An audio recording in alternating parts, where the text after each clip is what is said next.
Yeah, but that's why you said tune in tomorrow. And even if you hear the other side, you still won't know. Right. I mean, Chief, give me a little bit of credit, bro. No, we have to be honest. We got to be honest. It is not your subject. It's not my subject. I'm talking about. I can't. Listen, I'm saying I might not be able to understand the linguistics, right? But I'm sure I can understand the methodology. Just like I don't understand the mathematical equations of quantum theory, but I understand. Quantum physics. You understand? I just can't do the mathematical property. Yeah, I just can't do the mathematical shit to go with it. But you can understand it. Like I can understand the methodology part and then get the linguistic part later on. But I just want to understand how the methodology relates so let me ask you a question. So when they demonstrate, whoever demonstrates on their part, when they demonstrate and when a SAR demonstrate, how will you know who's using the right methodology and who's not? I need to see the methodology so I can determine which one's which. But how do you have to understand? You have to understand the methodology of linguistics to even know. Hey, can I cut in real quick? Go ahead. It's Wolf finna drop the hammer, and I'm still just trying to get to the initial point. Yeah. Peace to the panel. Peace, everyone, and I finally get to chat with Chief X live, man. Okay, it's a rare occasion these days, boy. But hey, Wu, just so you know, Wudjau, I got love for you, bro. Oh man, you ain't even got to say that. So here, so I wanna lay something down, right? This is for everybody to understand, okay? Historical comparative linguistics is a sub-branch of linguistics. So there's many different fields or specialties within linguistics. So people have to keep in mind that you can't just grab somebody who studies linguistics that's going to be able to competently talk about the historical comparative linguistic method. So you have to talk to a comparatist, a person who actually does this kind of work in order to, ascertain their opinion or their views of a SAR's work or anybody's work.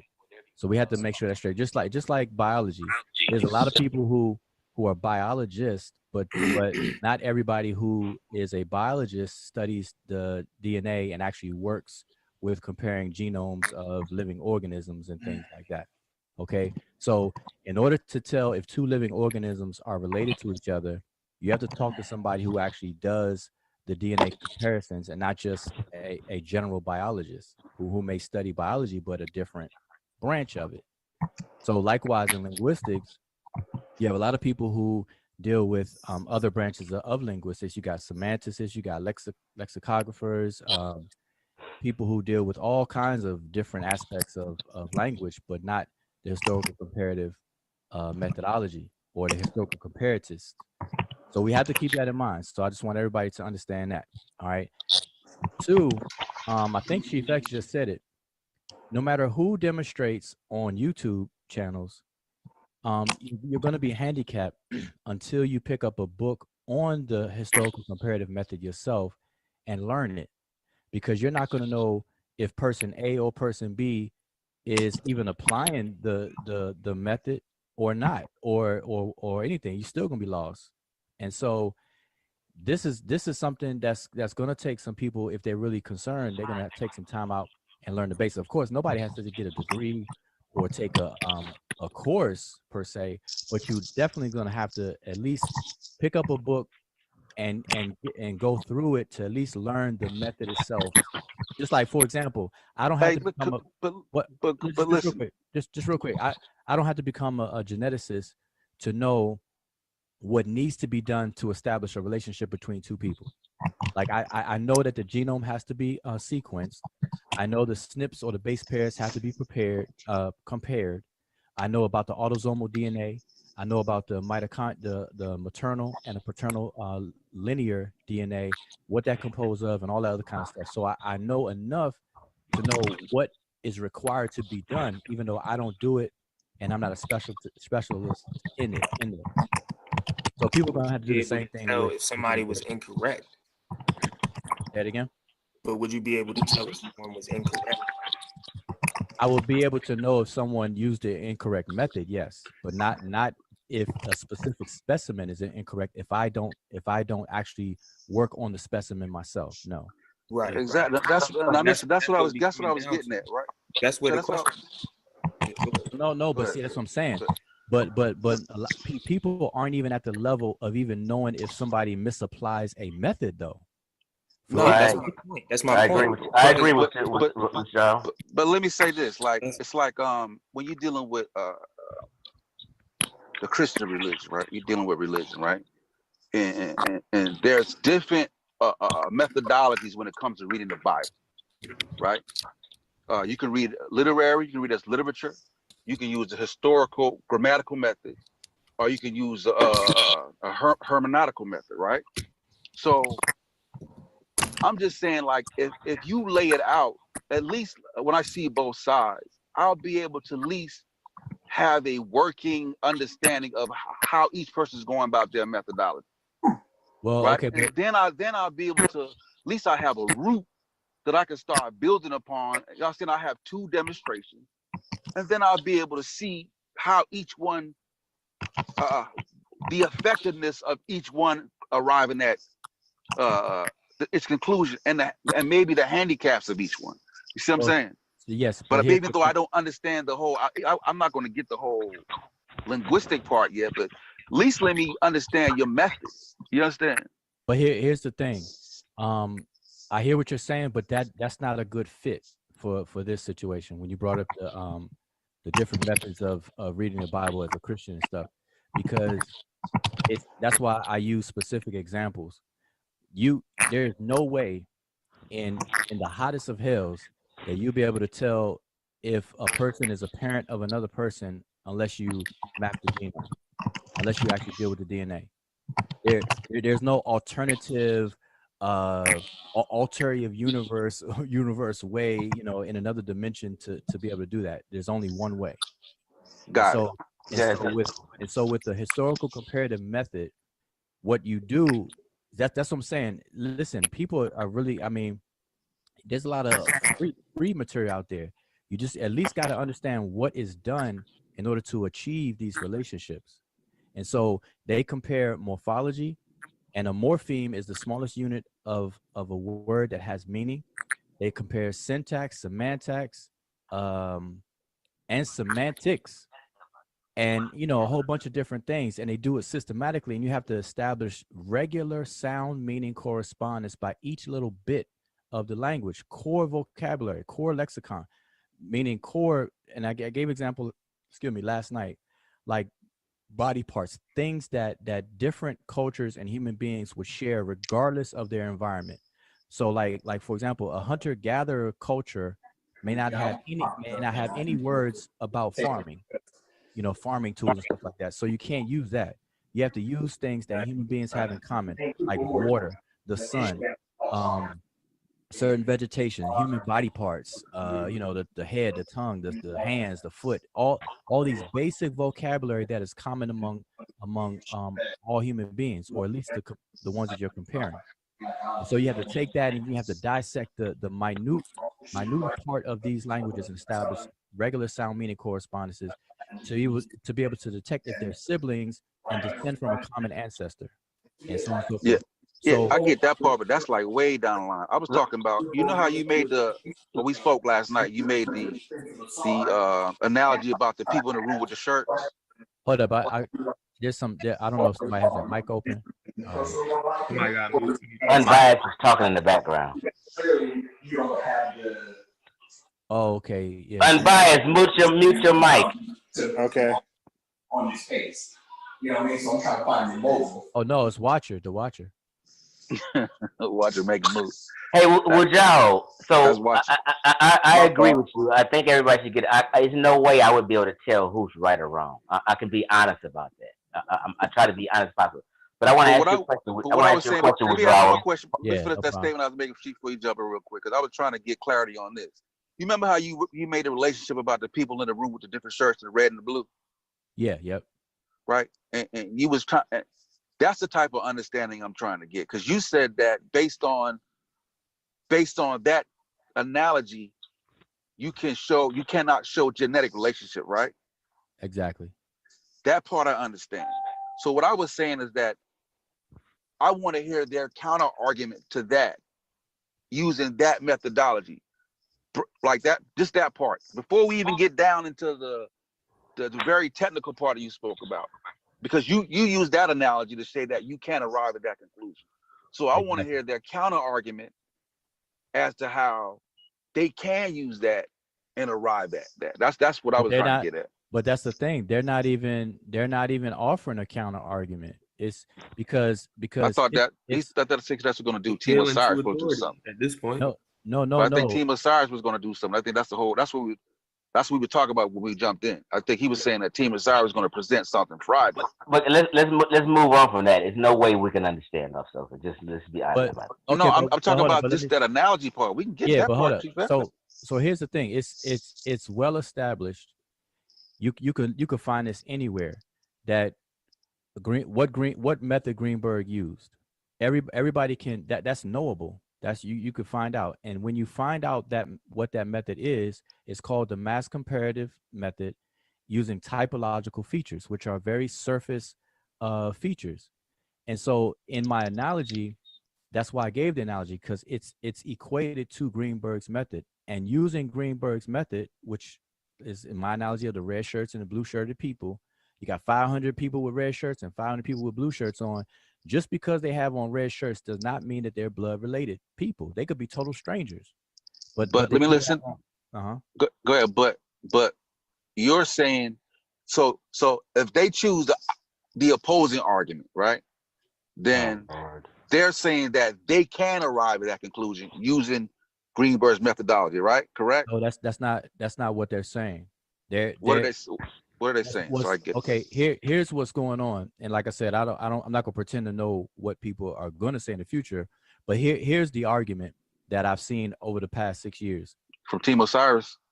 No, from everybody who thinks like them and others. So all it's right, not even just them. It's the fact that they know that the 4 language phyla that a lot of people are familiar with for African languages, they know that it is because of Greenberg, and they know Greenberg's method that he used to arrive at those.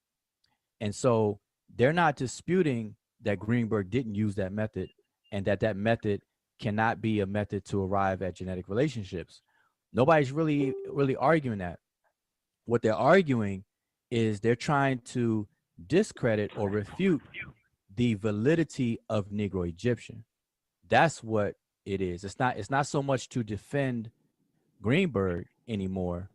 It's just that people are now trying to, or have been for a while, trying to refute the existence of Negro Egyptian. Hey, Wudjau. Wudjau. Yes. I want to ask you a question, but let me just say something to the chat, because Emmy Cat writes, the loudest people of all don't even know how to discern correct methodology, let alone how to do comparative linguistics. They claim that everybody else around them have the same shortcomings.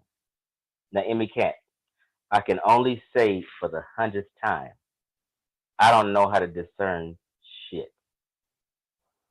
I'm clueless. Okay? That is not my point. Okay? So I've seen people say this in the chat a bunch of times. I don't have a clue. I'm not claiming to know. I hope we're clear on that. Now, Wudjau, you do understand, because I know you're a reasonable person. You do understand that if I hear 100 people talking about a claim, and only 5 agree to a certain claim, and the other 95 don't, you do understand how my mind would be a little skeptical. mathematical, right?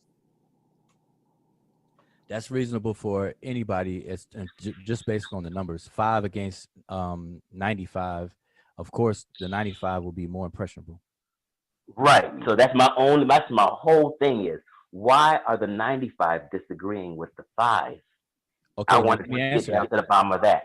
Okay, so let me answer that. One more thing before you go. Okay. Also, when you're saying about the comparative method, that is deep in my mind. That is the main thing I'm going to push. The linguistic comparable method. I got some questions written out, and that is one of them, the comparative method. Okay. I So get you. let me go back to that 95 to 5. Here's what's happening. What appears to be 95 against 5 is really an illusion, because the 95 voices that you hear are not people that actually do the work or have done the work. So you have to filter out the people who actually do the work. So for example, there's a lot of people who will utilize the 4-language filer created by Greenberg, and they'll put it in their textbooks, even if their textbook is not about language, but whenever they have to mention something, they always say, Afro-Asiatic speakers or Niger Congo speakers. They'll mention these things, but they themselves, one, they're not linguists at all, or even if they're linguists, they're not comparatists, and they have never done the work to establish any of these relationships. So they're basically repeating something over and over and over again, and it becomes very popular and very saturated. And so we can't confuse popularity and saturation for scholarly consensus. A scholarly consensus, by definition, is when 2 or more people do the work on a specific subject matter and they come to the same conclusions. So if a scientist tests this experiment number 1, and the scientist number 2 do the same experiment, and he comes away with the same conclusions as scientist number 1, that is a consensus. But if nobody's ever done the work and you're just repeating the work of scientist number 1, and then it gets repeated, it becomes popular. That's different from consensus. So people in our communities, they confuse popularity with consensus. And so the 95, there really is no 95 people that agree, who have done the work, I should say. They Right. have not done the work, and that's why they can't demonstrate. And Yeah, so, but be mindful. I'm not talking about the people who SAR's been debating in the conscious community in Timor SARS. I'm not even talking about that. I'm talking about the 95, and when I say 95, I'm talking about 95 people who maybe have a degree in linguistics. no, and that's fine. That's what I'm saying. See, we can't mistake just having a degree in linguistics as a person who actually done the work, because if that was the case, there'll be a lot more be a lot more books out about these different aspects of language families.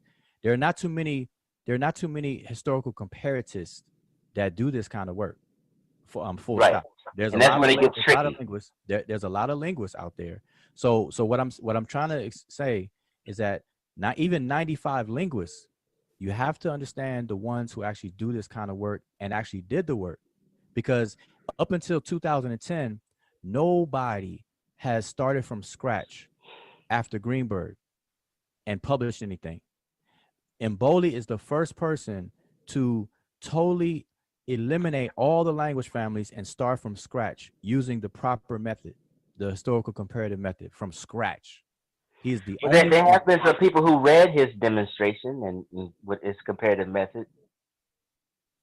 Yeah, no. I mean, he's been published since 2010, so it's 10 years. Right, some people, but people who he demonstrated to still disagree. Like I'm like, what? Well, no, like how? Like where? See, okay, here's the thing too. People gotta understand. Saying you disagree and actually demonstrating a disagreement are 2 different things. Because I can say I disagree just based on my bias or my dislike for what you're saying. But when I can actually demonstrate the error or the mistake in methodology or whatever case is, that's a true disagreement. And so these people, even in the Wikipedia article that got deleted and everything like that, nobody in that Wikipedia article, on the side of Wikipedia or not, has even quoted Obenga or Mboli or did the work. None of them ever. And so they're using their clout as editors of Wikipedia, because even to create a post on Wikipedia or to edit one, you have to have certain amount of Wikipedia credits in order to have clout for your stuff to stay. You can't just edit one article and expect it to stay. They have a hierarchical system. If you ever email and talk to the Wikipedia folks, they'll explain how the system works. It's not as easy as people think. You can't just go there. Anybody create an account, but they go based on how many articles you have contributed and how many articles you have edited, and it accumulates. And as you accumulate, you have certain trust. They call it trust points and staying power in terms of your edits and your corrections and so on and so forth. That's something that people need to know as well. But nobody in those articles has ever done the work and didn't even read Mboli's book. Period. And so we can't rely on that, especially if they don't demonstrate. Well, I'll tell you what I did read from the editors in the discussion. They were saying that a couple of them were saying that they didn't specialize in comparative method or what have you. And they found someone who did specialize. Mm-hmm. And he said it's hogwash. I know. I'm just saying what he said. No, I know, but Chief, you gotta understand that entire wiki discussion is old. We even posted it. Like you posted it recently. We posted it. Like if you go back in the Facebook vortex, you'll see me, Asar, and a couple other people posted that from Wikipedia and even other forums before. So that's old. I mean, that's nothing new. The problem is what we've been begging is that I don't care who you get, whoever you get, tell them to send you the demonstration as well. See, people are saying this stuff, but they're never showing where the errors are. They're never showing anything. They're just saying it. And so people cannot rely on that. And I think the white boys just be trying to flex on y'all because of, you know what I mean? Like I think that has a lot to do with it, because what people don't understand is that in the field of linguistics, you have a very sharp divide. You have linguists who call themselves Africanist, and people assume that those are black people, but no, it's the opposite. Africanist linguists are people who deal with African languages, but they're European, basically. And you have those people who are a sharp divide between African linguists. And so you have linguists who understand that they need African people who are born and raised in African countries speaking these languages natively as their mother tongue to become linguists to fill in all the gaps. But then when somebody does that, the politics of linguistics forbids them to be honest.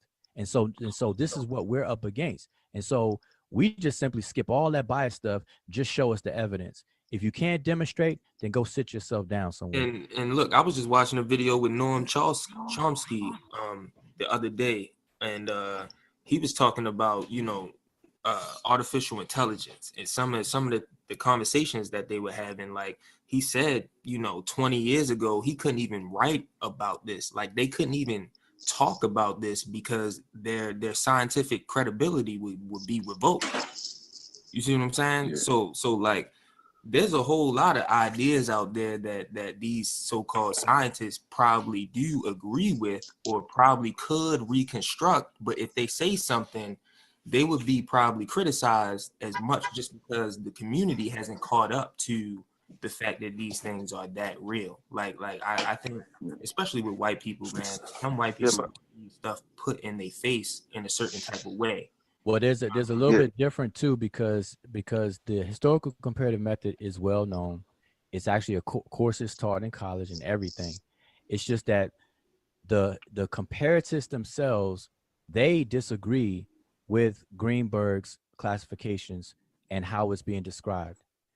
Greenberg's classifications are A-okay as long as you understand that they're typological and it was produced by mass comparisons. As long as you know that, then your conversations are going to reflect that. You can never tell me that language A is related to language B based on Greenberg's method. But the thing is, it makes the window much more wide of you know what I mean? Like we can't get very specific if you're using those methods. But see, but what I'm saying is that it's known. So it's actual historical comparatists who have no problem making a statement and saying Greenberg's methodology is as good as astrology, is flawed, and all that. I mean, Asar in his book, in one of his chapters, he lists several comparatives, several people who actually do this kind of work, and what they say about Greenberg's classification. But what happens is people will look at that list and then look at the 80 or so other people, linguists or not, who use Greenberg method and say, well, see, something must be wrong here. No, it's the people who actually do the work who are qualified to say something, and they're actually saying something. Lamar Pope writes, when the squad show up, where's all that talk about them being full of shit? Now, I can have a civil conversation with Wudjau. I don't have to say that. I've always had a civil conversation with Wudjau. Okay, he will let me clarify a question. Okay, so I'm not sure if you want us to be sitting here cussing at each other and fighting or not, but that's not what I'm trying to do here with us. Yeah, I don't do that. I'm not going front though. Like, wait, hold on. Wudjau know, and I'll say it here. I think Asar is full of shit. Yo, but listen, I understand. Just really say that, Lamar. When I saw it based up on people. Hold on, I'm trying to establish something, bro. My laptop froze me out of this whole shit, so it made Chief X the host. But what I'm going to try to do, what I'm going to try to do, so I logged up my iPad. You see, my name is totally different. Hey, Chief X, it made you the host, so I think I can restart my laptop.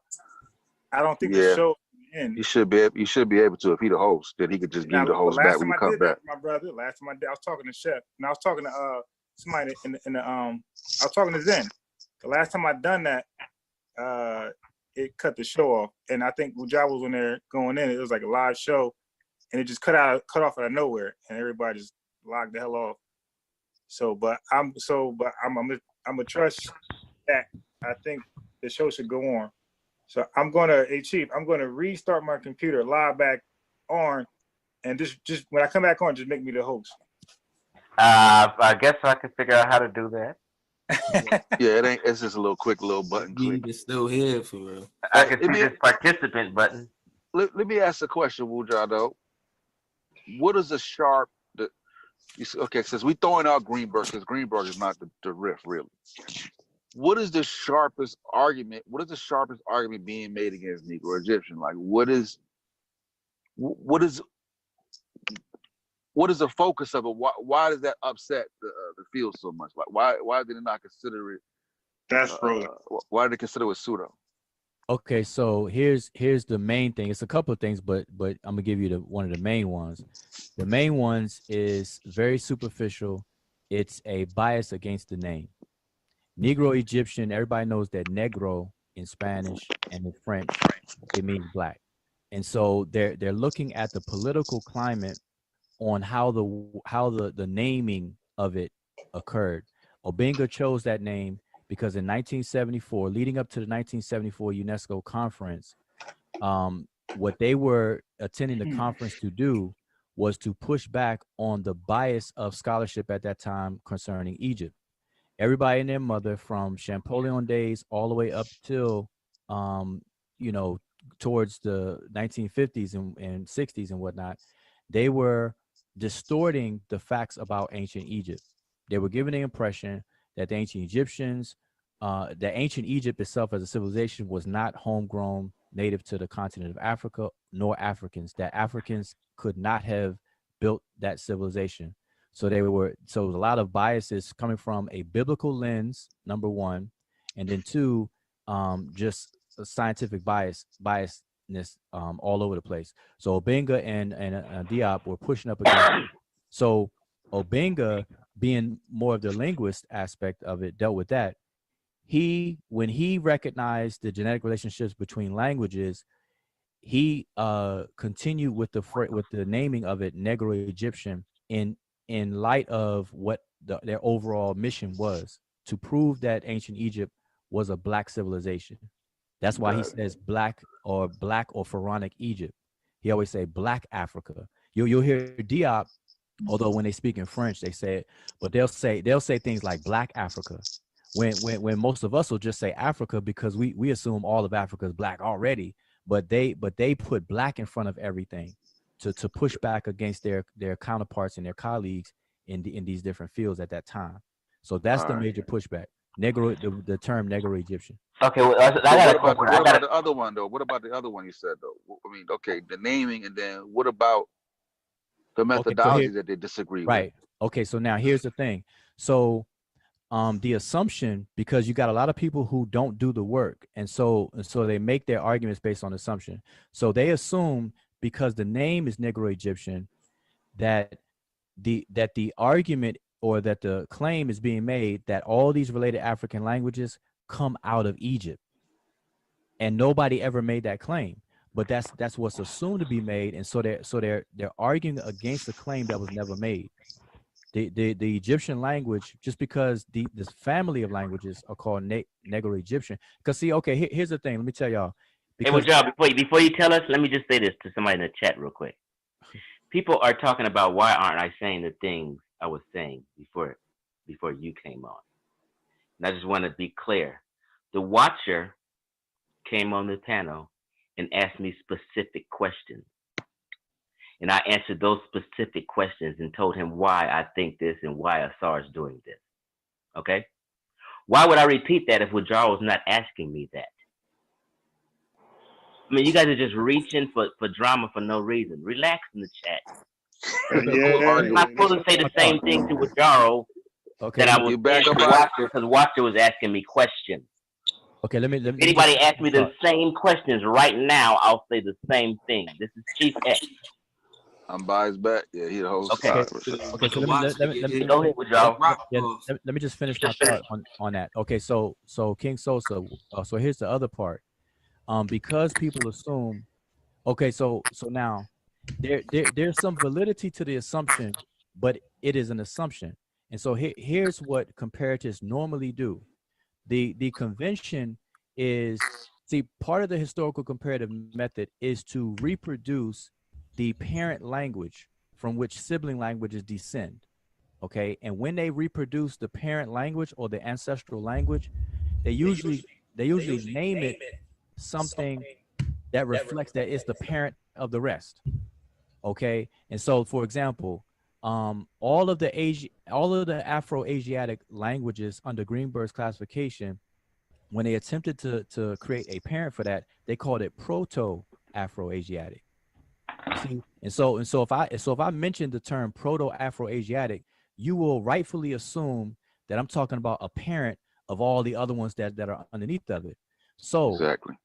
So in that sense, when Obenga moved forward with Negro Egyptian, the assumption was that every language that our sibling language descending from it comes from Egyptian language.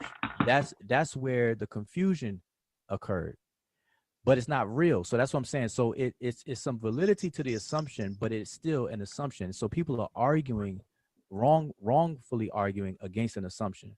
You might have just answered this question, Wudjau, but I think you just said something about the Egyptian language. Now, if all of North Africa basically is classified today as Afro-Asiatic, what is the difference if he said Negro Algerian or Negro Moroccan? Why Negro Egyptian? Am I missing something? No, because you're right. I touched on it just now. So here's the thing. The reason why Obenga chose the term Negro Egyptian was not because the languages descend from the Egyptian language. It was because of the political climate, and what they were doing at the time was proving that Egypt was black. Right. That Egypt was a black civilization, homegrown to the continent of Africa. So the naming does not matter. That's why Negro Egyptian is not even used anymore as a result of Asar and Mboli getting together to change the name. The name is now Chiena Intu. So that's a dead issue all the way around, and that's why Asar proposed the name change, so that nobody will be confused from this point forward forever. So now nobody should even be bringing that up at all. When I looked at that word sinew, everything pops up about that word is French. Why? What's that? Which word? What's that? The word you said he changed it from Negro Egyptian to sinya. No, chiena. Chiena. That's how you pronounce it. Chiena. Yeah, that's a Chiluba term. That's a Bantu term. That's not French at all. Well, when I look it up, nothing pops up but some French stuff.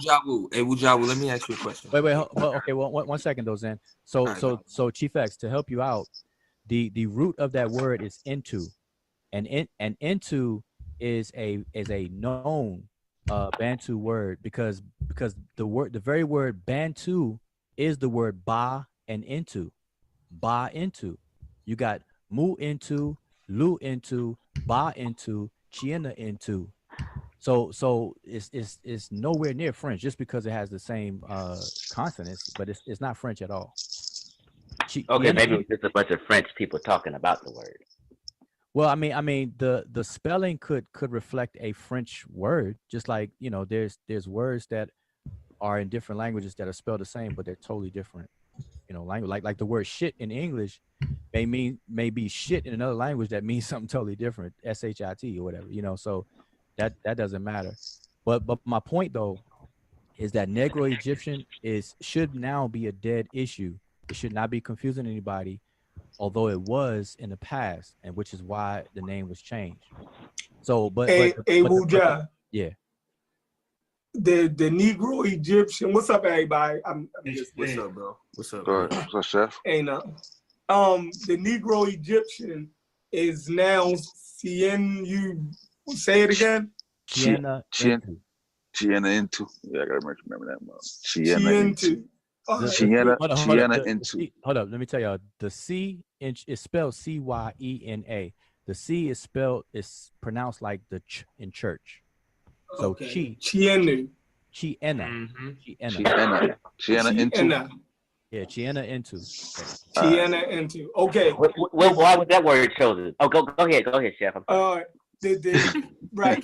You saying we can disregard Negro Egyptian now as a name, right? But wasn't Mboli's work built off of Obanga's? No. Didn't Obanga start this this thing that you saying no is no connection? No. I'm saying Mboli's work started from scratch. Mboli simply kept the name. Mboli adopted the name that Obenga used, but Mboli did all the work from scratch. So he disagrees with Obanga. No, he just dispensed with everybody. He started from scratch, which is what you're supposed to do. He didn't do it out of a disagreement. He did it because he's doing way more than Obenga did. Obenga compared Mbachi, which is his native language, with some other languages, whereas Mboli compared 14 languages from that are far distance from each other. Okay, so if you look at Mboli's chart, Mboli has two major charts in his book where he shows that the languages that he's comparing. And his book, the way his book is written, he's actually walking you through the whole process from cover to the cover. He's not like his book is over 360 pages long, and it's not a book where he's just giving you his conclusion. He's actually showing you and demonstrating the work as it's being done in real time. So, Lamar Pope, this show is recorded. I don't take back my words. You don't have to repeat what I said. Unless you just want me to keep repeating what we talked about an hour. I don't understand people's mental health here. They just picking at you, man. Don't go. But when you think about it, you have to say this person has mental health issues. Really though, like really. Like people know Chief X. I'm not scared to say anything again. Yeah. Why am I going to sit here and argue with Wudjau? I'm trying to have a civil conversation because he's civil. But you know what? Right, but someone's civil, I'm civil. Hey, but hold on. But you know what? Chief might not be the guy to ask. So we had Asar and Joshua King go at it back and forth. I guess they're equals. I don't know. This ain't my thing. But What are you What I talking did for about? you guys, what I did for you, Sosa, you asked Chief some questions and he's not debating and stuff. So what I did for you and Lamar and anybody else, I'm going to have Joshua Kane on here probably tomorrow or Saturday. So we get to hear what the actual counter argument or what the problems actually are. Hey, you know, I send me a link. I'm there, bro. Yeah, Okay, so so we're gonna do that. Let me say something. Here's the thing. But let me just finish with Chefren just real quick. So Chefren, I'm just trying to make sure I didn't leave you hanging. So did you get what I was saying when you were asking me? Yeah, but everything that I read, it connects it back to Dear Follow Banga and the Negro Egyptian. Okay, But so let me you clarified. You hold on, no, you clarified it, right? Because you rock with them, so you clarified he built it from scratch. You did what I'm saying, but wait a minute, it's okay. We got two different people. We got Obenga and we got Mboli. Mboli started in 2000, in the year 2000, and it took him 10 whole years to start from scratch, mapping 2010. No, the year 2000. So he started 2000. He started in the year 2000. He started to map out these relationships between these languages using the appropriate method called the historical comparative method. In 2010, when he came to his conclusions, that's when he published his book. So his book came out 10 years later. Obenga did what he did way before that. And so Obenga is the one who popularized the term Negro Egyptian. So if you look it up, it's going to point you all the way back to Obenga all the time. That's why you keep seeing Obenga. Now, what Mboli did was from scratch, but Mboli kept the name. That's it. So he's not saying the same thing that Obenga is saying. No, he's saying the same thing, but being more detailed. It's more. He using more languages, as he's saying. Right. I'm saying more language. Is he being more detailed? Yes, he's using better methodology. Yes. Right. So methodology. So the lineage goes from Obenga, Mboli to Asar. Well, no, not quite. That's why I want to clarify, because Mboli dispensed with everybody's work. He did his work from scratch separately, like almost an independent experiment. The only thing that he kept on or borrowed was the name Negro Egyptian. Do you agree with him? Oh, Mboli? Yeah. Yes. Oh, okay. Do you so you don't agree with Obenga? Obenga to an extent, because this is the problem with Obenga. What Obenga did, Obenga only focused on Afroasiatic. Mboli could care less about Afroasiatic and everything. Mboli did it from scratch. So Obenga took issue with Afroasiatic and focused his work there, but he left all of the other Greenberg classifications intact and alone. That's the difference. And so I don't agree with Obenga doing that, but Obenga's work on Afroasiatic itself, that the one he focused on, that's all that's straight. So that's the difference. So hopefully that's clear. So Obenga did not do all the work like how Mboli did. He only focused on Afroasiatic. He had a problem with it, and he went in that direction. Rightfully so, because remember, his whole thing was to push back on all the biases dealing with Egypt. So he focused on Pharaonic Egypt and the language that Egypt was being clustered in, which is Afroasiatic. So that's why he focused there. He didn't focus on Niger Congo, Nilo-Saharan, Khoisan. Do you have any disagreements with Mboli? Nah. Do you have any disagreements with Assad? Nah. And the reason why. Let me ask something though. Let me tell you why. Let me tell you why. Because one, I'm friends with Asar. I'm not friends with Mboli like I'm friends with Asar, but I met Mboli and had an opportunity to meet him, deal with him. Mm-hmm. The reason why I agree is because I've actually read the work and followed along step by step from cover to cover, and I see it's almost like me giving you a algebraic math problem, and then instead of you just giving me the final answer, you actually write out the process on how you got to the answer, and I could actually reduplicate your work and come away with the same answer. That's what Mboli offers us in his book. He actually gives you the sound meaning correspondences, over 250 correspondences that he gives. Over 250. Well, let me ask you, what would it take? Hold up. Well surpassing the minimum among other comparatives. So Mboli did what's required and then some. He went overboard. Let me ask this question though, and then I can get out of here because I'm trying to get out of here. But I'm cool with a bunch of Team Osiris people and, you know, everybody on all frontiers. You know what I mean? I'm not taking a side. But listen, all I can do is take Asar's word for it. But Asar does claim that he is in academia challenging these ideas.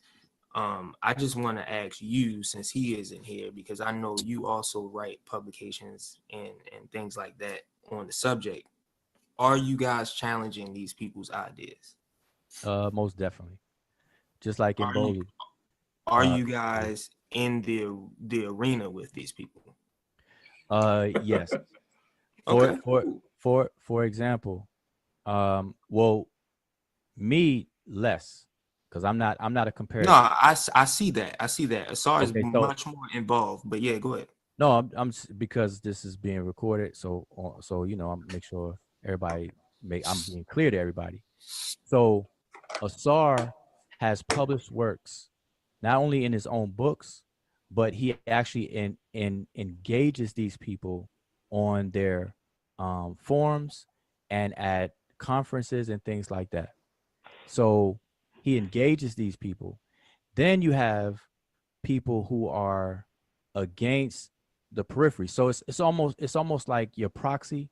So there's people who will attack Obenga, or they attack Negro Egyptian, just like the Wiki article, but they will never demonstrate or come directly out and challenge or deal with Mboli or Asar. So you have, for example, you have people like Dr. Cambone in Ghana, who is has a PhD in linguistics, even though it's not in comparative linguistics, but he has a PhD in linguistics. He will say things out of his mouth against Mboli and things like that, but he will never and has never demonstrated anything that Mboli has done wrong. So we have that a lot going on, and these things are challenged. Asar has challenged him, a PhD linguistics who is from, I think he's from, I don't know where he's from originally, but I think he was from America, moved to Ghana, and now he's been in Ghana for quite a while. So look, I don't doubt any of this. You feel me? I have no reason to question any of this. But when I do dialogue with my brothers from Team Osiris, you feel me? Because I do see the shade that is thrown, you know, constantly on both sides, you know what I mean? And I always wonder, like, man, like, look, why can't we just, you know, if we can't demonstrate the information, why keep arguing over it? You know what I mean? Like, let's just, if you can't sit there and prove how something is wrong, then why keep debating it? Why we keep going back and forth about it? You just need to concede with it and just until a later date, basically.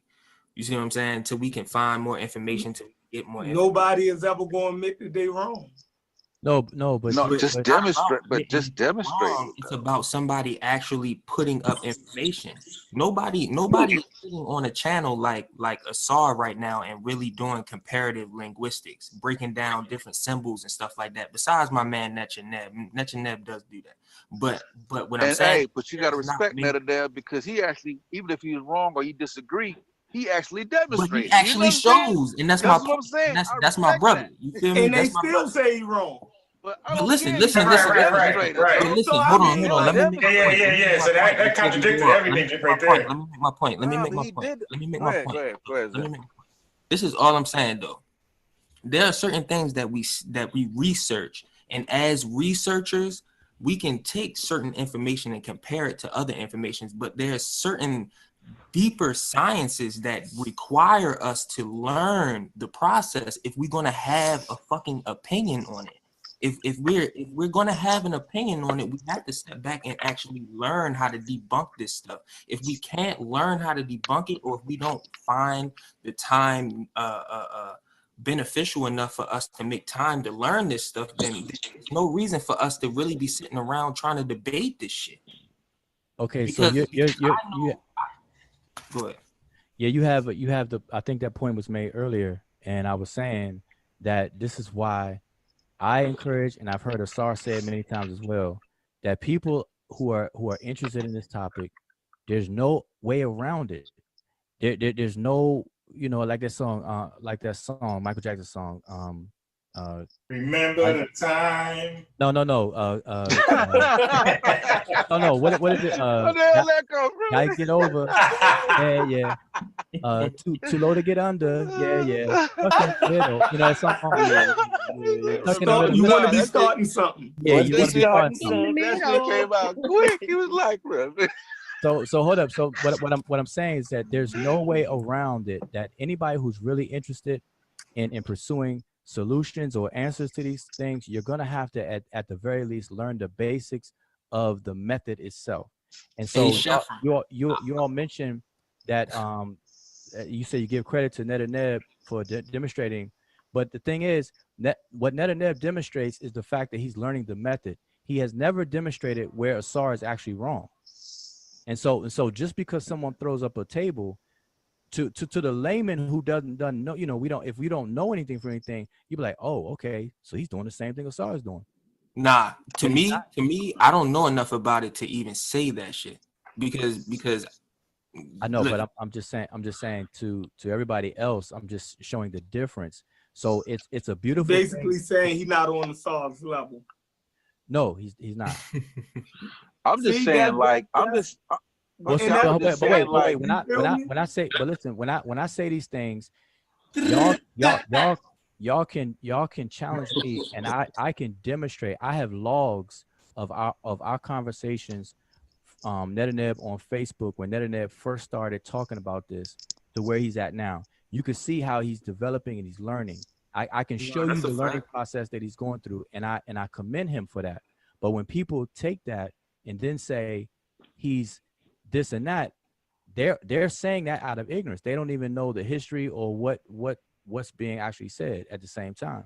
So I'm just putting it in perspective, not taking anything away, because as you learn, that's what we encourage everybody to do. Neb is actually doing what we're telling everybody else to do. Mm-hmm. Yeah. So who's qualified in this community to challenge Asar? If it's not Neb, if it's not Team Osiris, if it's not Reggie, I mean, can I speak?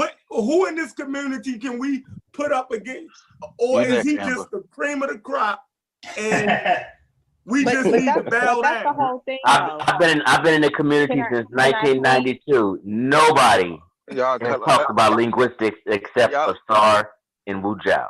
Nobody. Y'all let Amber go next. Her voice sounded real low. She's trying to get in. Okay. Can y'all hear me? Yeah, Amber, can I just say one thing real quick? I just want to say this.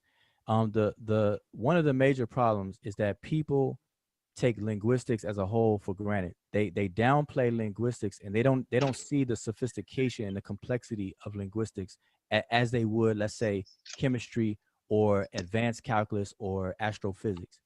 Linguistics, especially comparative linguistics, is just as complex as those disciplines as well. So that's all I wanted to say. Yeah, so my question, I want to pose a question and then make a statement. What are you critiquing if you don't understand really what the arguments are or how people arrived at these conclusions? My issue is that people are looking for something to critique, and they don't even necessarily understand the methodology, the argument, how people arrive at the conclusions that they arrive at.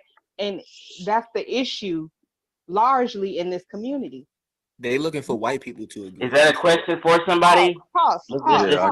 Anybody can answer it, but I'm still talking now. But at the end of the day, my thing is you have to be a little slower to critique. See, most scholars know that. They don't come out and just say, oh, well, that's wrong, that's completely trash. Real scholars don't do that because they understand that you have to be really slow to critique on most things, because you don't want to lock yourself into a box where you have to start backpedaling and backtracking information and saying, oh, well, I said this, but this has come out. So people are typically really careful when they make claims or when they critique other people's information. So when people come out and they don't even have a clue, they don't even have a foundational basis. And my thing is, I know when I don't know something. And a lot of people don't know that they don't know. They always look to critique and have an argument against something, and they don't even understand what the argument. When somebody else has to present your argument, you shouldn't be arguing, period. You shouldn't be fighting against something if you can't stand on your own and communicate what your issues are. Then you don't have an argument, really. Right. So can I respond to that? Go ahead. Because what she's okay. I'm gonna go after you, Chief. All right. Okay. And okay. then I'm gonna get in. Okay. Please let me get in. First of all, you're doing what I'm doing. We're doing the same thing. We're trying to figure it out. You're getting on others for what you're doing right now. Secondly, I'm not a scholar. I've never claimed to be a scholar. I'm far from a scholar. Okay. Thirdly, this is the exact same question we asked and answered 3 times already. Am I lying? We answered this same question 3 times already. Okay? Now, you responded. You said, okay, hold on. I know, but you said you said I have an argument and I have a critique. Have you seen my argument and my critique somewhere written down? No, you haven't. I don't have an argument or a critique. I don't know the subject. You said that he was okay. So you're reaching for drama when it's unnecessary. I can only say and money. Amber, let him finish. We all can talk. We all want to talk. Listen to what I'm saying. Amber, I'm on my knees right now. Sister, I don't know the subject. God damn. I don't have a critique. I'm not smart enough on this subject to critique it. I mean, how many more times we got to say this? Only thing I'm trying to figure out is what the experts have to say. Damn, this is simple. Now, can we move on? Go ahead, Chefren. Wait. No, go ahead. Please let me.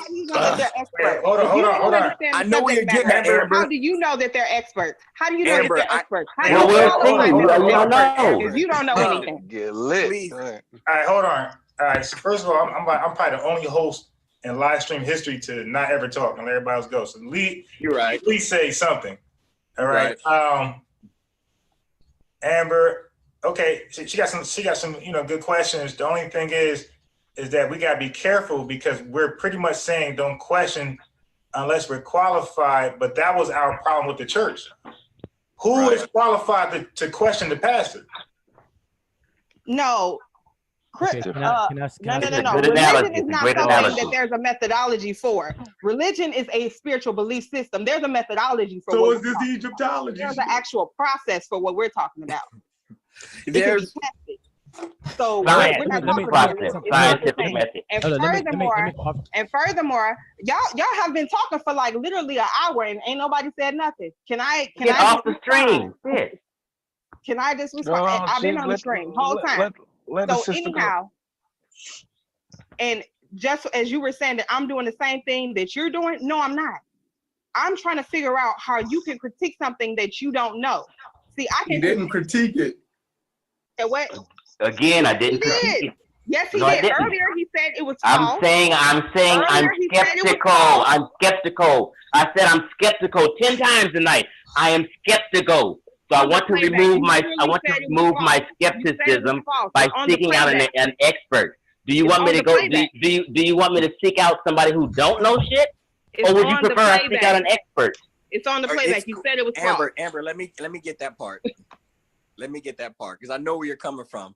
So, and I was actually in the middle of the conversation with the guy before I fell back and I allowed us to get into the content of it all. But the problem with them, I think, is the context. Am I being heard? Yep. Go ahead. Okay, because honestly, from, again, a layman and somebody who's in the peanut gallery or someone who's in the audience, and I'm watching two sides in a debate with the quote unquote moderator, to me, it's like we're getting lost in the content and the context argument. Because when it comes to the content, which is the material, the matter, the information that we're talking about, that shit is beat hands down. When Wudjau gets on, he solidifies the content, he verifies the information, and nobody can really touch that. So it's not even about the content, because no one's really here qualified to really critique the content. The problem is really the context, and we're trying to understand the position of the content, the storyline, the purpose. What value does it hold to the audience? And with that, it's like I was listening to Chef and I was listening to X the other day, and to me, it's like in our community, we're so used to being told we have to accept something because of spooky pseudo blackology, because it's on the black side and we got to root for it, or whether someone is the scholar or they're degreed and they're down talking us. Please let me get this out. They're down talking us and we just have to accept it, or it's personality worship. And those 3 points right there make everyone's flag go up. And this is just me looking in the audience. So it's, and I feel like, so it's like X is really questioning it. Even with his line of questioning, he was more like, is this spooky blackology, or are we just going to accept this because you and your homeboys did it? And then the counter argument that came to him was more like, well, you're just a layman, you're not a scholar, you don't have a degree, so you can't get it. Or, and that's why I was asking him prior in the conversation, like, what is your real contention with the Tsar? Is it really the personality worship that he can't be wrong or miss? And we were getting into that, but then we got sidetracked back to the content. And I feel once we get into the content, we're talking about the material, and that shit can't be debated instead of seeing if the circumstance of this information is going to help us. And that's why I was really trying to nail it down so we can see, oh, this nigga's just being a hater because he don't fuck with our Tsar. Or it's like, I don't want to accept that a Tsar could be right, but from my eyes, it's like it's coming from some spooky blackology. Everything's blackity black, and I gotta accept it. Okay, let me just I want to offer some clarity real quick, because I hear this said, and I heard it tonight too.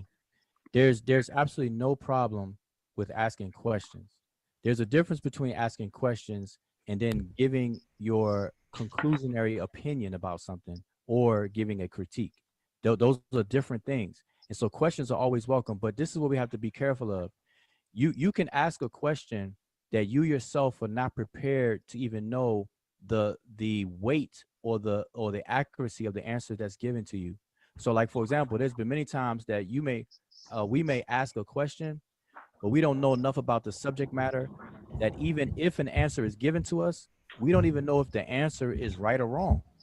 So we have to just own up to that and understand that we have these handicaps. And so it's not that people can't ask questions.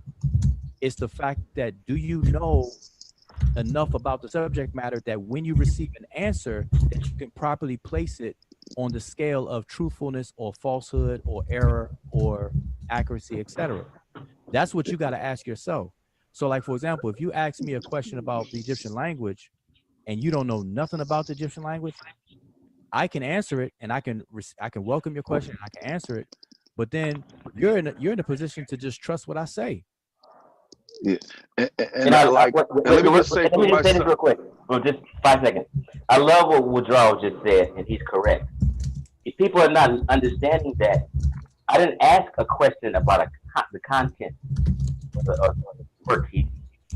My question was, why the world of academia don't agree, and why is it like I don't know if I said the right word, published? Why isn't his being critiqued or peer reviewed from people outside of his circle? Those are my concerns. I didn't question the content and all that type of stuff. So hopefully, Chief, that you got from at least from the time you first asked it and the confusion, and then up until now, you got an answer.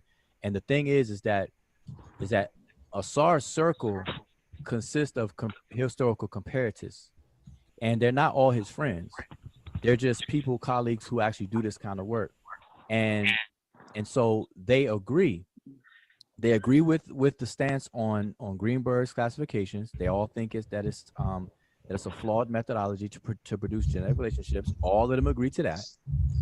It's only people outside of that field that still use it, and most of them misuse it because it's, like I said, but I want to share. Like, I don't know if anybody was going to say something else, but let me just say that. I ain't get my chance to answer. Go ahead, Chef. Okay. I'll go after you. Go ahead. All right. But when whoever's done, I want to show you the how complex this thing is. I'm gonna share something from Mboli's work, and I'm gonna show you all the nature of it. Is it too complex for us to understand, or is it gonna be palatable for you know what I'm saying? Well, what I'm gonna say about it is gonna be digestible, of course, but it's written in French. So all right. Go ahead, Chef. Oh, all right. Yeah. The critique is not on his work, is on the validity of it, right? It's more of a thing if I don't know something about a subject, but somebody makes a claim that raises a red flag to me. The first thing we can do is go on the internet and start looking it up. Now, when we look this stuff up, if anything comes up, it's coming up as pseudo, as unreliable. You dig what I'm saying? So if I'm going to use that mode of research for everything I do, before I get into trying to figure out whether I should learn Medu or learn into Bantu languages, before I learn the comparative and the mass comparative method and all of that, before I learn all of that, I go and see what are the experts in that field saying. You dig what I'm saying? Bingo. And if everything is coming back, hold on, if everything is coming back from my peripheral research that the work in question is pseudo or not work, why would I put in all that time? Like, why? Like, it's not, and why can't I question that? You feel me? Like, if what's the nigga that, if Inky say something crazy, right? Or say something that tickle my ear, and then I go research it. Right, some biochemistry stuff. Yeah, and I go research it, and it say, and everything that I pull up about it, right, that's bringing me back to it, is leading me, is something pseudo. The mainstream scientists don't agree with that. Boom, boom, boom. Then what do I supposed to do? I supposed to believe Inky? You think what I'm saying? So in this case, y'all saying I just supposed to believe a saw. You think what I'm saying? No, you don't. When everything is coming back. So look, I'm not gonna go learn, and y'all can call this ignorant, but it's a lot of people that's just ignorant then, because we're not gonna go learn Medu and all of that just to get in the conversation. We just look at it, and if it's not shaking, if it don't shake the way that that we see it, then we just call it what it is. You feel me? Okay, he gotta do that. He gotta go to academia and prove that, and then get all of that shit corrected. Okay, so here's the thing. So here you said a couple of things, and I want to back up just a little bit, because again, in the scenario that you painted, that's what the average person will do and is expected to do, right? And so that's why I have on my screen now the difference between appealing to authority versus deferring to authority.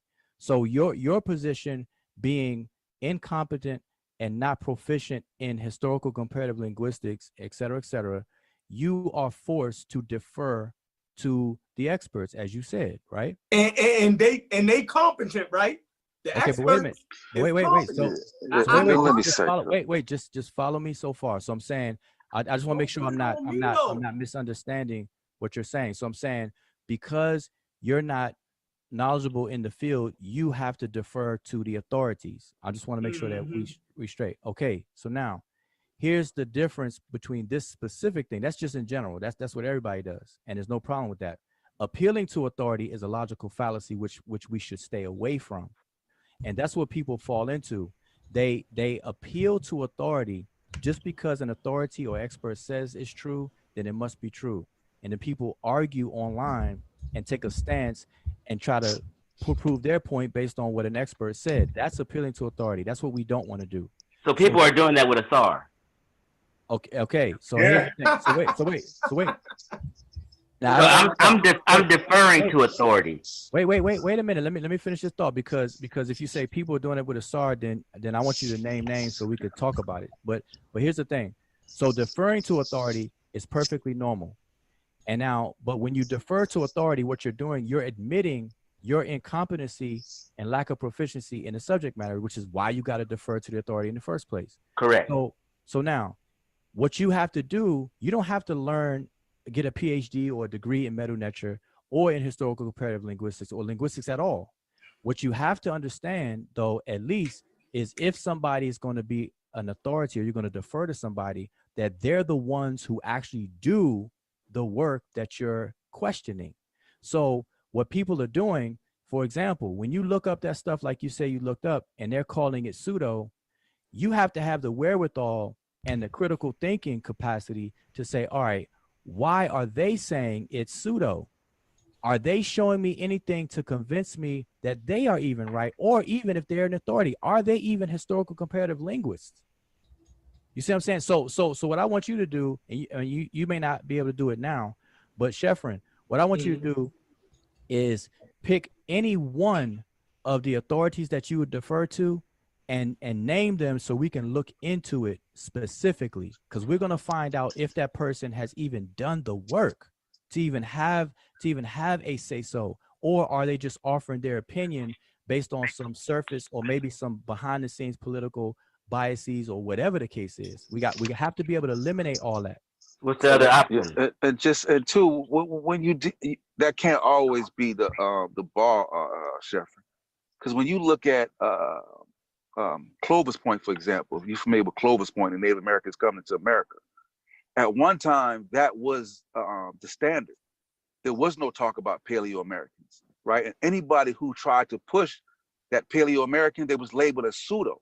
This just changed not too recently to where now you have Paleo-American, you get Lucia, and now Paleo-American has replaced Clovis Point. You see what I'm saying? And then when you look at other scientists, whether it's Lawrence Krauss or Sean Carroll, they'll tell you that even in the scientific community, they have biases. And even right now, where they're dealing with consciousness, they couldn't even if you was to bring up trying to do scientific work on consciousness, you would have automatically labeled a pseudo and you'd have been pushed out the room. But now this discussion is coming full circle now. So so that can't always be the bar. You know what I'm saying? I'm saying in this case it is. Let's not get away from it. In this case it is. Right. I'm not talking about in any other. I'm saying in this case. Why? See. Right. Let me. Why right, this case though? Why would you? Okay, but I got a question for Chefren. I don't see mainstream linguists. I got a question for you, Chefren. With Assad and Mboli's position. Okay, I get that, and they don't. Listen, we've been dealing with that for 6 years, and for the past 6 years, I've been asking personally, and I'm asking you tonight to choose one of them. I don't care who you choose. Choose any of the authorities that you defer to, and let's see if they do this work. Let's see if they actually examine Mboli's work to be able to make the statement for you to accept and pair it. Oh, so they But hold on, you're not saying that deferring to authority is a bad thing, are you, Wudjau? No. What he's saying is that if you're looking for a paleontologist, make sure the person you're deferring to is a paleontologist. Yeah, but right. let me answer that. So again, deferring to authority is perfectly fine. It is normal. It is what everyday people do. And because we don't know everything of every field, so we have to defer to authorities all the time. Thank you. So appealing to authority is the problem, and a lot of people do that as well. But that's what I'm going to talk about. So, but when people are saying, "Well, Sar's right, he demonstrated," and they don't know the subject, they're appealing to authority. No, appealing. Right. Wait. Listen. Okay, listen. Appealing to authority is knowable. Y'all can look it up and find out exactly what it is. It is a logical fallacy. It is an error of reasoning. It only occurs when somebody is arguing a claim.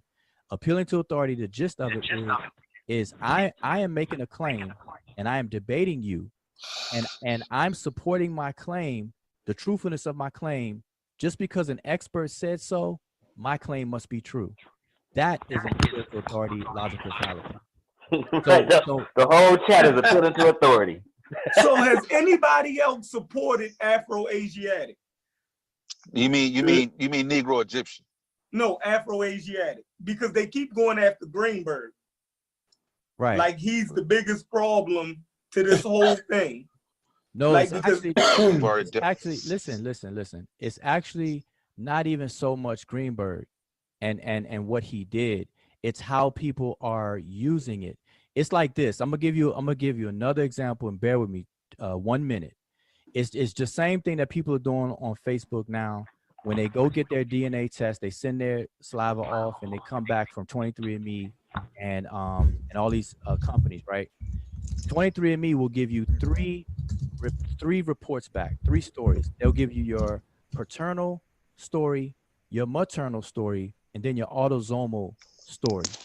What people are doing, they're taking that data that they receive back and they're mischaracterizing it and applying it wrong, and they're sharing it on Facebook saying all the wrong kinds of things. But the data itself, there's nothing wrong because it is what it is. So what Greenberg did, there's nothing wrong with what he did in and of itself. It's just that it's not what he did was not the result of genetic relationships between languages. It is typological using the mass comparative method. May I have now please interject this brother Khonsu, Timo Sarver. Go ahead, Khonsu. On the horizon. Yes, sir. What's up? The chicken has come home to roost, hasn't he? Remember when I came on here a long time ago talking this? Mm-hmm. Remember? You really remember? I don't remember. So I do. We had a long discussion, brother. Well, Let me say this with all due respect.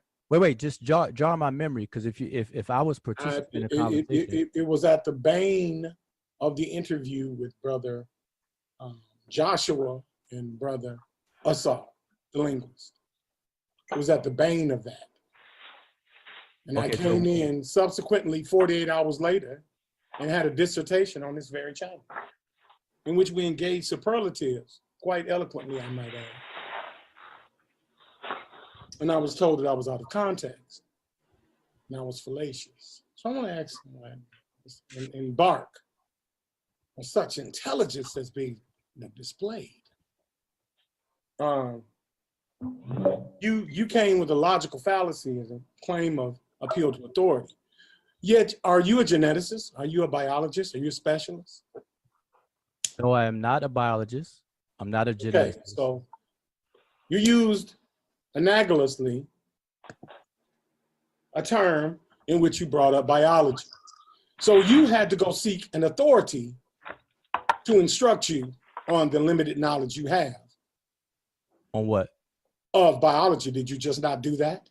Did you just not go to an authority to substantiate your argument, intelligent one? Did you just not do that?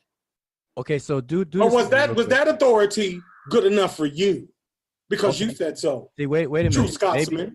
Did you do that, true Scotsman? All right, I'll wait till you finish. I am. You're finished. Okay, come on. Let's not be condescending, bro. No, wait a minute. No, I'm not being condescending. Let them two talk. Let them two talk. I'm engaging. We're having a soft debate here. And he brought up topics of logical fallacies. I've listened for quite a while. So I respectfully came on. And when he tried to give a working illustration of a logic of appeal to authority, he appealed to authority. Because he's not an expert. He said you had to be an expert in the field of linguistics in order to assimilate and dissimulate it. Yet you are not an expert or a biologist or a geneticist. Yet you try to appeal to another one's authority to substantiate your claim of intelligence. You did do that. Wait. Let him go. Listen, listen for a second, and I'll wait till everybody finish. But I want to make it clear, I don't need anybody to speak for me. Okay. So when you're done, if you're done, I can speak now. You done? Yes, sir. Okay. So on my screen, I have two things on my screen. Yes, sir. I have, and I thought I made myself clear, but maybe comprehension levels of certain people may be low. So I'll repeat it. So I have appeal to authority on the screen versus defer to authority on the screen. I explain what appeal to authority is, and then I explain what deferring to authority is. Sure did. I explained the difference between the two. Chief X asked me, am I saying deferring to authority is wrong? I answered him and said no. I said everybody defers to authority, and when they do, that's an admission that they are incompetent or lack the proficiency in a particular subject matter to where they have to defer to an expert or the authority in the first place. That is different from appealing to authority. So what you're doing is you're trying to apply and say that I'm appealing to authority, which means you have no idea of what you're talking about, because what I actually did was defer to authority. So you're absolutely wrong, Brother Khonsu. You came up in here and tried to be slick, which is why the brother said, "Don't talk." Now I'm going to interrupt I don't mind because now you're talking about me trying to be slick. Wait a minute. You're not going to. I wasn't finished. No, I wasn't finished. No, you're not. No, you don't have the floor because I was not finished. You just yelled. You just did what's called a red herring. Wait, are we going to? No, you're not going to tell me I'm trying to be slick. Are we going to show enough respect to at least? Yes, you just called me slick, so you were disrespectful. Let me moderate this so we can have. Let me moderate this so we can have some. You just called me slick. Okay, but let me moderate this. What slick is with them books I saw right. Listen. Let me moderate this so we can have some peace. You get another. You get another turn. Khonsu, you get another turn. Let me moderate. Go ahead, Wudjau. This arrogant fool called me slick. Okay, we got it. Now, Wudjau will go, and then Khonsu go, and then so you'll know when someone says I'm finished, then the next person goes. When they say I'm finished, that's the key word for the next person to start talking. I appreciate it. So let me pick up where I left off. Yes, the brother Khonsu, you were being slick by when you came in here trying to use big words out of context, which is why the brother said, don't talk condescendingly. Let's not do that, et cetera, et cetera. The brother wouldn't have to do that if he didn't feel, that way. Sosa. So here's the thing. Be patient, my guy. Khonsu, he's still going. He's going to say I'm finished, and then you're going to go. Yeah, home training, brother, home training. All right, so here's the thing. Man. Really? Here's the thing. Really? So again, really? What I'm saying is that there's nothing that I did talking about my upbringing, bro. Okay, we got you, brother. But you don't That's a tactic. Any adult that respects intelligence will not allow a man to demean him when we're having a conversation. You're not gonna talk about my home training. Can I finish? And I'm supposed to sit back and not say nothing. I'm not your child. Can I finish? Okay, let me since I'm the moderator right now, let me say both you guys been shooting little innuendo shots. But let's just have some stability, and when Wudjau say I'm finished, then you go. Okay, there we go. Appreciate that, Chief X. Everybody just hold their emotions until the person finishes, and then Chief X Mike always on 100. All right, so listen. let me finish. Nothing I'm saying is innuendo. I say what I say. Talking about mics now. Listen, come on, man. I say what I say, and I mean what I say. There's no innuendos. I'm making it plain, and I'm speaking plain English. So here's the thing. On my screen again, what I was doing was not appealing to authority. I was deferring to authority. There's a big difference. I explained the difference. So any accusations of me appealing to authority is false. If you know and understand the difference. I explained it earlier. So maybe Khonsu, you or the brother did not hear me when I explained the difference between the two. So if I'm not in the argument and debating and trying to make a claim, as a matter of fact, what somebody can do instead of me, so I don't want to take too much time, is to pull up the logical fallacy appeal to authority from any source that explains what appeal to authority is, and look at the logical formulation of it, look at the examples given, and read it for everybody on the panel, and then you all tell me, is that what I did tonight? That's what should happen. That's what Khonsu, you should do to validate your accusation on me, whether I'm appealing to authority. All right, so that's what you should do. You finished? I'm done. Khonsu. Now, let me say this first off. You're not going to talk about my home training. You don't know me. That's number one.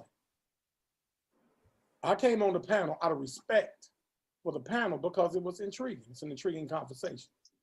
All right? I don't need you to go into a slippery slope. If you're going to talk about fallacies, talk about them in context. You are claiming to be a true Scotsman. You are claiming to be able to control the tempo in which you choose to defer or accept an authority. You don't have that right because you're not an expert on it. There is a thing as called as inductive and deductive reasoning. This is an inductive argument because it's subjective. You can't pull any data to support any claims when other professional linguists other than you are going against what Mr. Asar is talking about. So your deferred authority can be biased and led to a slippery slope if somebody brings primary sources that are contemporary, meaning there's a bunch of them, like Chief X did. So you try to beg the question by bringing a superlative that King Sosa yelled out that had nothing to do with the context of the argument. If we're having an argument, then we're going to use fallacies. Those fallacies have to be logical fallacies, not subjective fallacy that you're pulling out the air because you want to subject yourself to your own argument. We also have a right to be objective. If I don't agree with you, I don't. You don't have to correct me and tell me that I don't have home training or I don't have self-control when you start telling me what I am and what I am not. No, you're not going to receive respect and temper and control and none of that. It's a flow symbol on the left side of what that book costs, bruh. And because of that, then he's going to be scrutinized. And nobody says nothing when a European gets scrutinized for his work. So he's just being scrutinized. It's nothing personal. It ain't nothing like that. Everybody here is intelligent. I'm assuming this platform is intelligent. Yeah. So what the heck? I'm just supposed to say, you know what? Wudjau told me that this book was great. Wudjau told me that Christopher Ehret don't know what he's talking about. So I might as well listen to Wudjau. But how old is Wudjau and how long has Christopher Ehret been doing it? Oh, okay then. So if I go to a heart specialist to get my oil changed, the heart specialist don't know how to change the oil. I might as well stick with the guy to do the oil changes to fix my heart then. Huh? Because he's cheaper. You know, I don't want to defer to the authority of the heart specialist. I might as well go to the guy to change my oil to fix my heart. If somebody is a specialist, bro, and they telling you, you know, I don't quite agree with this, it's time to take a double take. It is. It's time to take a double take, bro. That's all I'm saying. I don't know about my home training and all that. And all that kind of stuff. I don't know where you're getting that from. If you expect to have discourse and you constantly do that, bro, you always slipping in personal jabs like you better than somebody. Can I ask a question? Can I ask a question? Let me just moderate this because I don't want to. We're gonna move from that. Hold your question. Hold your question. This is what I want to do. I want to read the definition of appeal to authority, and then we can just all move on because I don't think we're here to have. Wait, but hold up, but do that, but allow me to have another say so to what he just said. Okay. And I'll be brief. Okay. So here's the definition of appeal to authority. And then Wudjau, I guess, going to respond. And then let's move away from appeal to authority because we don't need to argue about that for hours. I never said he was wrong about appeal to authority. I said he was doing it himself. So reading the definition, I'm not against it. Okay. So that's out of context. That's framing. Okay. Go ahead, brother. Okay. Wait. No, I asked somebody to look it up just so that the panel and the audience will know what it is. And I said that people, they're being claimed that this is an intelligent panel of people and the audience, they can make a determination for themselves because I was accused of appealing to authority. Okay. So after I read this definition, do you still need to respond to that or are you good, Wudjau? No, not to appeal to authority, just to some other things that was just said. So okay, you have a turn. Okay, then after that we'll move on to another topic because I don't want to be on appeal to authority all day. Okay, also called appeal to authority, or excuse me, let me start from the beginning. An argument from authority, also called an appeal to authority, is a form of defeasible argument in which a claimed authority's support is used as evidence for an argument's conclusion. It is well known as a fallacy, though some consider that it is used in a cogent form when all sides of a discussion agree on the reliability of the authority in the given context. Other authors consider it a fallacy to cite an authority on the discussed topic as the primary means of supporting an argument. That's the basic definition. Go ahead, Wu. Okay, so I was hoping that you found one where it actually lays out the logical formula and it also shows the example. But that's fine. Yeah, so that ain't good enough, Chief. That ain't good enough now. He was hoping to find another one. No. Begging the question. Okay. Now he's begging the question. This okay. Now it's not good enough. He told you to hurry up and read it, and when you do, it's not good enough. Okay, gotcha. Now go ahead, Will, and then we'll move on to something because I think Khonsu came on to talk about something else also. So we're gonna move away from that after Wudjau. Go ahead. No doubt. Okay, so just for clarity purposes, what Chief X gave is perfectly fine. I don't need somebody to make up something out of the clear blue about whether something is good enough or not. I would rather that you, Khonsu, speak for yourself. What Chief X gave was perfectly fine. What I was hoping, though, was that, as I said before he even read it, and I told people to find it, that you found one where it lays out the logical formula and also gives examples. People could rewind this back and see that I said that. But what he gave is perfectly fine. I did not appeal to authority. That's the whole point. I deferred to authority tonight, and that's what I spoke about. But what I want to speak about is in terms of claiming to control the tempo of a conversation. I've never claimed to control the tempo of any conversations tonight at all. Anybody can listen to the video and they'll see that I didn't do that. That was just pulled out of thin air, and I have no idea why. Then I've never said or even implied, for example, Wudjau said this book is great, therefore it must be great, or wherever the case is. That was never even applied tonight at all. What I encouraged tonight from the moment I got on was that for people to take up themselves, at least to pick up a book, any book on the subject of historical comparative linguistics, and study the basics of it so they'll be competent at least in the methodology. Therefore, that any questions or any demonstrations by person A, B, C, or D, they'll be able to discern who is holding true to the method and be able to see some of the basics of what they're talking about. Because outside of that, then people are going to remain confused. And if person A differs from person B, they're going to be stuck. They're not going to know who is telling the truth, who is accurate, who is not, until they take it upon themselves to do their due diligence. That's what I said when I first came on in so many words, and that's what I'm saying right now. So never once did I say that this book is great or whatever the case is, ever tonight. All right. Then the issue about the analogy about the oil change, going to a person who changed your oil to fix a heart, none of that applies to anything I said tonight. So I don't know why that was even said. So now we can move on to something, to the details of what we were actually talking about before all this other side. Oh, let me say something about the home training. The reason why I said home training is because, not to talk about your home training, Khonsu, I don't know you from a can of paint, except for online. So and vice versa. So I can't talk about your home training. However you grew up, I'm giving you the benefit of consideration that it was great, like mine. So I said home training because I was taught that two people can't talk at the same time. And so when you kept trying to cut me off, I said home training to bring you to that remembrance, hopefully, where you can realize and say, okay, let me let him finish. All right. So shit ain't gonna work. Okay, he almost finished. He almost finished. He almost finished. Wait, but he's coming for the last word. He's about to finish. He's about to finish. Let's go. Finish up with y'all. I'm almost done. This is and this is right when I'm talking about the home training. So what I'm saying is that Wudjau Rakim. Is that Rakim. This is what I'm saying. Khonsu, come on, we're trying to move on. Khonsu.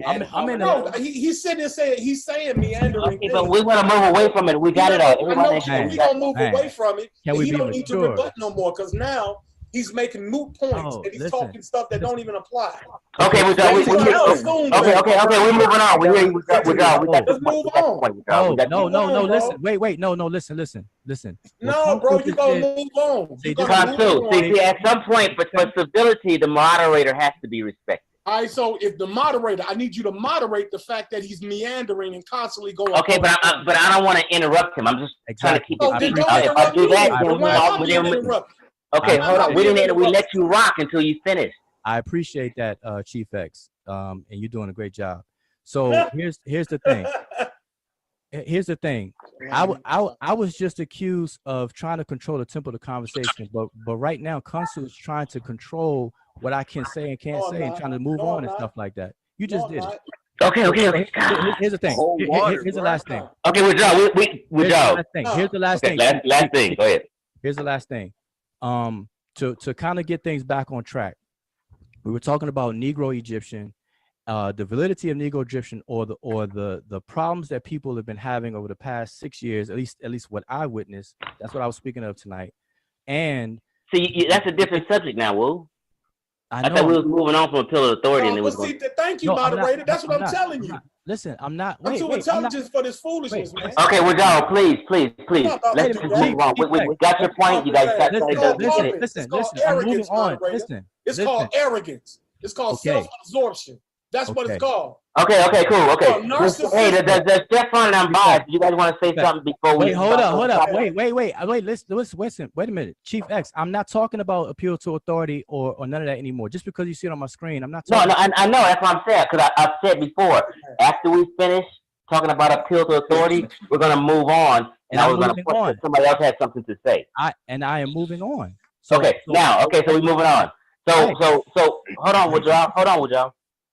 Did Chefren and Unbiased have something to say before we jump to another topic? Because I heard them in the background. No, we good. Let them rock. Okay. Is there another topic that you came on for, Khonsu, that you wanted to bring up? I want to ask a question. All I'm saying is... Now, hold up, so you can ask your question a whole nother day.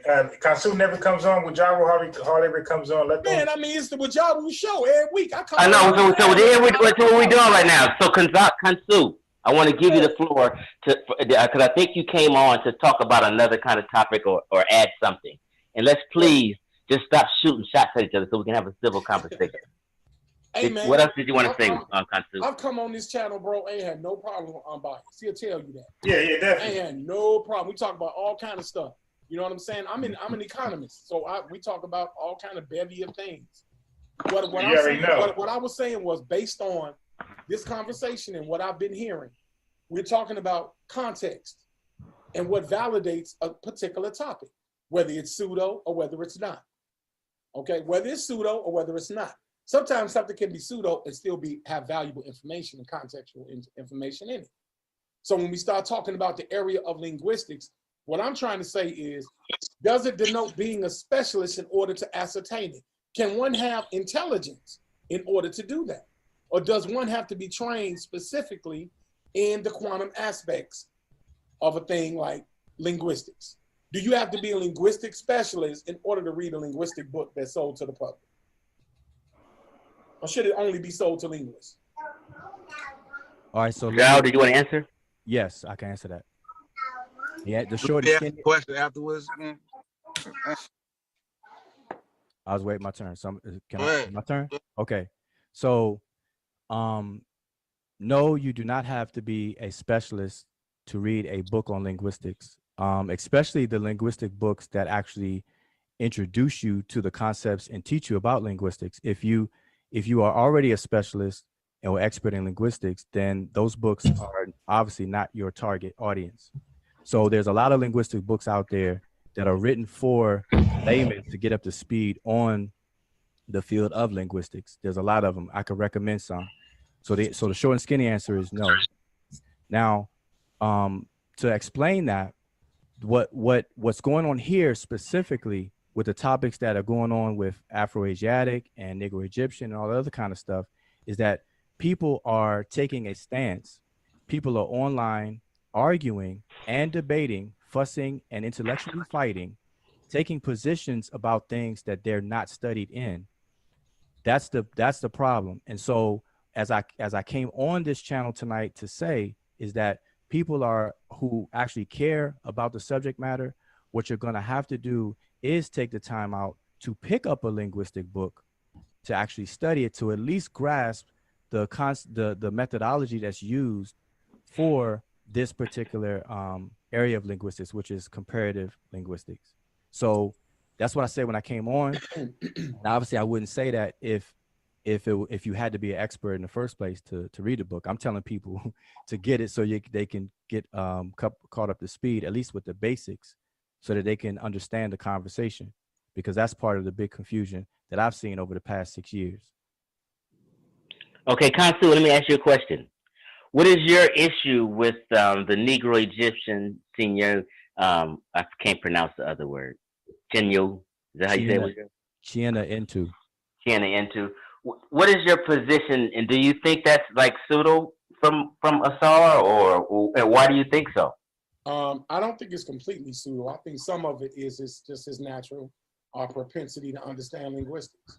I do think that, it takes a bit of researchability to be able to pontificate. It does. It takes a little bit. You have to research and pull data. So I don't think it's completely pseudo. But what I do think, it is quite biased. I think it's biased and it's unfounded. And I think that he needs to be able to argue this point of what he talks about with other leading linguists. If he's a leading linguist, if he's that, and if he wants to denounce that doesn't matter, and that he's a specialist, that someone should go for information, then he should be willing to go against other specialists of the same genre and be able to establish this Negro Egyptian thing. He should be able to do that. He should be able to do that easily and publicly with any of the leading linguists. Because I'm sure that everybody's not going to agree with everybody. So if he has his opinion on it based on what he's brought to the table, I'm not quite sold on that. I'm not quite sold completely, because I look at the Afro-Asiatic model and it's quite consistent. So the only argument that I see, it goes into the ambiguous term of Eurocentricity, which is kind of hard to prove depending upon the context. It's kind of difficult to prove any kind of racism within it. It's kind of hard to do that. All right, so I have a comment about that, if I can take a turn, but I don't want to hog the mic. So I think Sosa, you have something to say, but I want to. I'm just curious, like, Khonsu, can you give a couple examples of what you some issues you have with the work Asar did, so we can maybe get some clarity on where the disagreement is stemming from? Well, the comparative method. His comparative method, usually in linguistics, you establish with something that may be proto, and that's not necessarily an actual language. That's to establish the language phylum. It's not necessarily an actual language. So that proto-language, whatever it is, generally used in linguist methodology, is used to establish some type of comparative phenome and so forth and so on that applies to the linguistic field. We can go into the 6 areas of linguistics, but I don't want to hog the mic like that. Just like Wudjau said, I don't want to do that. And so you have a problem with the proto? No, I don't have a problem with the proto. What I have a problem with is that it's ambiguous. It's quite ambiguous. When you start going into CCOM and things like that, it's quite ambiguous. Because if a standard has already been set, and he's coming with his own philosophical doctrine, like people who get PhDs, if he's coming with if he's a doctorate of this, he's a doctor, and he's coming with his doctorate, his thesis, and he's saying, okay, this is unique. This is something new to the world of linguistics, and I can prove this. So he's synthesizing, yet he's not shown his ability to synthesize at all. But he is synthesizing. He's saying, oh, well, based on, all I hear is Mboli. all I hear is Obenga. Where are the other contemporary linguists to support these two guys that are mentoring you? There's more than 2 linguists in the world. Where are the others? It's very inconsistent and very isolated, considering he's handling such a huge topic. Since he's trying to speak about migration patterns and things of that going into Africa, it's kind of odd that only 2 support what he's talking about. So I'm going to ask because I'm deducing what I'm being induced with. And it sounds like his argument is inductive, more so than being deductive. Because I only, and somebody can correct me, I can be corrected. I've only seen Theophilo Benga and John Carlton Bowley. Okay, so I have those same, Wudjau is going to respond, and I'm going to give Wudjau a question, but I do have those same concerns. That's why I keep saying anybody outside of his circle. People are not understanding it, but I have those concerns. So I want Wudjau to respond, but Wudjau, I want to add this question to you, because someone brought this to my attention. Well, let me so I don't lose it. Let me respond, then you could ask me right after, if that. Okay. Okay. So, before Khonsu came on, I had pulled up. I was going to show an example of the complexity of the comparative method, and use Mboli's work as an example. That's what I had on my screen initially, but we kind of fast forwarded past that. But now it seems appropriate, for me to. I wish I have done that beforehand. But here's the thing: one, it's not just 2 linguists that agrees with Asar. And Asar doesn't cite just 2 linguists. Anybody that reads Asar's book, he cites multiple linguists for the various different points that he's making at different areas of the context of his book, of his work. All right. So to imply that it's only 2 linguists, I don't want anybody to get the impression that it's only 2 linguists. That would be, an exaggeration. There are many more than just 2 linguists. In fact, in his latest work, Illusion Volume 2, 1 chapter is dedicated to the explanation of the flawed methodology of Afroasiatic, where he cites numerous linguists who have that stance as well. All right, so just want to make that clear. In terms of Asar's work being the comparative method being biased and bringing up proto, this is where, again, I encourage people to, at the very least, you don't have to get a degree or spend the money for a whole course or anything like that, but get a basic book.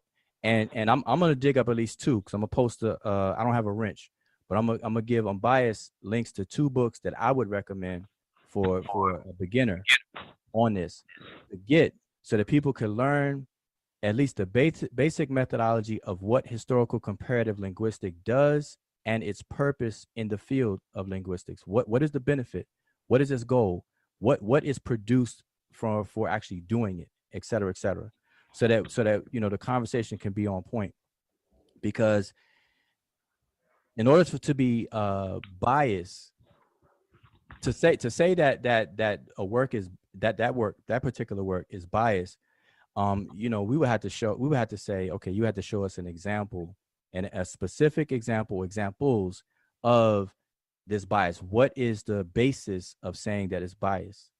Now, one last thing about Asar publicly challenging or other linguists or whatever the case is.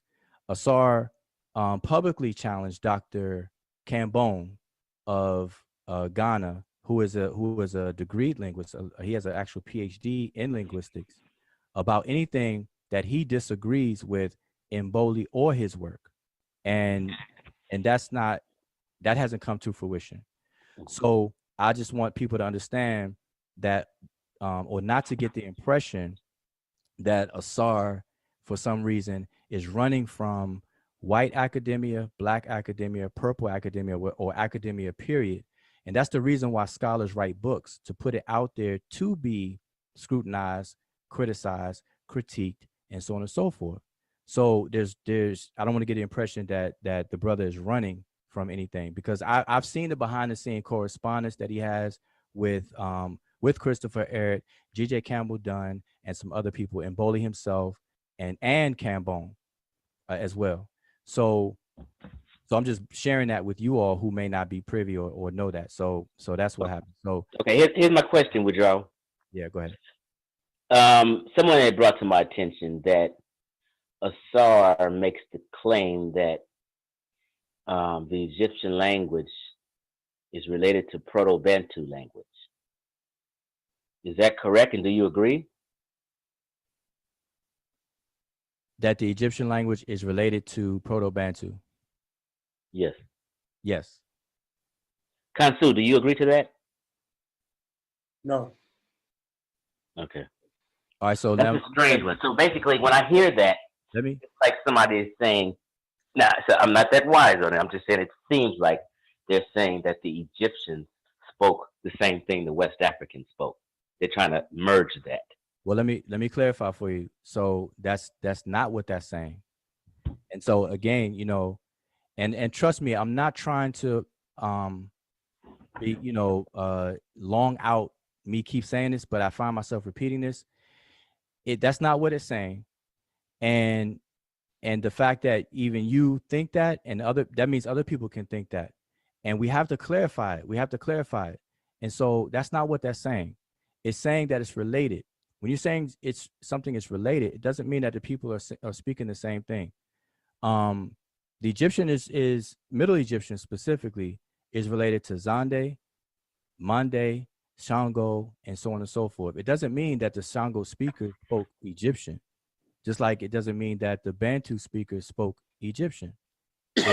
Particular Bantu language. Remember, Bantu is a name, is an umbrella term as well. So okay, so basically, I can say in it, I can be right from what you're saying that if I said Bantu language, Proto-Bantu language is related to English, would I be way off saying that, or can you find relations? You'd be way off saying that. Okay. Because now, for you to say that, it's fine to say it, but the question that a scholar or a scientist would ask, especially a comparative linguist, would ask, can you demonstrate that? Because see, it's a difference between, demonstration beats conversation. Y'all have heard us say that all the time. It's really about the evidence. That's what science is based on, evidence. And so if you can provide a demonstration of the evidence, that speaks to what you're trying to say without even saying it. So people say a lot of things. So I can say that, you know, the Cleon language is really ancient Egyptian. I can make that claim all day. But if I can't demonstrate that, then my claim is just an empty claim. And so we have a lot of those out there. So there's no data, there's no evidence that English is genetically related to Bantu. Okay. And if you say so, if you're the one that's asserting the claim, the onus, as they say, or the burden of proof will be on to you to demonstrate for us, and then allow us to see what you demonstrate or the evidence that you offer. Right. So, reason I brought that up because I know like West Africans are considered to speak Bantu language. Yeah, some of them are. So you're right. Some when I hear somebody say the ancient Egyptian language is related to Proto-Bantu, it just in my head it seems like somebody's trying to make that kind of connection. That's all. No. Okay. Well, that's what I'm saying. I don't. You answered it. Yeah, but now I do want to say this. The reason why, when you ask me, do I agree with Asar? The reason why is because I've checked his work. I've checked the demonstration. So if somebody were to say yes or no, if they disagree, then the next question should be, what is the no based on? Did that person check the work? And if you check the work, or if that person checked the work, then what flaw did you see in the work? Where did Asar go wrong to make the person come to the conclusion of disagreement? Okay. Is there anything? Ask that question. So what did I wanted to ask a question. Okay, Khonsu next. Let me ask just one brief question, and real briefly answer what do. Is there anything you disagree with Asar on? Anything? Not in his latest work, but I've had disagreements with Asar, you know, off and on throughout, you know, the years. But not on his latest work on the topics that he covered in his book. Okay, go ahead, Khonsu. Yeah, with Proto-Bantu, let's go into the phonology of Proto-Bantu. You said that you've checked his illustration of this to the latter question that Brother Chief posed. What did you observe as he illustrated the 11 consonants and 7 vowels that are used in the phonology of the Proto-Bantu? What did you observe? Because Proto-Bantu is proto means reconstructed in there, as we know. I don't want to be redundant, but I'm asking you that. Well, not all proto languages are reconstructions, but specifically reconstructions are hypothesized or hypotheticals. So if that's what you're talking about, then I want to be specific with that. Just because you see the word proto does not default to hypotheticals or whatever the case is. So I just want everybody to understand the difference between that. Right. So when you're talking about the 11 consonants or the phonological inventory of Proto-Bantu, it's consonants versus vowels. Where are you talking? What book from Asar or what page? No, I'm not. I asked you based on what you observed. I don't have a book or a page. You said you checked it. You said you checked his observation as he illustrated the methodology. Yeah. Asking to what Chief X has said. So based on your witness account, your primary account, what did he illustrate in regards to the phonology that uses 11 consonants and 7 vowels in Proto-Bantu? That's what I'm asking you. Where are you getting the 11 and 7 from? That's the general collection of consonants and vowels that are in Proto-Bantu. When we study phonology, there are 11 consonants and there's 7 vowels. If you want a source, I can provide a source.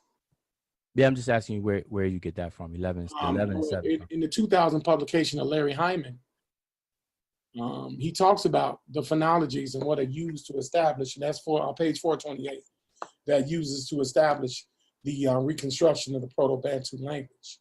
Okay, and so it was established that 11 consonants and 7 vowels are generally used, right, in the reconstruction of the Proto-Bantu. All right, so now, how a proto-reconstruction even is proposed is that you have to work out consistent sound meaning correspondences with the existing languages. And this is what Asar demonstrates and shows, as well as Mboli. And this is what every historical comparative linguist does, especially if you're reconstructing a proto language or an ancestral language for the sibling languages. You have to take the sibling languages and you have to establish what's called cognates. So you have proposed cognates, and then you have to test those cognates to see if they're actually true cognates and rule out borrowing, chance, and all this other kind of stuff. Once you establish that, then you establish your regular and consistent sound meaning correspondences, and then you propose the reconstruction based on those consistent sound meaning correspondences, and Asar demonstrates that as well as Mboli. So let me ask this. So and I'm just speaking on phonology, we can go into morphology, but the cognates that you mentioned, I think that was answering directly to what Chief X is talking about. So when we talk about the consonants, of course, we're talking about the labial, the coronal, the palatal, the velar, and then we go into the nasals, the voicelessness, and the voiced terms, because there's a small set of sounds that are associated with the Proto-Bantu. So if you said you checked him and his methodology, what was illustrated to show cognition? What was illustrated to show a connection between that would establish it coming from West Africa? And then, of course, ending up where he's claiming on the East. So I'm asking you that because then we could go into morphology and talk about the vowels. We can go into certain arenas there. I'm just trying to get an understanding of the actual illustration that was done by Asar, because I have not read it. I don't know. But Chief posed a great question. So can we get that book? Can we get that book on the screen or something so we can see where he does it? Yeah, if the illustration is there, or if you've checked it and you know it, you might not know it. I don't know. I'm just asking. Let me answer it. See it done, and then everybody can kind of learn at the same time. You feel me? Yeah. Let me answer it. The question. I don't have his book in a digital format to share on the screen, so I'm not able to do that. But let me answer it. But I want everybody to know that I already answered the question you just asked, and my answer was not recognized as an answer because I feel that all of us, and I'm putting myself in there so I won't sound like I'm being condescending or whatever. We just have to learn the basics of historical comparative method, the method, and what it produces. So the question you just asked me, I already answered it. When you what is shown is the regular. When I say regular, I'm talking about consistent or sustaining. The sustaining or consistent regular sound meaning correspondences, because cognates stand on two legs, sound and meaning. And you have to understand what a actual word is and the elements that compose a word. And this is what comparatives deal with all the time. So you have the concept, and then you have the form. And the form could be a sound pattern or a written pattern if you have text. The concept is conceptualized. We cannot directly observe concepts. So we have to place those concepts within a form, and that form is in sounds. You have a string of sounds, and those strings of sounds can be broken down to their most minute meaning. So you reconstruct the phonology, and you also have to compare morphemes that constitute words itself. And so when you do this on a regular basis for the basic vocabulary between two or more languages that you're comparing, and you come away with a very consistent result, then you take your result and you check that against a fresh language added into the mix to see if you can duplicate your work from the first two that you've done. Asar, all comparative linguists do this, and Asar has done it in his work, and Mbole has done it. So that is what he shows, and that is what we observe, and that's what I have observed and checked. So let me ask another question, because that's great. Wilhelm Bleek, are you familiar? Yes. So what flaws are in Wilhelm Bleek's work? What did Wilhelm Bleek contribute to linguistics? Just to my memory. The 16 noun prefixes that are associated, and along with Karl Meinhof. I think I might not have his last name correct, but I believe it's Karl Meinhof that adapted Bleek's prefixes and changes some of the phonological features and added more prefixes. So I'm asking, like, what is your take on that, based on the fact that this Negro Egyptian would contradict that if we looked at it open-faced? And of course, it has to be disambiguated. So you're breaking down the quantum aspects of this. What faults are in Bleek's work and Meinhof? I might be saying it wrong. I know his first name's Carl Meinhof, but I'm saying I'm not sure that Negro. What makes you say, just for clarification, what makes you say that the related family of languages that are formerly called Negro Egyptian, that's now called China Intu, what makes you say that contradicts or refutes the noun classes of the Bantu language? Well, again, based on what Chief X asked, and he asked me a question, and I said no. That there's no connection, because West Africans were not speaking what was spoken in East Africa. According to professionals, they're not. They haven't. Well, so Wudjau, let me ask you this question. It's on the same line. Do you think? Because I haven't. Okay. Are you claiming that you disagree with other linguists outside of SAR? Because I don't think other linguists would agree that Proto-Bantu is related to Egyptian. Do you see other scholars and linguists saying that? Yeah, there are other scholars that have made those proposals, but let me clarify something, because CKG Campbell Dunn is one. I can name some more, and Asar lists them in his book. But let me clarify something though, because, and this is just for my clarification. So Chief X, do you think that Asar is making a claim that West Africans speak the same language as East Africans? No, the two people. This is one of the questions someone said I need to bring to the linguistics department at UCLA. They feel that Proto-Bantu is related to Egyptian. I can't hear Chief X. You faded very. I'm talking to my phone. I'm supposed to be talking to my tablet. No, that's one of the questions that I was supposed to take to the linguistics department at UCLA and ask them, do they feel that Proto-Bantu is related to Egyptian languages. No, let me re-ask my question. I'm asking you, do you think that Asar is making the claim that West Africans spoke the same language as East Africans? No, I think he's making the claim it's related. Okay, I just want to make sure okay, now you understand the difference between it being related versus them speaking the same, the same language. Yeah, he's basically trying to say, I think he's trying to say there's some similarities in some words. Well, not just in words. See, that's again, and it's my hope that people. I think he said. I'm not sure. Yeah, I hear you, but I'm saying that's not it. This is why I'm encouraging people, and I'm gonna do it till the wheels fall off, to understand the comparative method and what is produced from actually performing that method, just like the scientific method.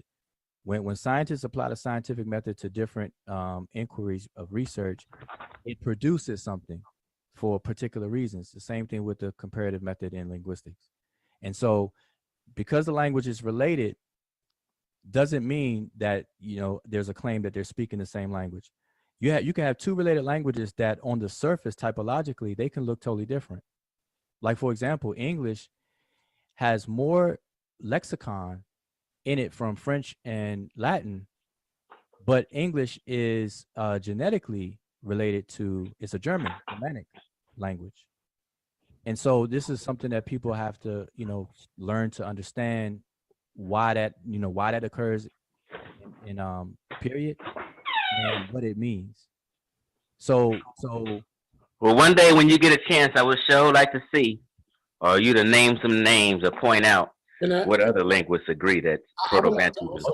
Okay, is there a record of Proto-Bantu? Where is there a record of Proto-Bantu? A record of Proto-Bantu? You talking about the Reconstruction? No, where's there a record, of Proto-Bantu existing? And I'm asking, some proto-languages are not reconstructed, but this one is reconstructed, correct? No, I'm saying not all proto languages are reconstruction. So I'm asking you, when you say Proto-Bantu, you're talking about the Reconstruction, right? No, I'm not talking about the Reconstruction record. That's what makes it proto. I'm saying, is there a record of that? Of Proto-Bantu? Like its words and pronunciation.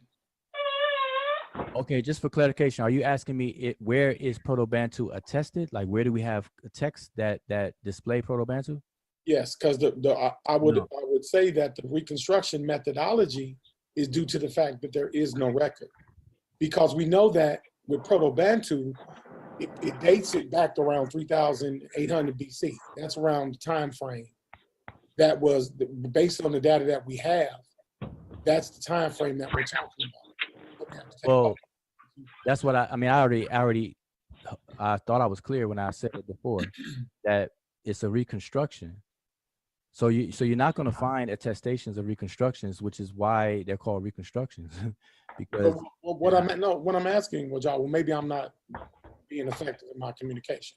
What I'm asking is that normally we take things like agriculture, fishing, boats at that particular time in order to be able to expand on what becomes a proto-reconstruction. So what I will ask then, in light of the question and in light of what Chief X is talking about, what cognates of agriculture, fishing, and boat building gives reference to a relation between Proto-Bantu in the West and it being established in the East or related in the East?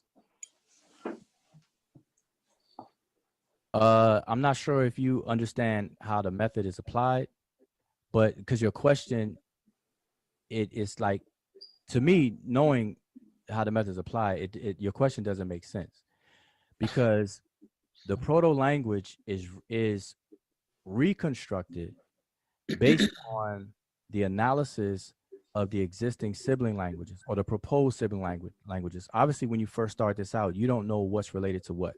So you have to start off with guesses and supposes and things like that, and you have to test these things out. So what would be the ancestor? What would be, if it's a linguistic reconstruction as you explained to me, then what would be the ancestor that led to the reconstruction? What would that ancestor be an ancestor language that would lead to the linguistic reconstruction, or is this an internal reconstruction? I'm not sure why you say internal, because internal is dealing with one language. So I don't, that you. No, that's what I said, or. I put or in between. I'm not, because I don't know what you're saying. You're saying doesn't make sense, so I'm trying to, disambiguate this. Linguistic reconstruction needs an ancestor language. The reconstruction would be the ancestor language. So that's what I'm saying. There's no records of Proto-Bantu. But I'm saying this is where I'm. This So is how do we know it's the ancestor language? Like I think he's trying to say with y'all, like we can see the hieroglyphs and we can see some writings in other older cultures. Listen. So how are they basing something off of Proto-Bantu and it's so old? What are they? No, that's not. Well, you're asking a different question, and I could address that too. Because what I'm getting from what's being asked, again, this is why, again, if you understand the proto language is reconstructed as the ancestral language as a result of analyzing the existing sibling languages and showing the regular sound meaning correspondences to show genetic relationships. So, of course, there's no record of it as far as when you say record, meaning attestation, which is why it needs to be reconstructed. And you go about reconstructing it based on what you do observe and what you do see with the existing languages that you do have tangible access to. So, Okay. so a proto language is a result. You don't start with it. It's a result of a process, not the beginning of the process. Okay.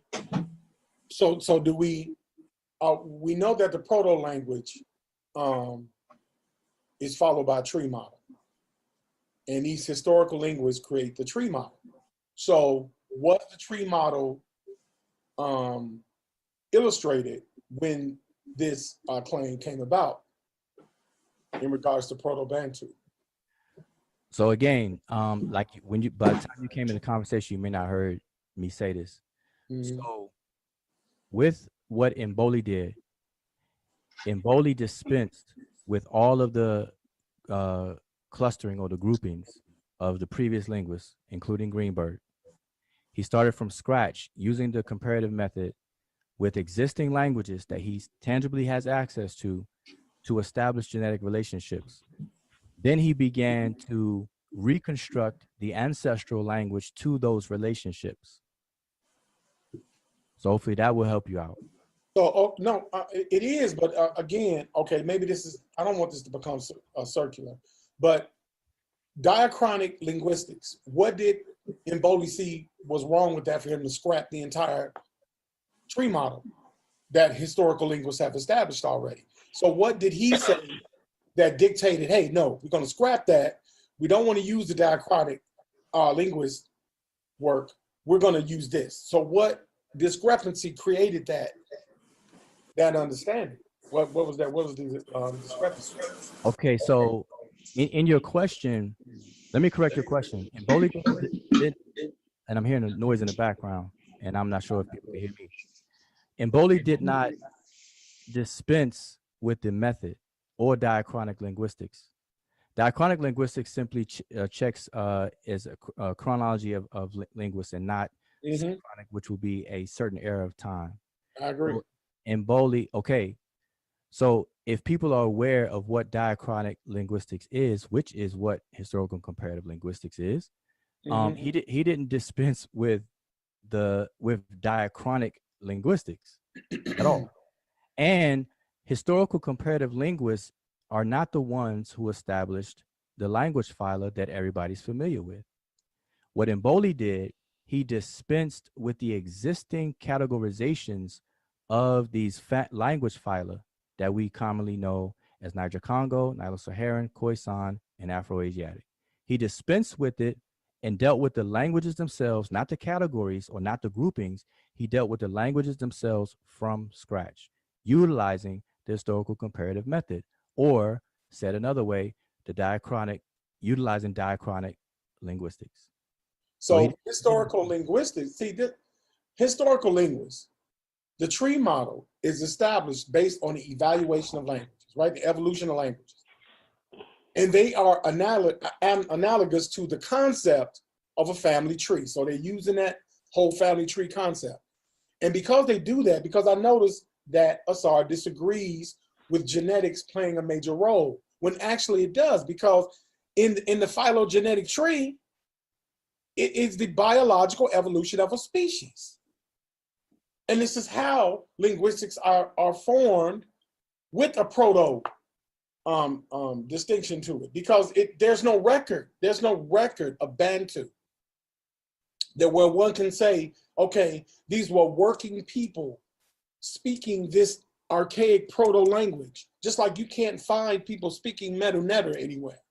That doesn't mean it didn't exist. That doesn't mean that. So we have to use other peripheral studies in order to substantiate the claim. And henceforth, linguists defer to proto and the tree phylum. I'm just trying to figure out, by this being a unique claim, that the majority, I won't say all, but the majority of linguists disagree with, and maybe a small amount of people may agree with Brother Asar. If they do, I'm trying to figure out the consistency here that substantiates the claim against the consensus. Because there's a consensus that goes against what Brother Asar is saying. I'm trying to gain an understanding with the consensus. All right, I think so Wudjau, to add on, when you respond, Wudjau, add on, because somebody made this statement, and how do you respond to this? All proto-languages, including your phylum, that you created, Wudjau, is hypothetical. All right, so let me go backwards. Let me address what you just said, Chief X. I actually said that earlier. So if you're reading that from somebody, maybe they just somebody said this, yeah. Yeah, so maybe somebody just tuned in.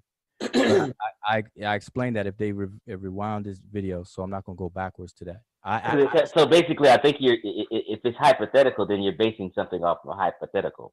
No, see, this is the problem. I'm confused. Help me out. Okay, this is the problem. You're not gonna listen. I don't think that I am going to be able to totally unconfuse you tonight. And so, what I recommend when I first came on here, I'm gonna make that a perpetual recommendation. So I'm not gonna keep repeating it. But everybody remember that I'm saying pick up a basic book on historical comparative linguistics, and I'm going to recommend at least 2. So I'm gonna post the links after I'm done. But now, so to get back to what Khonsu was saying, the problem is in you asking the question, you're making assumptions, or you're including things in there that you're basing the question on that's not a reality in historical comparative linguistics. So, for example, you mentioned a few things. You mentioned the phylogenetic tree, which is dealing with biology and genetics. And so I just want everybody to understand that there is no gene in any human being that you're going to dig up that has any direct correlation to the language that person spoke.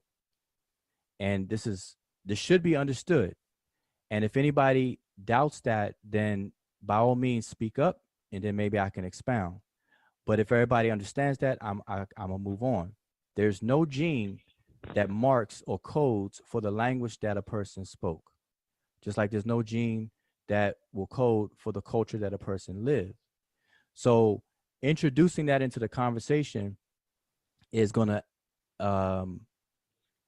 convolute the conversation.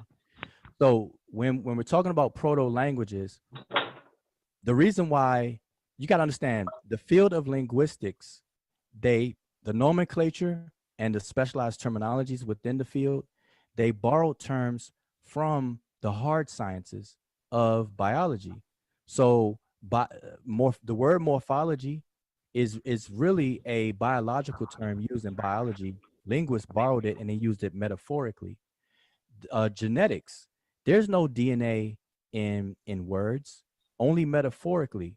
The genes of words would be their morphemes and how these morphemes are glued together to form what we call word forms and things like that.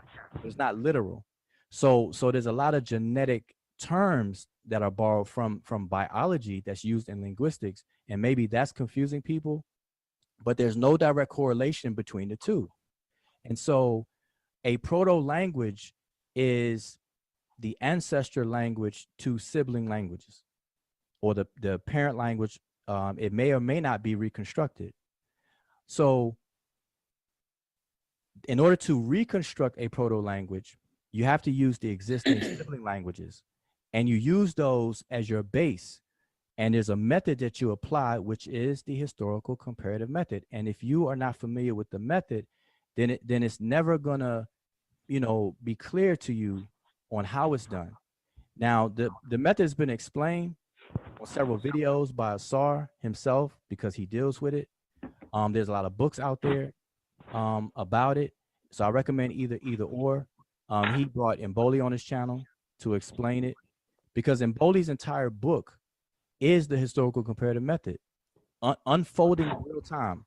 When you start off from the first chapter of Mboli's work, he is actually walking you through the process in real time with 14 languages. He starts off with 6, and then he forms his hypotheses and everything with those 6, and then he tests those with 8 more, totaling 14. And those tests comes away with conclusions that he comes out towards the end of the book. So he's walking you through the method. And so people are just going to have to get that to understand.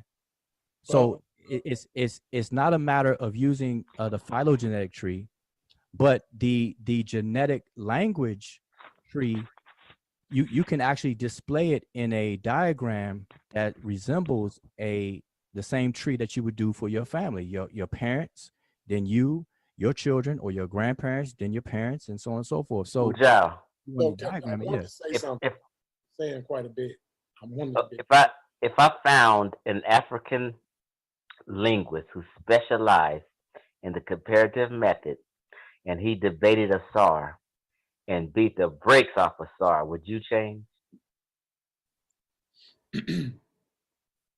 Say it again. I'm sorry. If I found an African scholar in linguistics who's very studied and well learned in the historical comparative method, and he beat the brakes off of Asar and showed you guys where you erred, would you change? Of course, I'm a scientist. Okay, gotcha. All right, but let me clarify. Let me clarify something about what's said, because you read something from the comment, but I want to make this real crystal clear. When we're talking about proto-reconstructions, what I just said, and I'm trying not to be long-winded, but I just wanted to remove the actual biogenetic conversation from it, because you can't correlate the two. There's no direct correlation. Now that once we push that out the way, now we could focus on a real proto-language or proto-reconstruction. And we have to understand this, that proto-reconstructions is the result of the scientific process. So it is a result of a scientific process. After testing, after you form your hypotheses to form cognates and so on and so forth, and you do all these different tests between languages, this is what comes out in the wash. So proto-reconstructions in a scientific context would be theories and not hypotheses. Okay. So I just want to make that clear. All right. Let me, with this method, with linguistics, it really is a peripheral thing when we're studying history of mankind. It's kind of a peripheral that needs other things around it, and not just it stand alone to justify a group of people. Are you familiar with the term variety when it comes to linguistics? Are you familiar with that terminology? Yes. And by you saying yes, that is involved in the field of social linguistics. Mm-hmm. Okay. So that means that we go into key concepts in social linguistics. We talk about code switching, diglossia, we talk about language change, we talk about language ideology, language planning, multilingualism. We talk about prestige and things of that nature. We start going into certain areas of study, then it breaks down into subfields. So when we talk about these things, what social dynamics actually connect these languages as well? What social dynamics did Mboli show to connect these languages as well? Because just like in America today, working illustration, people in New York don't speak the same slang, quote unquote, as people in, let's say, Illinois, or maybe people in Georgia. But we do know that these codes can be switched and it's generally understood. Sometimes they become colloquial, sometimes they become borrowed. But at the end of the day, there is a sister language. There's a sister language that is established, and you need a social foundation in order to do that. So I'm asking, with Jean-Claude Mboli's work, has any of his work been rendered to English, by the way? Does any of his work been translated to English? No, not publication, no. So how did Brother Asar, sidebar, how was he able to validate Mr. Mboli's work if it wasn't in English? He told him, and Mboli told him directly? That would be a best answer by Asar, but I want to answer your other question. Sure. Instead of dealing with the sidebar, because Asar can speak to that more intelligently than I can. So, in terms of what you just asked, let me ask you this: have you read Mboli's work? Recently, I had to get a translator. I had it professionally translated because all of it's in French. So that's a yes? Yes. Okay. Now, if you've read it, actually, I'm not gonna say if you read it to kind of say to doubt that you've read it, but maybe you didn't understand it, a certain portion. But your question you just asked me is answered in the book.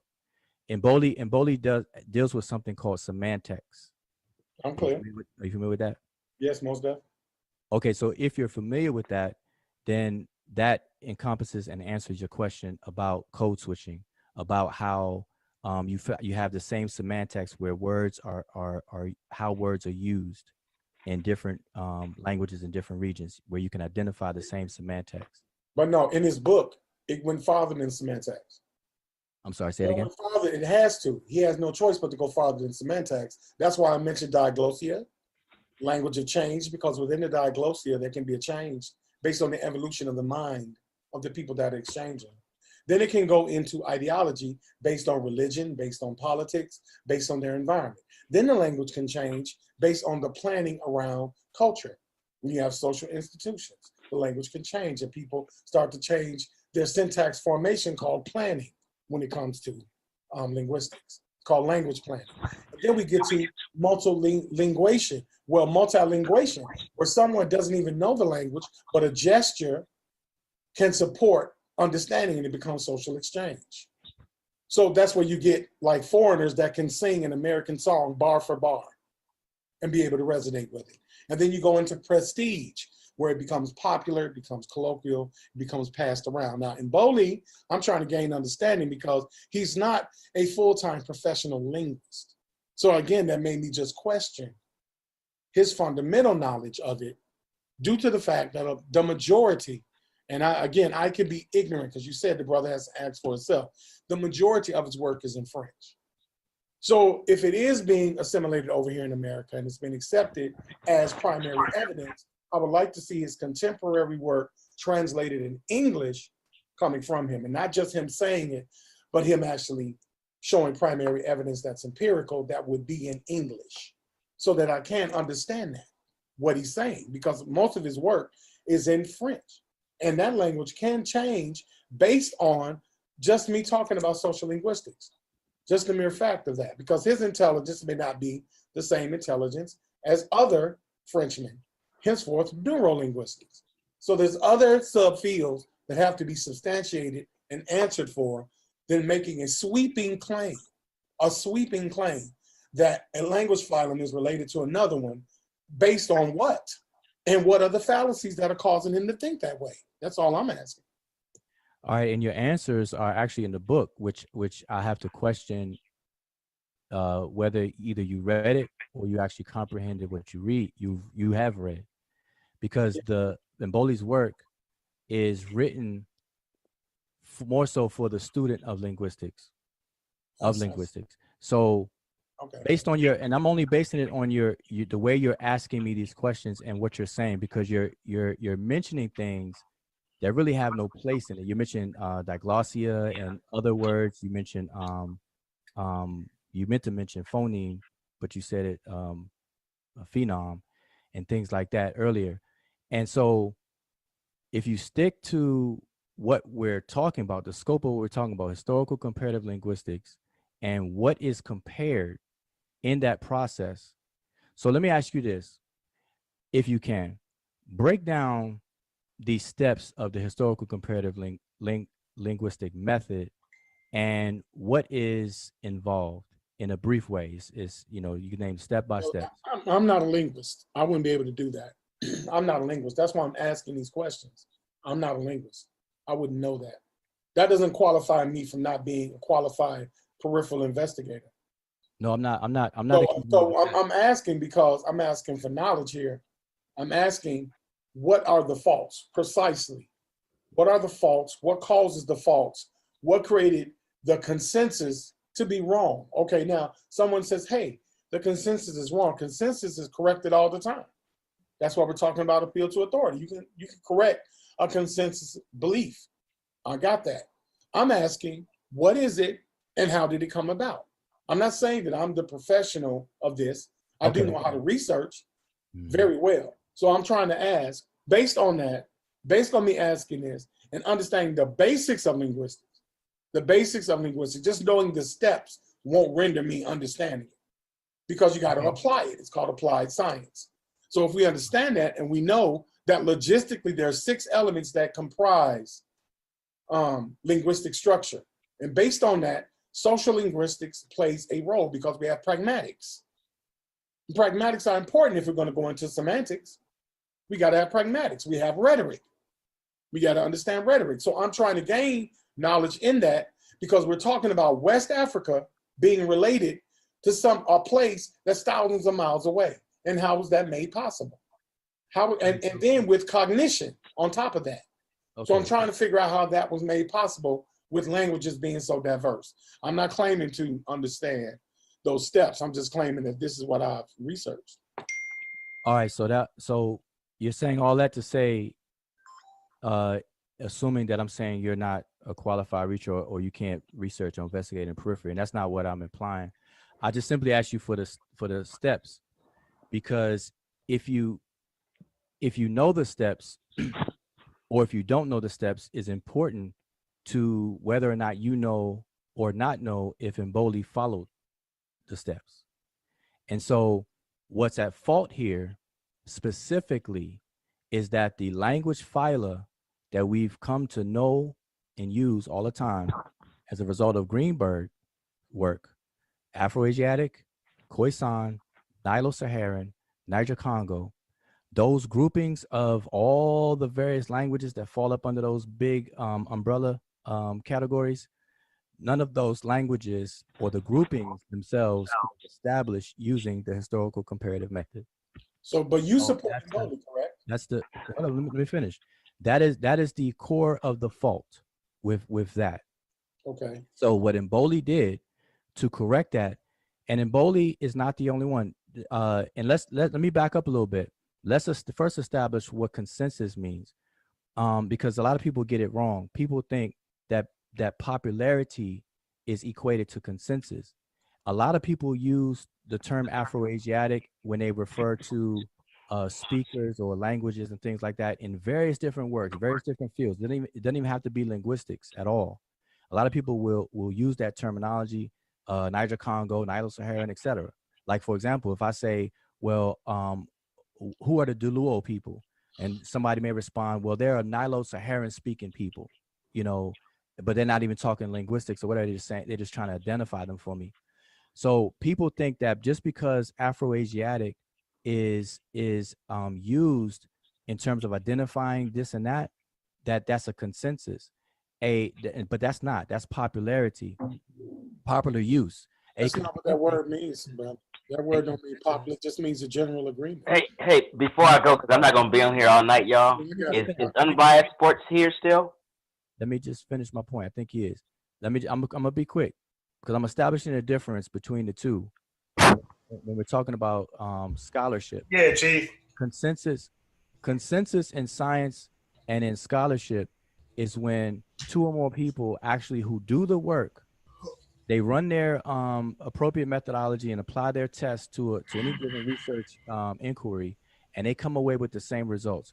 So if scientist A performs this test on this set of inquiry, and scientist B performs tests on the same inquiry, and they therefore come to the same conclusions, that is a consensus.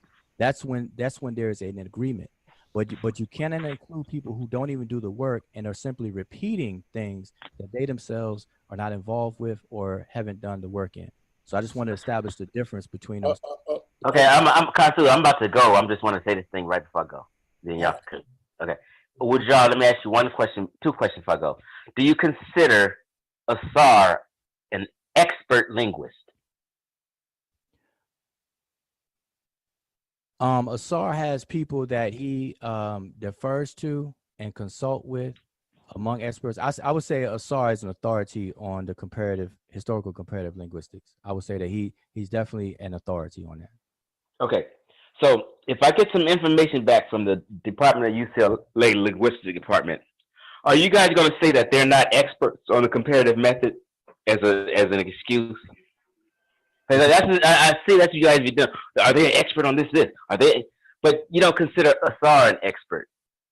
But sometimes you guys talk about other linguists as if you specifically know them and that they're just automatically not an expert. Well, let me answer. Like shoot it down before even a discussion with one goes down. Well, I don't know if you're asking for a collective that's not here, but let me answer. Let me change your question to me and answer for me. I consider myself a scientist. I follow the evidence. I don't care about your skin color. I don't care about none of that stuff. If you provide evidence, that's where I go. I go wherever the evidence goes. So now you asking me if you just name let's say Joe Blow is somebody that you bring to the table. I'm not going to automatically discount or discredit Joe Blow if I don't know anything about Joe Blow or what he's capable of. That would be silly. Well, you did that when you did that with the editor who said his stuff was hogwash. You guys are basically saying he's not credible to debunk Asar or come to an opinion where he can delete Asar's article. You guys just, cause I heard Asar, you got just making an assumption that whoever critiqued Asar's work that he uploaded on Wikipedia and they considered it foolish and pseudo and trash. These are the harsh words they said. See, usually editors are nice. They're not going to say, okay, we can work on it. But they were saying it's hogwash, it's foolishness. They was going hard on it. So I'm saying, if these linguists that's editors of Wikipedia says it's garbage, how are you to say that they don't know what they're talking about? Or did they do this or did they demonstrate? Obviously, they heard something or seen something that make them say total hogwash. Do you get what I'm saying? I get what you're saying, but let me correct you because I don't want you to falsely accuse me. So let me repeat what I said when we brought that up the first time. What I said I've been witnessing this for 6 years. And in all the 6 years, which includes that Wikipedia stuff that you reposted, I told you that it's old. We're already familiar with that. What I said is that you cannot find an ounce, a teaspoon, an iota of those editors actually demonstrating any of the flaws. They're using this language of hogwash, it's pseudo and stuff like that. Fine, anybody can say that. What I said was they have not demonstrated anything, and they have not even quoted Obenga because they talk about Obenga. But how do you know if you hadn't had a conversation with them? No, I'm saying in the article But they're not. Their job is not to demonstrate on Wikipedia. Asar demonstrated, and they said it was no good. Okay, but I'm saying, but see here, but they're giving their opinion on Wikipedia with no reference. They don't even. No, bro, listen to Asar. Wudjau. I went through that Wikipedia thing. I seen Asar's and them conversations. I seen Asar's all that info he was uploading, demonstrating. It was long paragraphs. He was demonstrating, and they said it was garbage still. That's all I'm saying. Okay, but I want you to hear what I'm saying because I'm clear on what you're saying. So I want you to see the difference in what I'm saying.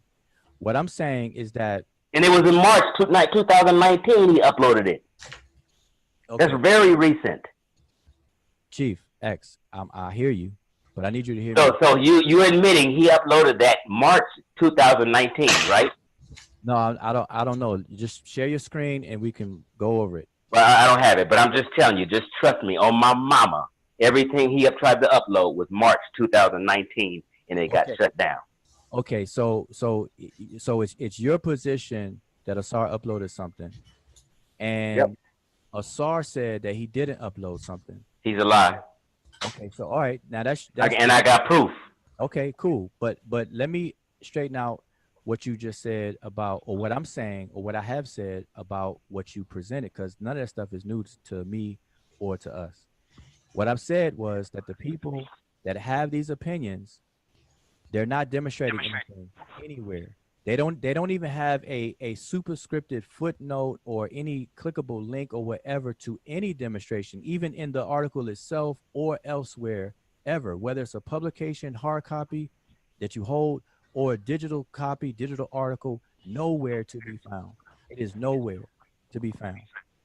And you have to agree with me on that, because you said you went through the article itself. You went through the whole Negro Egyptian wiki article. I've seen his conversations with the editor. He was pleading to let them keep it on there. Please don't delete my shit. Basically, he was saying, and he was saying that somebody gave him some props, and he was like, "Oh, okay. Well, he gave me props, but you saying it." He was crying.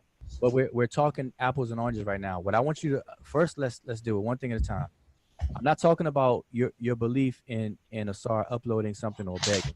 What I'm talking about right now is that these people's opinions that you're talking about, they never demonstrated anything to support those opinions of theirs ever, anywhere. You wouldn't know though. They may have done that between themselves and just kind of just.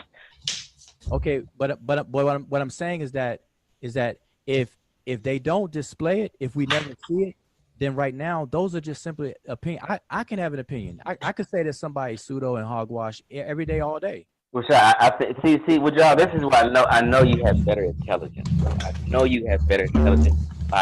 You're a brilliant guy. You know, if someone uploads stuff on Wikipedia, they have a staff of scholars who are editors who's been doing that for 10 and 20 years. It's on their free time, you know what I mean? And I've seen where a couple editors admit it, because they're not going to delete no one's article if they don't understand it. They're not going to delete it. They found someone who understood it, and it looked like an African man's name. And he said it's hogwash also. So it has to be some kind of truth to what they're saying if they want to allow the article to come on Wikipedia. Okay, so it's just common sense. Okay, but now I want you to understand what you're doing. You're saying you are borderlining appealing to authority, because what you're doing, and let me explain. Yeah, I'm appealing to authority. Okay, so what you're doing is that just because an editor on Wikipedia says that something is pseudo or hogwash, that must be true, even though they showed you no evidence to support it. Yep, and I believe them. Yep. Okay, and I'm cool with that.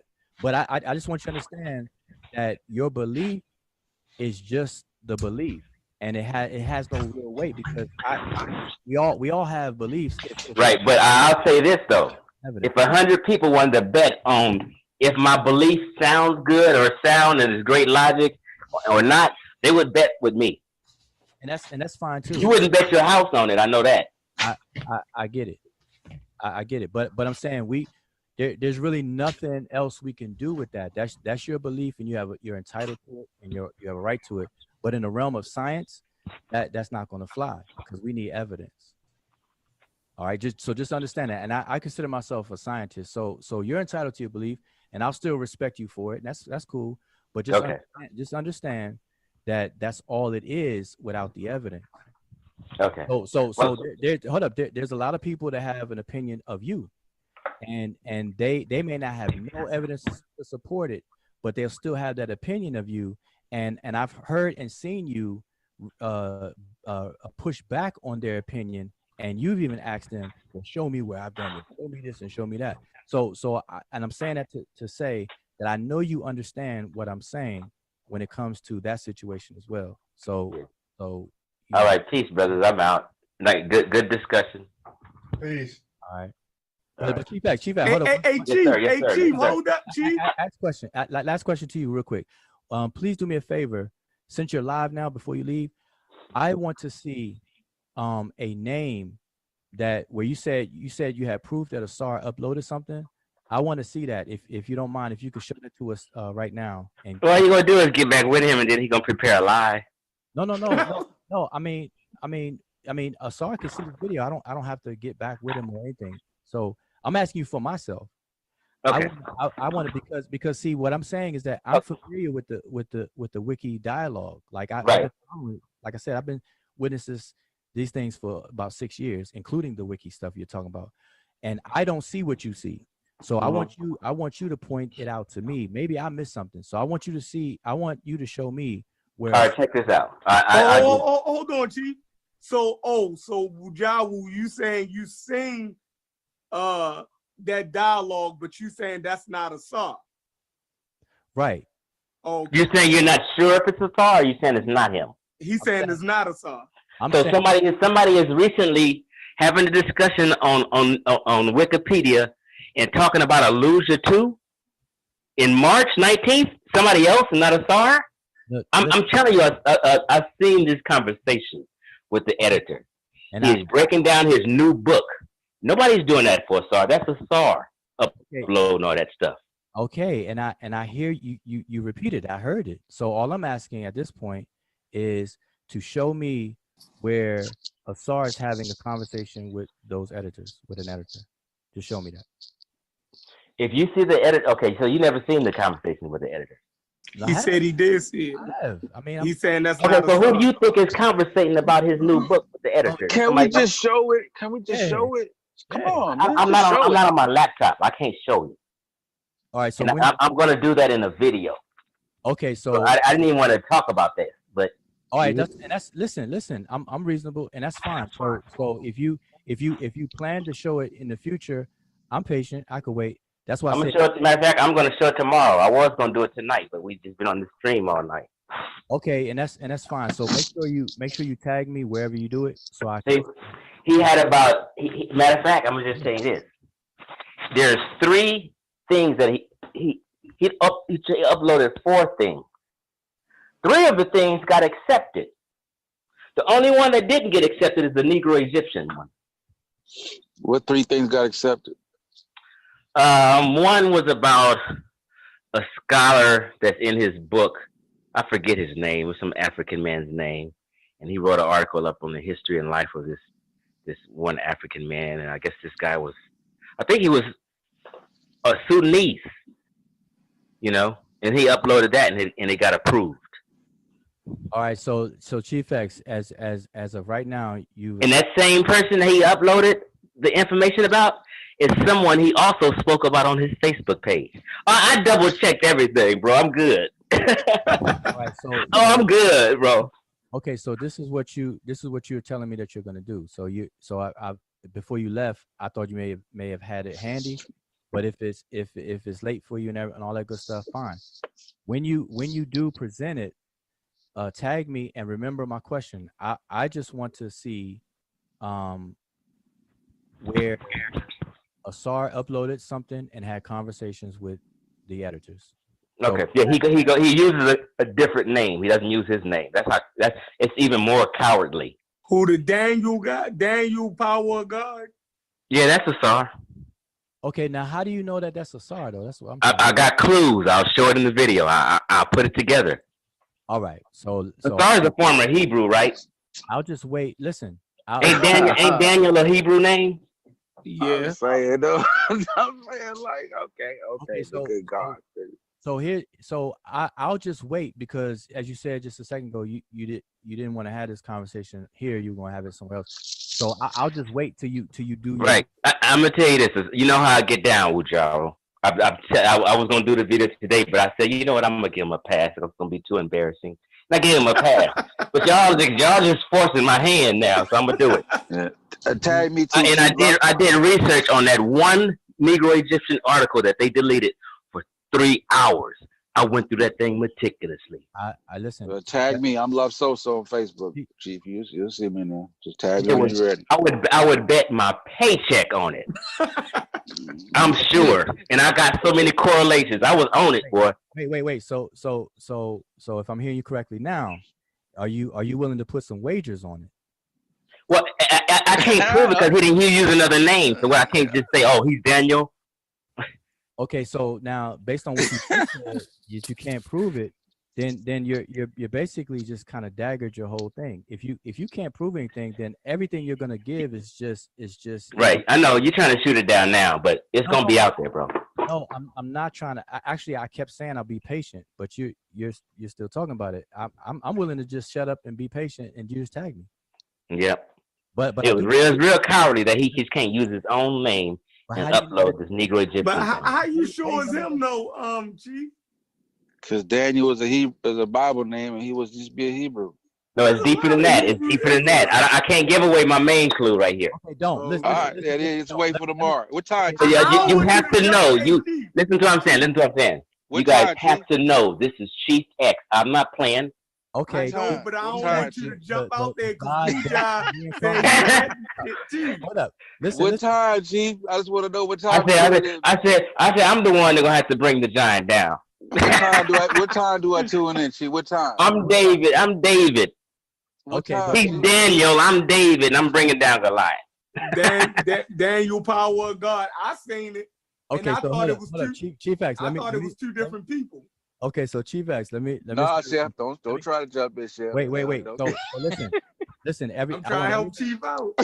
Nah, Chef, chill out, bro. Everybody, I want everybody on the panel. I'm gonna ask a question. Do any of y'all know or have witnessed a SARS dialogue or engaging people outside of Facebook, like on other platforms or anything like that? Yeah, I do. See, I've been following the squad since Blog Talk days. So when I was reading that writing in the conversation with the editors, I said, SARS, that's the kind of shit he would write and say.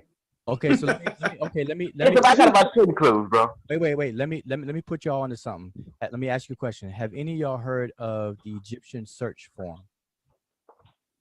No. Okay, so what I want y'all to do is there's a old forum.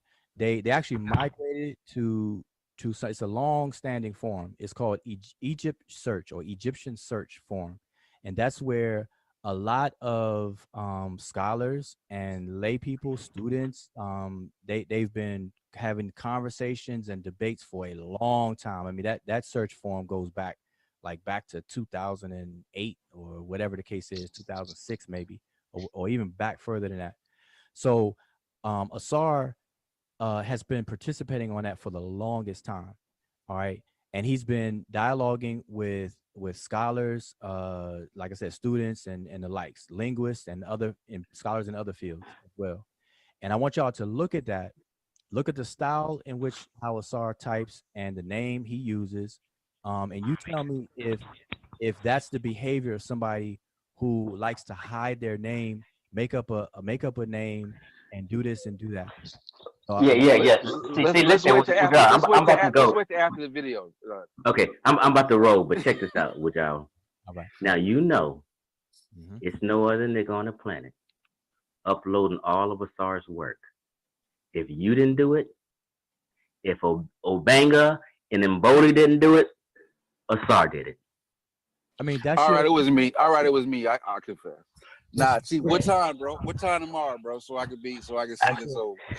I don't know. Tomorrow's Friday, but I'm gonna get it in when I finish all my work for the day Friday. If that's your rationale, I just want you to understand that if this was a court case, man, that stuff would get thrown out. Oh yeah, in court it'd be thrown out because I don't have the gun.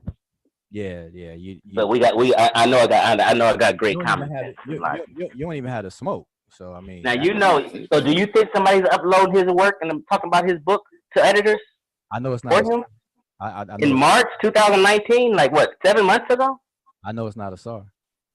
Okay, but you tried to say it was old though, but it's not old. No, but I'm saying it's a year old. I'm saying you when you posted it on Facebook, a lot of people that saw your post thought it was brand new. So that's what I meant, that it's not new. It's old to me. Okay. And the whole conversation is old. Like I said, I go back 6 years. The same old thing's been said. All right, y'all. Peace out. Peace. Mm-hmm. So anyway, but listen, everybody's gonna have their opinions at the end of the day. But what I'm hoping for is that people understand that you need to just follow the evidence and you need to learn to discern. And on certain subject matters, You don't have to have a PhD. You don't have to become an expert or specialist in the field, but you at least have to know the mechanics, be competent in the mechanics to be able to discern whether at least somebody is following a proper methodology that produces the right results for any particular outcome. And it is not applied in all fields. Like every field is not the same.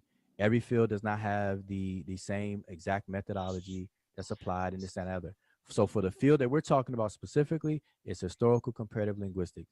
If you don't even know the steps of the method, then that should motivate you and inspire you to either look up online, order a book from Amazon, or go to the library, bookstore, and pick up one, so that when you start seeing these conversations, you can make heads or tails with it. All right. That way you don't have to argue and appeal to authority, and then you may be able to ease up even on deferring to authority. The more you know, the less you have to defer to an authority. Period. That's what I recommend. So I'm not saying anything different. So all the other talk around that is really just noise. All right. Period. So I hope everybody understands that. No matter how many people do videos and things like that, Asar has actually published a book. Asar is actually in the middle of a debate with I'm sure you all know Wesley Muhammad, and their arguments are not fussing at each other on YouTube channels and things like that. They're actually putting pen to paper and actually framing their arguments and backing their arguments up and fully, making a treatment out of their arguments to one another, to where the public and the two brothers can learn from each other or learn from the experience. And that's what I encourage other people to do. So Asar has books. He has What is Love, or Where is Love, Nisabiti, and Illusion Volume 1 and 2. So and they got in one of his books, right? He made the comparison where he linked the Nike to West Africa. Is you familiar with that? You said in one of his books? Yeah. Which one? No, I'll put it this way. Yeah, to answer your question, yes, I'm familiar with his work on the word Nike. Okay. You agree with that? Yeah. Now, when you say connected to West Africa, see, I don't understand when people say stuff like that. Like what like when you say West Africa, like that's Ogun. Okay. It was Ogun. So that's being specific. I'm not just naming West Africa. I was just naming the region. What's the argument? So what's the evidence?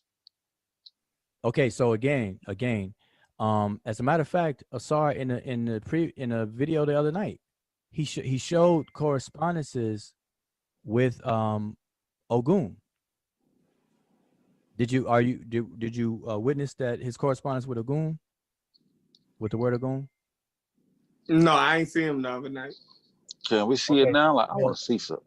Well, here's the thing. I'm familiar with his argument about Nike, but I'm not familiar with it from his book. I'm familiar with it as an article. He actually published an article about it, and I have his article.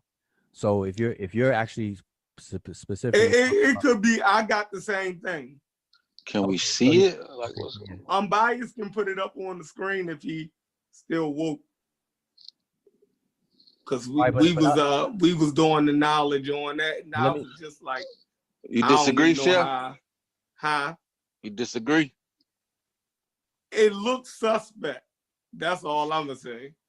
Well, listen, a lot of things will look away. So, like I would encourage you to understand the method on how do you come to the conclusion? Because if you look at the word Ogun and you look at the word Nike and you say OGUN NIKE, you're like, man, those things don't look alike. The N is shaped different than the O, and this and that. Of course, somebody's gonna say, man, that don't look alike. But that's not. Lookalikes are like the least thing you do when it comes to establishing relationships between words. Even within one language, how words are formed. if you just pick a random English word and look up the etymological root of that word, and if it's pulled from Latin, you'll see that it looks nothing like how it looks in English in terms of the form. This goes back to meaning and form. The forms can change. That's why you have to establish regular or consistent sound meaning correspondences to account for those changes. Languages change all the time, in real time, all the time. So there's a method to this. Listen, and it's not easy. And now this is just me. This is my opinion of why there's so much confusion. It's because I think honestly that people are sleeping on how complex historical comparative linguistics is, or just the various different fields of linguistics. And the reason why is because we all learn our mother tongue at a very young age. So we actually execute and use language all our life. And so it's something that we don't really have to get into and pay attention to. So we kind of take it for granted. And so one thing that we don't use every day in our life is astrophysics or chemistry and you know, these other sciences. So we have a little bit more respect for those fields. And so we would never sit here and try not to read a book about a subject and then argue about it. But for linguistics, for the reasons I said, people do it all the time. They're like, oh, my stance is this, or it looks suspect, or shaky, this, that. We'll say things like that because we tend to take it for granted. That's my opinion, based on my experience over 6 years of chiming in and interfacing with people, and a lot of people admit it. They don't see linguistics as a very complex issue. And it is. It is absolutely. It's not impossible. It's not hard, but it's complexities to it. No different than biological evolution, biology itself, and all this other kind of stuff. Nobody's gonna argue over the base pairs and snips and stuff like that on a surface level, like we do on YouTube. But when it comes to language, man, everybody has something to say. But Nike, though, Nike, yeah. Like, yo, that's like, you remember those books like in the 90s that was coming out that was trying to connect everything to something Black, something African, right? And like nowadays we look at it like, yo, this writer was just tripping. You feel me? Nike, Phil Knight, his name. And then he gave the example of what it meant versus what the company stand for. And then he said the symbol, he showed the sword of and tried to say that was similar to the Nike swoosh. Like, and then when you read where the swoosh came from, it had nothing to do with the name Nike in the first place. Where does swoosh come from? The swoosh, the guy who made the swoosh, he what's those people called that make symbols? Shit. Anyway, I can look it up, but it had nothing to do, like Asar ran all of it together, where the dude who made the swoosh didn't connect it to the name Nike. Wait. At all. So like they had, but Asar put it all together as like being one. Like, how do you do that? Like, all right, let me just say something real quick. Go ahead. First, let's have just a fundamental understanding that Nike is, we all should have, let's be on the same page with this. We all should know that Nike is a Greek goddess, right? I didn't know that, but I didn't know. But go ahead. Okay. It's a word that means victory. Are you familiar with that? That's what he was saying. All right, that's what the song was saying. I mean, you can look at you can look it up. You can look it up in the Greek language. I don't think he would lie about that. I'm cool with that. Let's go. Okay, no, but I'm saying, all right, that's easily researchable. So I don't think he would lie. I don't think he would. I'm not saying he a liar. I'm saying I know from listening to him and listening to a dude like you, I know y'all will make the basic connections. So if you saying that it means victory and I can trace it back to Greek, I don't have to go look at, I can accept what you're saying. I'm not calling you a liar. So go ahead. No, I appreciate that, but I just my stance and how I get down is that I don't want people to lean on me. So you know, I rather have people look it up. But I'll look it up later if it comes back. You know, I'll tell you.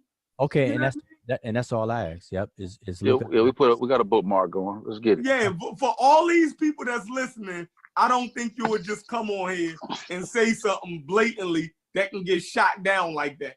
That was too definitive.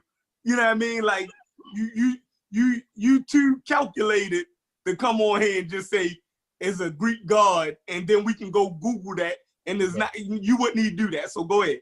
Okay. Yeah, we can get a fact check in the chat. Right. Go ahead, look. Go ahead, get to that. Yeah, they got it. They already on it. Yeah, MBK is already on it. See, we good. Let's get it. All right. So now let me because we're talking about a SARS article, right? And in the SARS article, if I remember correctly, and maybe somebody you have it, you can share it, but get a hold of it and read it. Asar makes a connection between Nike, meaning victory, and then the Egyptian word naket, meaning also victory, strong. Naket is, we say kaneket, which is strong bull in Egyptian. And the word naket or naket, it means strong, victorious, something mighty, something that is, that tries to do something that's successful at it, and something that is firm and hard. Okay, that's the semantic scope of what. That's exactly what Asar said in the article. Go ahead, you right on point. Okay, so now once you kind of create or see these similarities, you can't stop there, and so the process doesn't stop there. You can't just do that and then walk away, say I'm done. See, Nike means naket and stuff. So no. So the next thing Asar would have to do, and you could check behind him in the article, is that he would have to establish between the two languages regular sound meaning correspondences between the radicals, which are the consonants. Because the reason why we have to do that specifically for Egyptian is because in the writing system there are no vowels, so just the radicals or the consonants are used for the comparisons. Okay. Radicals. Well, but you say radicals. Let's break this. Let's get an understanding. The consonant. So the radicals are consonant. All right, go. Right. So when I pronounce the word naket or neket, what you actually see with your eyes is only the N, the H sound, and the T. The vowels I'm putting in between there are modern conventions that we have to put in there to be able to pronounce it, because you can't pronounce any word without vowels. Vowels are actually the voice of language. That's what the word vowel actually means. Vocalis is from the word vocalis, which means the voice of the language. Sure. So naket. So all we have to compare are the consonants and just the skeletal consonants. So the N, what we transliterate as an X, and then a T, pronounced naket. And so you have to establish regular sound meaning correspondences between the two languages to see if there's a connection and so on and so forth. So like I said, I don't have the article, but from what I remember, that would have been a good little thing, because I've been trying to get a demonstration. You know, I've been campaigning for some out. So from what I remember, Asar demonstrates this because he does it in all of his articles and books and stuff. So he does this now. You know, I can't speak to exactly what it is because I don't have it in front of me. But if you have the article, Chefren, go back to it, and you'll see where he starts to demonstrate this. So it's not just a random, idea that's thrown out, grabbed out of the clear blue sky. So then once you establish that, then you establish existing correspondences between Egyptian and Yoruba. So because here's the incident, the example. Language itself in various different aspects is just like math. It is math, and it deals with logic. So if we could say, for example, if A equals B and B equals C, then therefore A also equals C. And so if you can establish the regular sound meaning correspondences between language A and language B, and then between language B and language C, and show these sound meaning correspondences, you could therefore test for A and C. And so you have Greek to Egyptian, and then from Egyptian to Yoruba, where we're pulling the word Ogun from. And so, if I remember correctly, Asar does that. Okay, before you go to that, why would he naturally go to Ogun? Like, is that a natural prog? Go ahead. No. Well, that is the research inquiry, because you start everything off with a research question. So you ask yourself, you may ask yourself, well, does Nike relate to? Because see, once you understand the Greek mythos, and you understand how Nike is a god, a goddess of victory and stuff like that, you're like, Africa has some victory goddesses or gods and stuff like that. And so then, it's whatever piques your interest. Oh, you start your hypothetical, you start your hypothesis. Right. You're like, I wonder. All so right. you set up your research questions and stuff. You're like, I wonder if Nike is, somehow, as far as the concept or the word is related to any African concept. Here we have Ogun, who's also represent victory and stuff with, metallurgy. Okay. So got it. That's in the beginning stages where you have these questions, and you proceed to try to falsify or whatnot. And so then you establish those connections. And so, likely Asar goes through that process. And then at the end of the day, the conclusion, he'll write his conclusion. So I'm not going to long that out, but I'm saying, if you're talking about the same article I'm talking about, because yeah, definitely, that we on the same page. We just coming to a different conclusion, because the swoosh is the night, the god is her wing, is the form of a wing. You feel me? That this god has had. Asar attributed it to a sword of the Yoruba people. Like, I mean, I need to see I gotta try to. It's crazy. Like we can put it on the screen. We can see. All right, so listen, I can't share my screen. Wait. I'm gonna do y'all a solid. If y'all wanna talk, give me a minute or two. Go ahead. I'm gonna find it. Yeah. And share it. Yeah, I want to see it on screen. Man, it looked like it looked like Bias and them keep calling it the sword of the Yoruba. They said that shit look like a van symbol, not a Nike symbol. But it looked like a Puma symbol to me. But the motherfucker is not a swoop. It don't look like that. It has nothing to do with it. It is actually the Nike, the god is Nike wing. You feel me? So he said it was, it could be the sword of the god Ogun. It's just okay. So you agree that the Nike comes? So you think the name Nike is based on the Greek? Yeah, god. definitely. So it's definitely based on the Greek god. Right, but connecting it back to Yoruba, the god Ogun, I don't like. You can play around with those letters all you want. You feel me? So I found it. So let's go ahead and yeah, it's really a good little thing. Go ahead and Chief, stop throwing tomatoes from the chat, bro. Come on now. And deal with it. All right, so I'm gonna share it now. Now it's available on academia.edu. So he's made it public. It's been public since 2013. It's an article I've had from Asar for a long time as well. So it was published in originally done, I should say, October of 2013. All right, so this is 7 years old today. So let me share my screen. All right, let me know when y'all can see my screen. See it. Okay, so in order for me to make it big enough for you to read, there's only a little bit limited view, so I'm gonna scroll. All right, so as you can see, it's called the African origin of the word Nike. All right, originally done October 23rd, revised October 29th, and so on and so forth. All right, so So the first thing he established, because it's 23 pages, and I don't think we have time to read the whole thing. So I'm gonna kind of skim through it. Right. So, but I do want to at least open his framework for the article. So let's read the beginning at least. So he says, this paper is an examination of the Greek word Nike, which has become famous in modern times as a result of the sports apparel company by the same name, created by Bill Bowerman and Phil Knight. Practically all of the dictionaries that have examined this word suggest that the word Nike is Greek.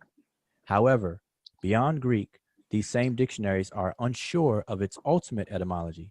And he has a superscript footnote down there. In this brief essay, we suggest that the term is not of Greek derivation, but it is indeed African, and that this term is a borrowing into the Greek language from Egypt. Okay. So then he goes on and say, before we get into the heart of our discussion, we must first properly define this term in Greek. And so he uses the online etymological dictionary, and he gives the entry: Nike, a Greek goddess of victory, identified by the Romans with their Victoria, which is where we get the English word victory from. Literally victory, probably connected to Nikos, which is quarrel, strife, Nikian or Nicaean, to quarrel with, as a type of U.S. defensive service, air missiles, etc. Okay, so he gives all that stuff. Then he gives the Wikipedia entry. In Greek mythology, Nike means victory, was a goddess who personified victory, also known as the wing goddess of victory. So there's your wing that you were talking about. The Roman equivalent was Victoria.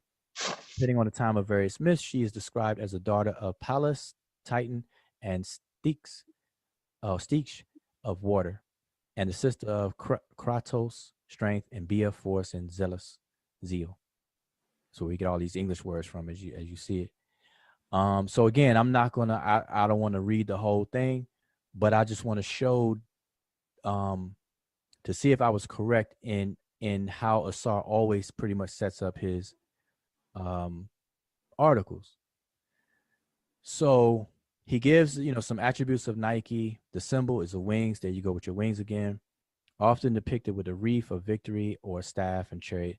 Strengths: very fast runner, swift, etc. Weaknesses: can be capricious in doling out victory, etc. Parents: daughter of blah, blah, blah, and etc. So now we get to another section where he says an African examination. But before he gives more, but like I said, I'm skipping some things. And if y'all get the article, I don't have I got it.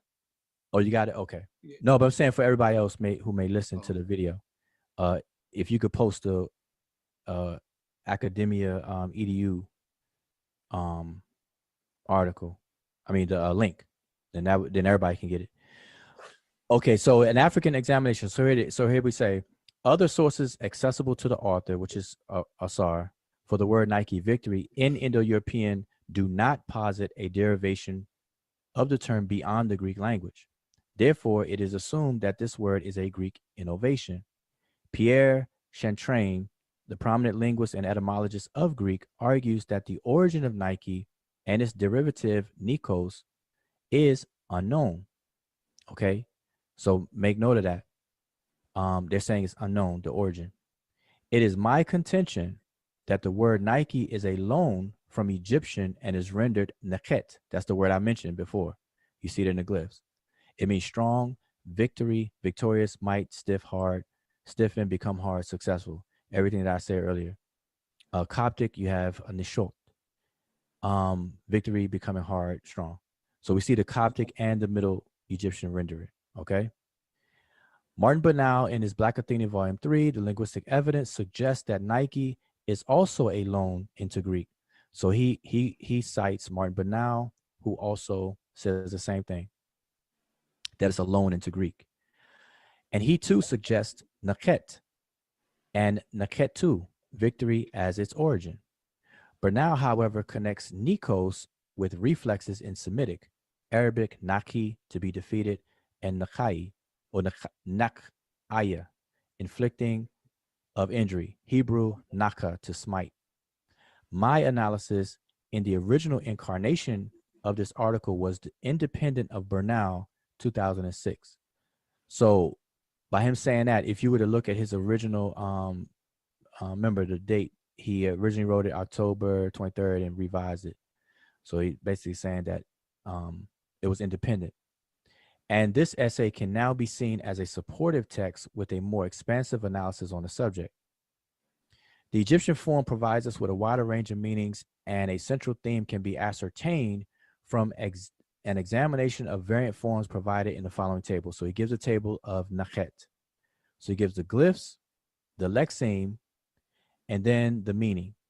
All right. And so we can see the what we call a semantic scope of this form of this particular word, nakhet. Victory, strong, victorious, etc. Hack up, cut up as a verb. Powerful as an adjective. Strong, victorious as an adjectival verb.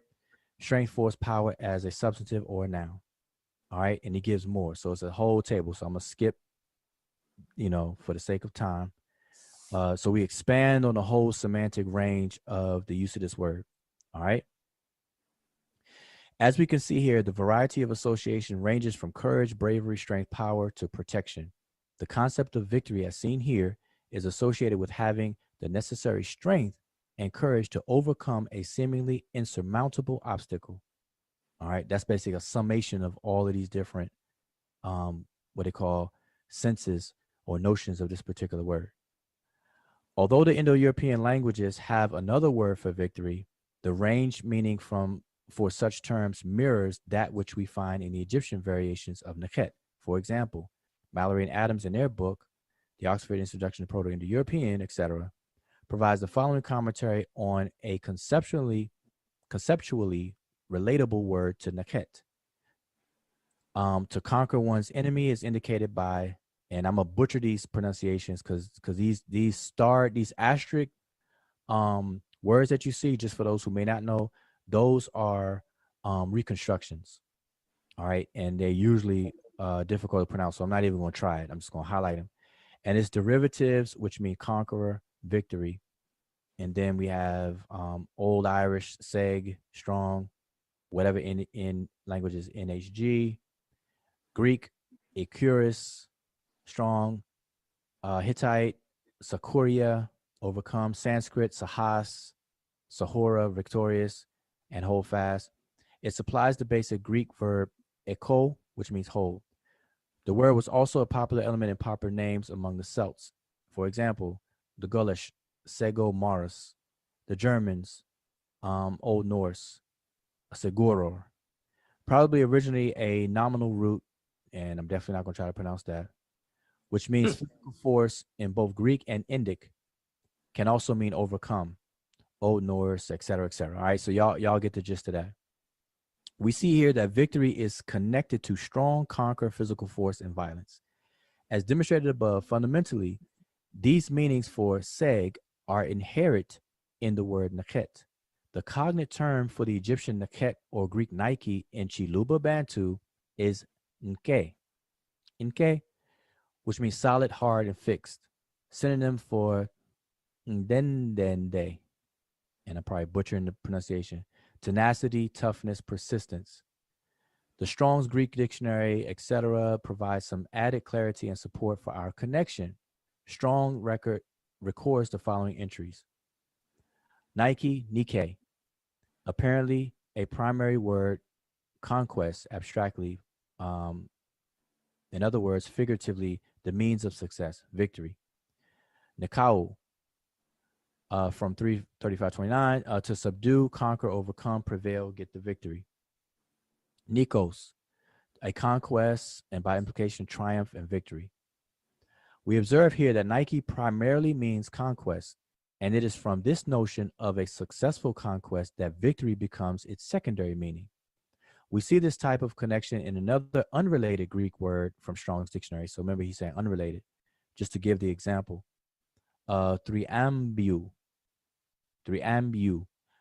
from a prolonged compound of the base, blah, blah, and a derivative of blah, meaning a noisy iambus sung in honor of Bacchus to make an acclamatory procession, that is figuratively to conquer, or by Hebraism, to give victory, to triumph over. A little bit longer, y'all. So therefore, we can see a pattern in associations between the concept of conquering and victory. I posit here, given the Egyptian connection, that Nike ultimately comes from the concept of strong, and that strong arming was the original thought associated with conquering. The underlying meaning of victory here is to successfully overpower something. All right, we can all, hopefully, we all understand and following along so far. The T in the consonant 3 position, when you see C3, it's talking about the radical 3 or the consonant third position. The T in the third position of the word nakhet is a suffix. This is often mistaken as a feminine affix, but this is not the case. This suffix brings about a secondary meaning, or gerund, on a noun or adjective that does not have the suffix originally. It also serves as a nominalizing affix on verbs. That is, it turns verbs into nouns. Moreover, the suffix can also act as a definite or indefinite article, like in the Khalajan, which is a Nilo-Saharan language as classified by Greenberg. For example, chi, man, chito, a man, ko, house, kut, a house. A few examples are in order. So then he gives, the examples of what he's talking about here between Egyptian and Khalajan. All right. And by the way, for those who may not be familiar with the Khalajan language or the Khalajan people, they are actually, or were actually, a warring class of a group that descends from Egypt. Okay, you can find it in their oral traditions and in all of their literature and history. All right, and the Khalajan language is related to the Egyptian language. So he gives these Khalajan and Egyptian comparisons to show to display what he's talking about with the T. All right, so I'm gonna skip all of that. Y'all can read that. With this being said, we suggest that the form nakhet is a secondary derivation on a primary form, one by way of the suffixal T. Forms without the T can be seen below. So we have nek, same meaning. Suksor, protect, protection. Nekhu, protector, defender. Nekhu again, helper. The now this is we transliterate this as an X, and we translated this as a capital S in a system we call manual codage. So the X and the S sounds in Egyptian often interchange, and so he's referring where you can see more information about that. With that said, the following terms may be relevant: nesh, to expel, disown; nesh, to drive out. The N in nakhet is another morpheme. Remember I said morpheme is a technical term borrowed from biology, but in linguistics we use it metaphorically in morphology. This leaves the X as the root and can be seen in the word ku. The word ku means protection. So what Asar is doing here, are y'all still there? Because I'm doing a lot of talk. Okay. Yeah, I'm here. Okay. So what Asar is showing, he's breaking down the elements of this particular word for its affixes and its root. And he's showing the relationship even on the meaning side, because you have form and meaning. And so it shares the same meaning. So we have ku, protection; qui, to protect, exclude, exempt, set aside, avoid, etc. The X root, and I'm calling it an X, it's a H with a curve under it. It's a diacritic mark underneath of that. But we transliterated X to make it simple. Like the word unk has this in it too, but we translated A N X as opposed to A N with the K, with the H with the curve under it online. So this root ultimately derives from a word for arm, and the arm can be seen as a determinative in the hieroglyphic renderings of nakhet. You see this arm here.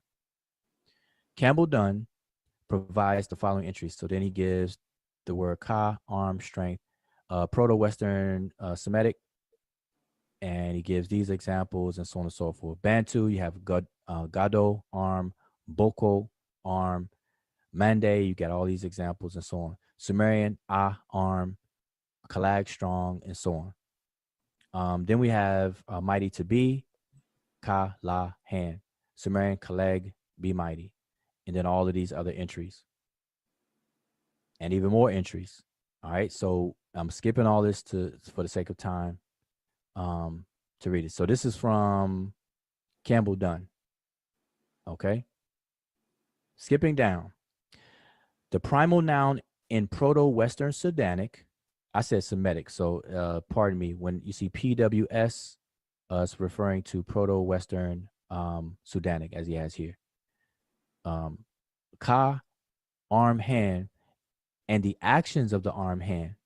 Its subsequent adjectives, if y'all can see, its subsequent adjectives share the same linguistic root. See the discussion in another book, Appendix A. The root K, the Egyptian X, as I said, can be seen in the following reflexes in Egyptian. So we have the word unk.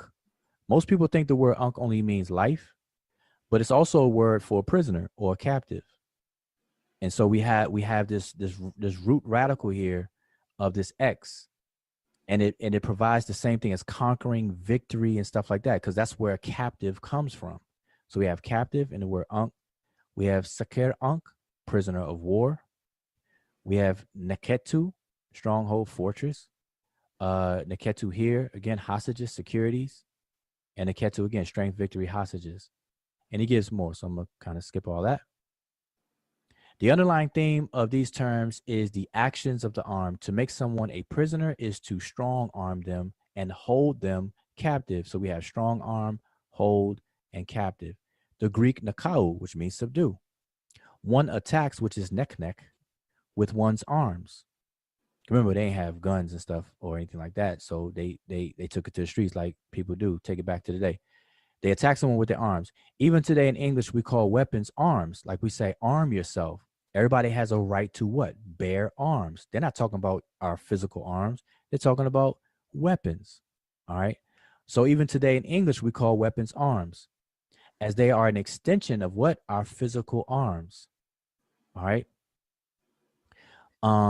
To save, to protect, nej, also requires one's arms. To defend your household, you have to have arms, which means guns to us today. I included this term because the D with the underline, which we pronounce as a j sound originally derived from the g. G produces or yields to the j sound, which itself is just a voiced k. This is where you have the G and the K. One is voiced and one is unvoiced. All right. A dialectical variant of this H with the curve or the X, as I said earlier, is Q or K with a dot in Egyptian, as we can see. So then he gives examples here. Heka, which means captive. Heka means captor. I mean to capture, to plunder, etc. Hekau, I'm skipping not Hekau, but Heku, captives. Heku, spoils. Heket or Haket, booty, loot, spoils. All right, so and then he goes on. So I'm a kind of fast forward because everybody can read this, because I'm guilty of just reading the whole thing. So let me kind of skip through. Hopefully everybody's with me so far, right? And don't see any confusion or discrepancies at this point. All right. So he gives a table of, what is this table? So in the HR variations of the root in Egyptian are given as KL in Bantu. The following is from the Bantu lexical reconstruction, which is called a BLR3 online database. Note that Proto-Bantu, L is realized as D. And then so he gives a snapshot of it that you can find this online. We should take some time to note that this root in Bantu is applied to and becomes the word for certain animals that are known to be ferocious and skilled hunters. We have Kosi, or Kochi, lion, Kodi, crocodile, Kodi, bird of prey, of the hawk. As stated earlier, the X and the capital H interchange and are variants of each other. And I'm going to skip on down. And this is where you get the word Heru, which is a bird of prey. All right. And he discussed that, etc. So then he gives examples of this Q. This K with the dot under it, we translate it as a Q, but it's pronounced a kinet, which is victory, might. So all these words, you're going to see the same thing: victory, might, brave man, powerful, strong, eager, strong, feats, brave deeds, etc., etc. All these words. And notice that the determinative is a man with a stick in his hand. You see it, or an arm with a stick in his hand, in the hand. All dealing with force and might and strength. All right. So just make note of that. So now he compares Nike to the goddess Hathor or Aset, and I'm gonna go through that. He talks about your wings, Chefren, Right.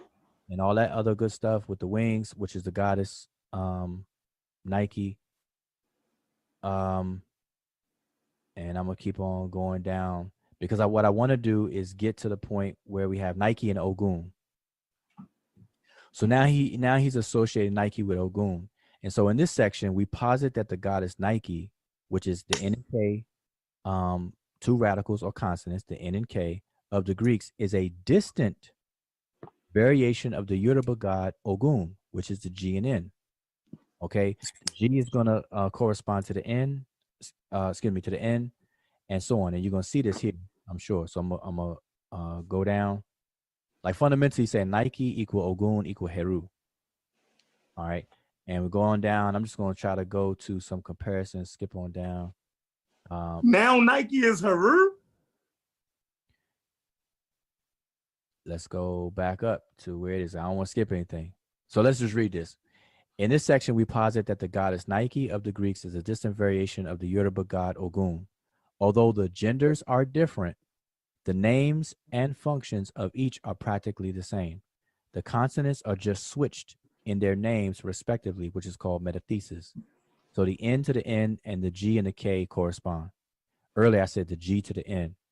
So just to be clear and correct that, we're dealing with metathesis where these are reversed. All right. And you can look this word up. Metathesis is a phenomenon in linguistics that happens all the time in languages. We suggested earlier that Heru is a variation of Nike. They share the similar root. And so if you want to see detail, when I was skipping through, you probably need to read that. But for the sake of time, like I said, I was trying to get to the Ogun part, which is what you brought up. Right. Here, the R in Heru and the N in Nike interchange. With that said, it would stand to reason that fundamentally Nike equals Ogun equals Heru. To understand the connections between these deities, we must first examine the attributes of Ogun among the Yoruba of Nigeria. The following summary and linguistic examples will come primarily from two sources. The first is Modupe Oduyoye, Words and Meanings in Yoruba Religion, Linguistic Connections, etc. And the second is Africa's Ogun, Old World and New, edited by Barnes. Other insights are included using myself as a practitioner of the tradition and as a resource. But then he goes into the Ogun myth, and I'm just gonna kind of skip that because I just want to show y'all the comparison. So hopefully they're down here. Okay, here we go. So we say Ogun and Cain of the Bible, and I'm surprised Chefren ain't say now Ogun is Cain. I seen that too. It was all wild to me. I ain't gonna lie. I seen all of that, and I mean, if you can make sense out of it, I mean, that's other than saying I don't agree. You saying you agree with it. Okay, because see, okay, now listen. I just want everybody to understand this is 23 pages long, and I would love to read it page by page with everybody, and then we could kind of stop and slow it down. But it's late, and for the sake of time, I'm skipping, right? But hopefully I'm stopping at some of the key points that are shown. So what's going on here is a comparison of Ogun to Cain in the Bible. And so let's just read a little bit. Cain, Ogun to Cain in the Bible. Okay, wait. Let's listen. But now wow. Wait. Let's hear the comparison though. Let's hear the comparison. Hold on, you don't think that's a stretch though? If anybody else did this, you wouldn't say they. No, listen. Let's hear the comparison though. Wait a minute. Asar is not the only one to do that. Remember, Cain of the Bible, Tubal Cain and Cain. You know that metal. If you're familiar, are you familiar with the Bible and the story of Cain, the word Cain and Tubal Cain and stuff, and how he's associated with metal and all that? And how Cain is one of Adam's sons, right? Cain, yeah, Cain and Cain is Adam's son that killed Abel, and he got banished, and then he went and built the first city. Let's just read because he's gonna say it here. So, as noted by Oduyoye, the name Cain of the Bible is linguistically cognate with Ogun of Yoruba land. Cain for the Hebrews is the patron of violence. Remember that. He's the first one to commit murder. All right. Now, didn't Nasar used to be a Hebrew Israelite? Yeah, I believe so. Okay, now keep going. All right. What that means, Chef? Come on. That he's making a connection to West Africa the same way these Hebrew Israelites, the same way Tzoriak and them do nowadays. Man, this is, go ahead, keep going. Okay, but let me ask you a question. Is or is not Cain the patron of violence? Is he not the first person to commit a violent act in the biblical narrative? Yes. Yeah, in the book, yeah, he is. Okay, so that's all the SAR is saying. So let's not go beyond what is said. So these are facts right here. Okay, so Cain for the Hebrews, as Asar says, is the patron of violence, and he was depicted as being that executed the first murder. I hope that we all can agree with that, because I hope I don't have to pull out the Bible. No, we with you, yo. We with you. Okay, so while the Africans venerated Ogun, the patron spirit of iron and war, the Hebrews vilified him and cursed him to forever be a wanderer. So remember, Cain was cast out. He was put a mark on his head and cast out to be a wanderer in the land of Nod. Remember that? Yep. Yeah. So the word Cain itself is simply a word designating a craftsman, a metal worker, or farmer. It is seen in the name Tubal Cain, who in Genesis 4:22 was the one who first forged various implements of copper and iron. Okay, so if y'all want to look that up, that's the reference for that. And Ogun, most people should know this about Ogun because Ogun is a popular Orisha. He is known for his work with metal. All right, most people know that point. The connection between Ogun and Cain is beyond simple parallelism, but is a matter of themes built off of cognate terms. Comparative linguistics demands that this type of assertion, so now we're just simply making an assertion, or Asar is making the assertions. Now Asar is telling you that comparative linguistics demands this type of assertion be backed by evidence that will show the phonological correspondence between the corresponding sounds of the two words. All right, so Asar is telling you what he must show. All right, and not just leave it as an open assertion. All right, so Chefren, this is what you look for. This is what you need to see. They must both stand on both legs in both form and meaning. Okay, we need to show, therefore, that Yoruba GN corresponds with Semitic QN or QM. This can be seen in the following table. So here Asar is showing the correspondences right here. We have the Hebrew QM, and I'm only mentioning the consonants, okay? The QM, rise up, stand up. Now what Asar has done to help the reader that he does now, he didn't do here, is he will color code the corresponding sounds. Okay, so like he'll make this red, and then what it corresponds to over here is the G. So all the Q's correspond to G, so he'll make them the same color, etc. All right, so I'm just giving y'all the heads up. So the QM is corresponding to the GN.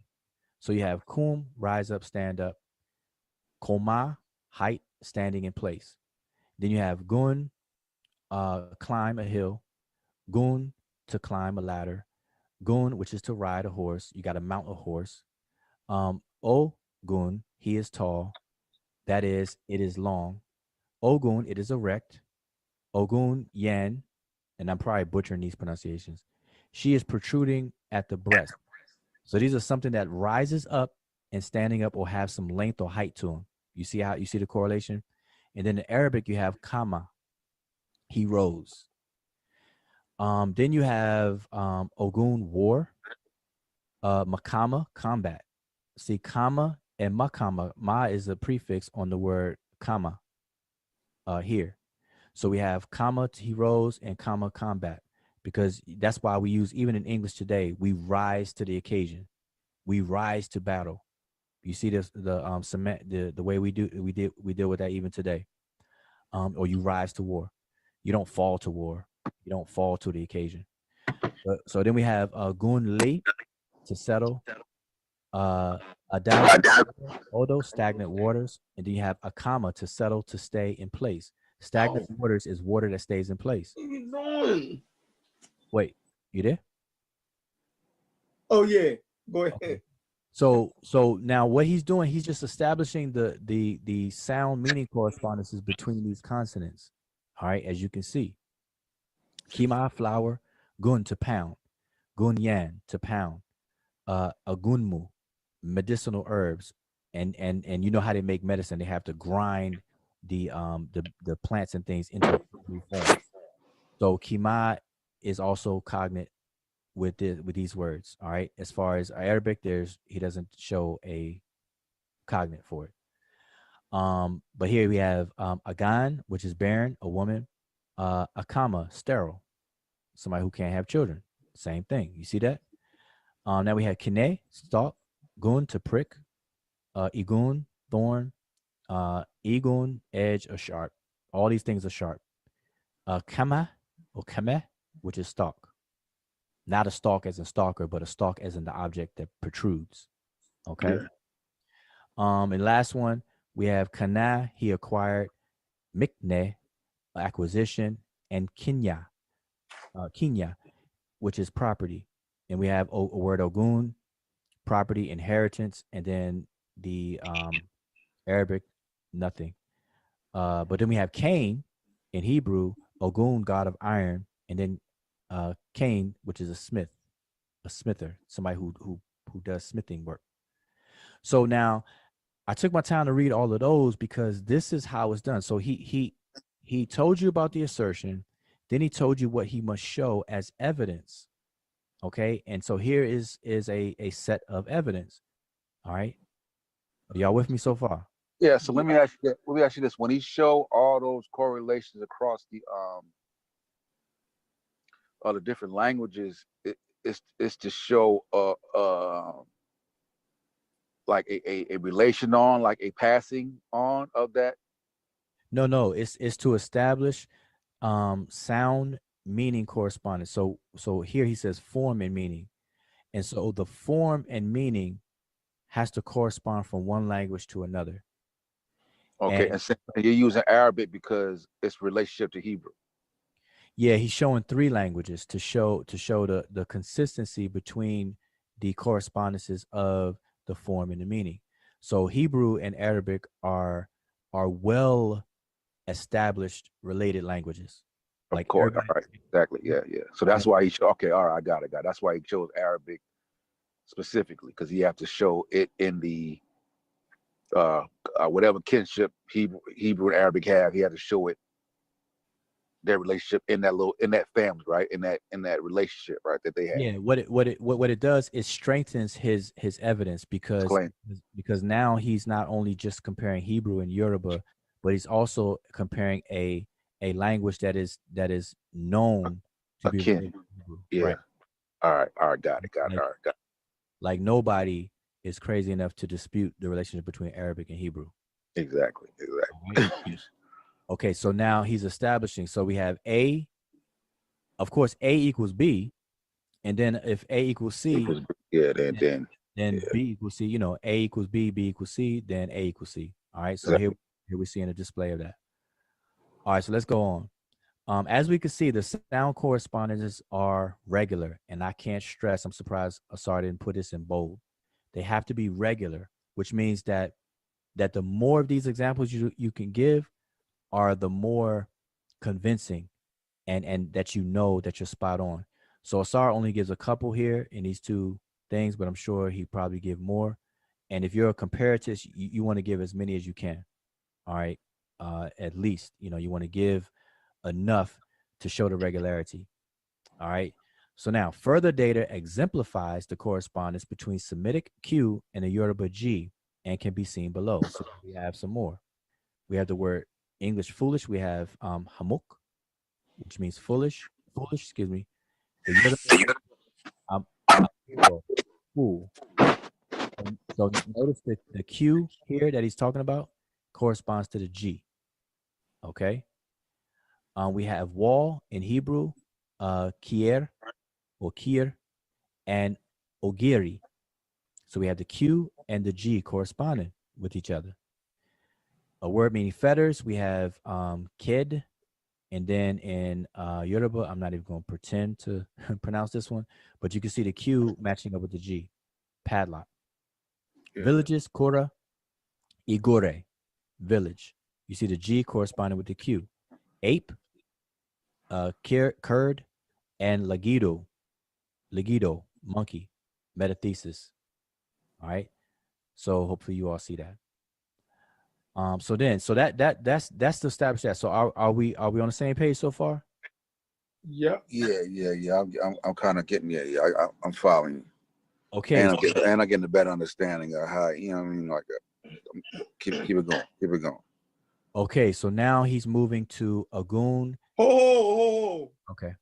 What I'm tripping off of is how someone can go through this elaborate, like that's, oh my God. Like, what do you mean? That you can go through, you can put so much effort into something that's wrong. That's like, we can't say it's wrong, Chef. We gotta examine the evidence. God, we gotta look at all the evidence, bro. Like I'm still looking at the evidence. We still, come on, man. Wait, Chef, like let me understand you. Hold up, Chefren. Let me understand you correctly. After seeing this and reading it, and and considering that I skip, down to this point and stuff. Are you, with what you just said, are you saying that this is wrong? Yo, I will put my paycheck on that. I'm saying, Chef, though, no, listen to me. Chief X made the claim and then he took it back. You feel me? I'm saying that we would have to get independent. I'm not saying you're not an expert. You feel me? But we would have to get somebody who has a degree in linguistics to go through this thing the way you're doing. If they make the same connections and say that Nike is Haru and Ogun and Kane and all of this other shit, you feel me? Then you got my paycheck. Okay, so so listen, what I want you to do, this is all I ask of you, right? Is because I don't. No, you heard what I said though, right? Yeah. No, I heard. I got you. I heard you 100 loud and clear. But this is what I ask of you. Yeah, and I especially as of right now, I could probably use your paycheck. So let's my paycheck. No, but in all seriousness, this is what I ask of you, right? So the best position you could be in right now is to be neutral and at least acknowledge and absorb what data is being presented to you until further notice. Like provisionally, I'm willing to put my money on it at this point. Okay, now that's where I say that you're making a mistake to do that. I mean, obviously, Don't talk me out of my look. Don't talk me. Look, talk yourself into getting this money. You feel me? Don't talk me. Look. This is a benefit for you. You feel me? Yeah, listen, I understand, but I'm the way I'm built.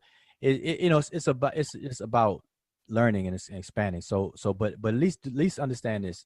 At least, Asar makes the assertion, right?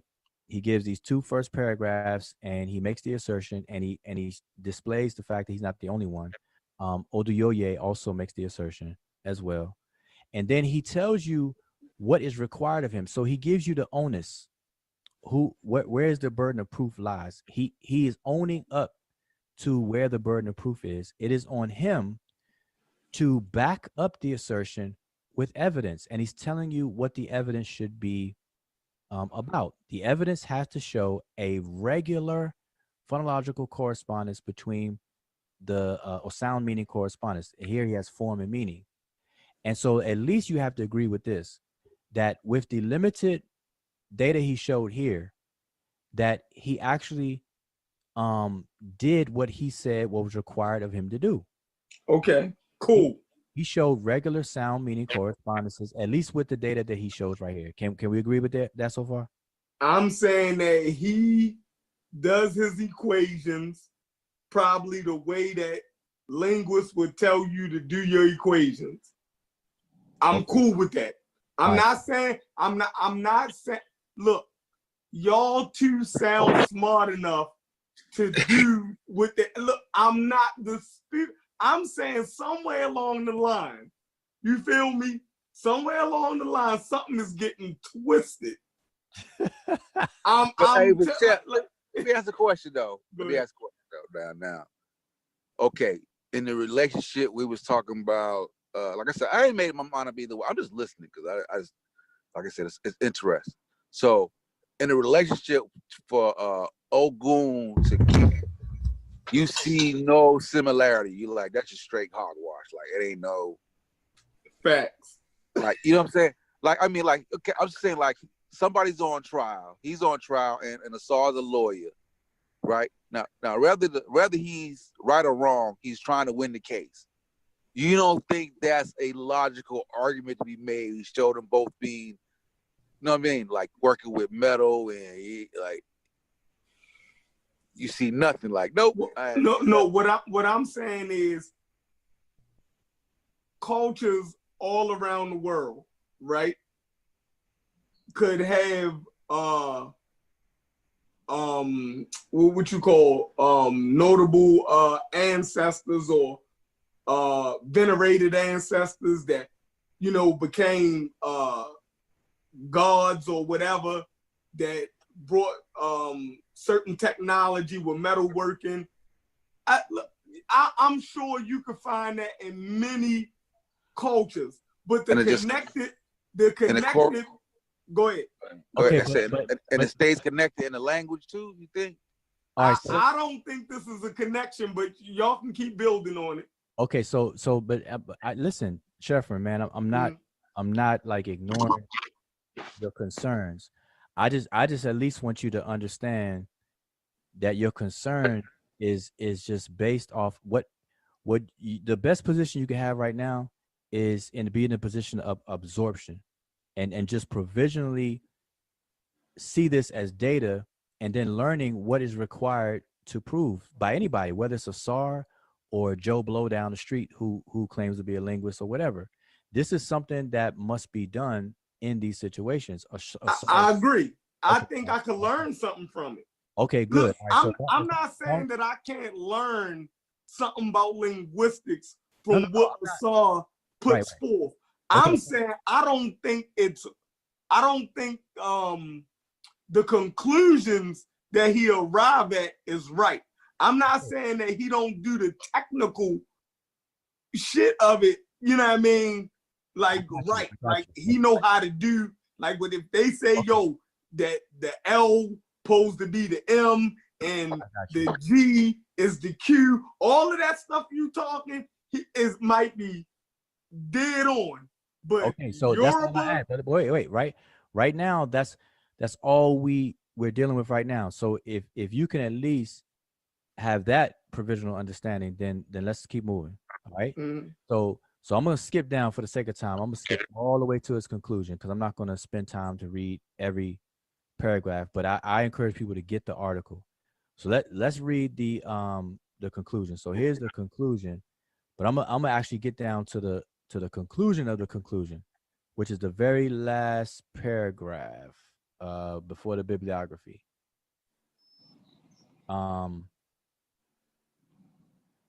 Well, I should read the whole conclusion, but man, that's pretty long. So let me go to the last paragraph. If we have to, we'll back it up a bit. So the very last paragraph, because I'm skipping fast forwarding. As we can see here, the Nike swoosh and the Yoruba Odolumare sword are very close in shape. I do not argue that the Nike company borrowed this shape and modified it from Africa. And I think that Chefren, you said the opposite earlier. Mm-hmm. So he makes it clear that he doesn't do that. All right.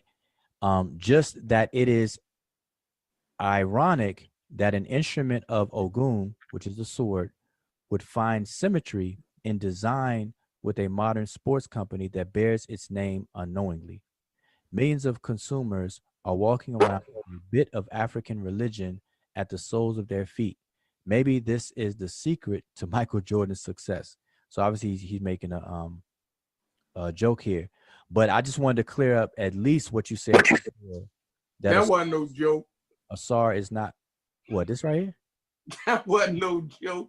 Yeah, okay, but I take it as a joke. But the important thing here is to reiterate, which is to correct you that Asar does not argue that the Nike company borrowed the shape and modified it from Africa. All right, so he says the opposite of what you said. He said earlier. All right, so I just want to make sure we have that understanding. And so, had I not had this dialogue with you or show this to you on the screen for your own eyes to see, if people were to hear you say that, then that could become a problem where people will hear you say that and then they'll be like, oh man, Asar is tripping. He said the Nike swoosh is from this when he actually says the opposite. So, hold on.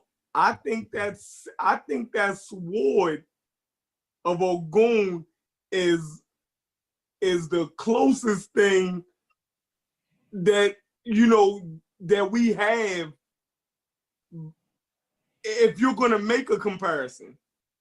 Well, like I think from what Unc call it lookership,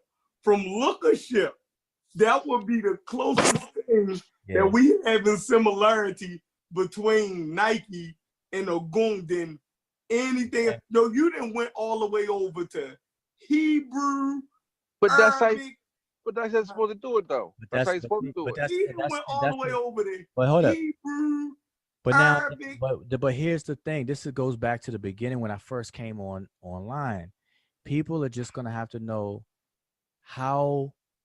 what it takes to prove something in this kind of work.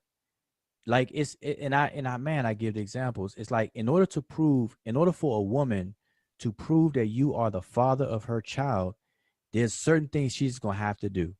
She's gonna have to somehow sneak and get your DNA and take it to a lab and get it tested for paternity test, or you voluntarily give your DNA or whatever the case is. By hook or crook, she gotta get it somehow and follow a certain procedure to do it. Outside of that, she don't stand a chance.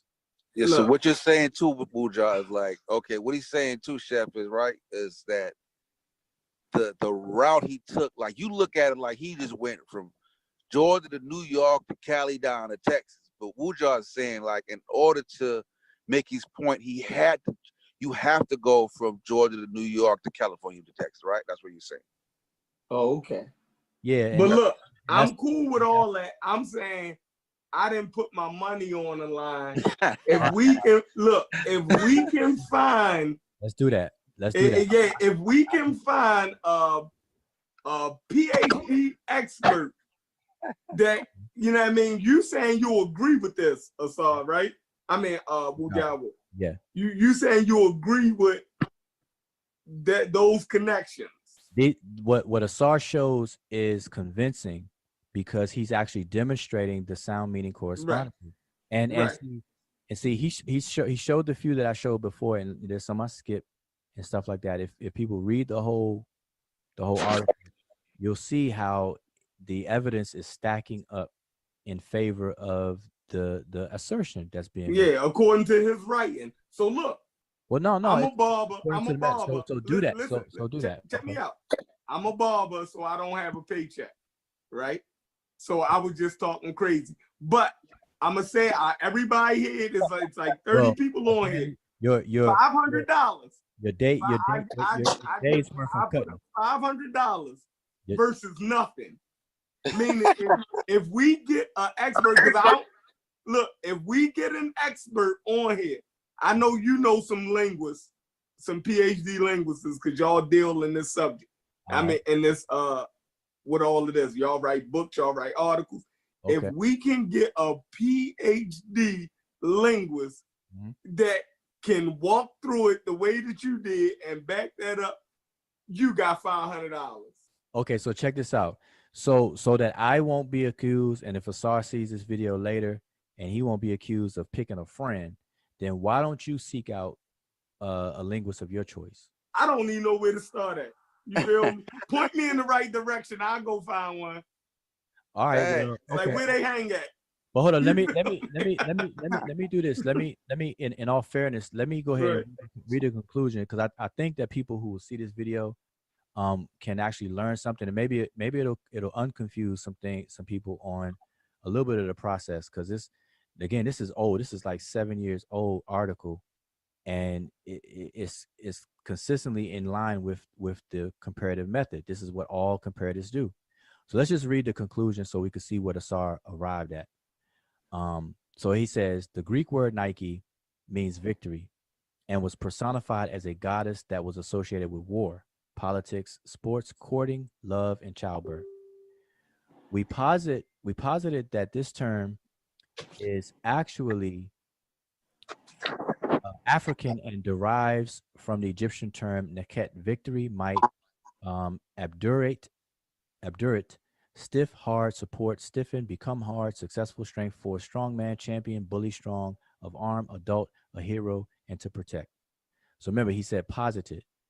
Okay, we posited. Oops. It won't let me highlight it, but posited.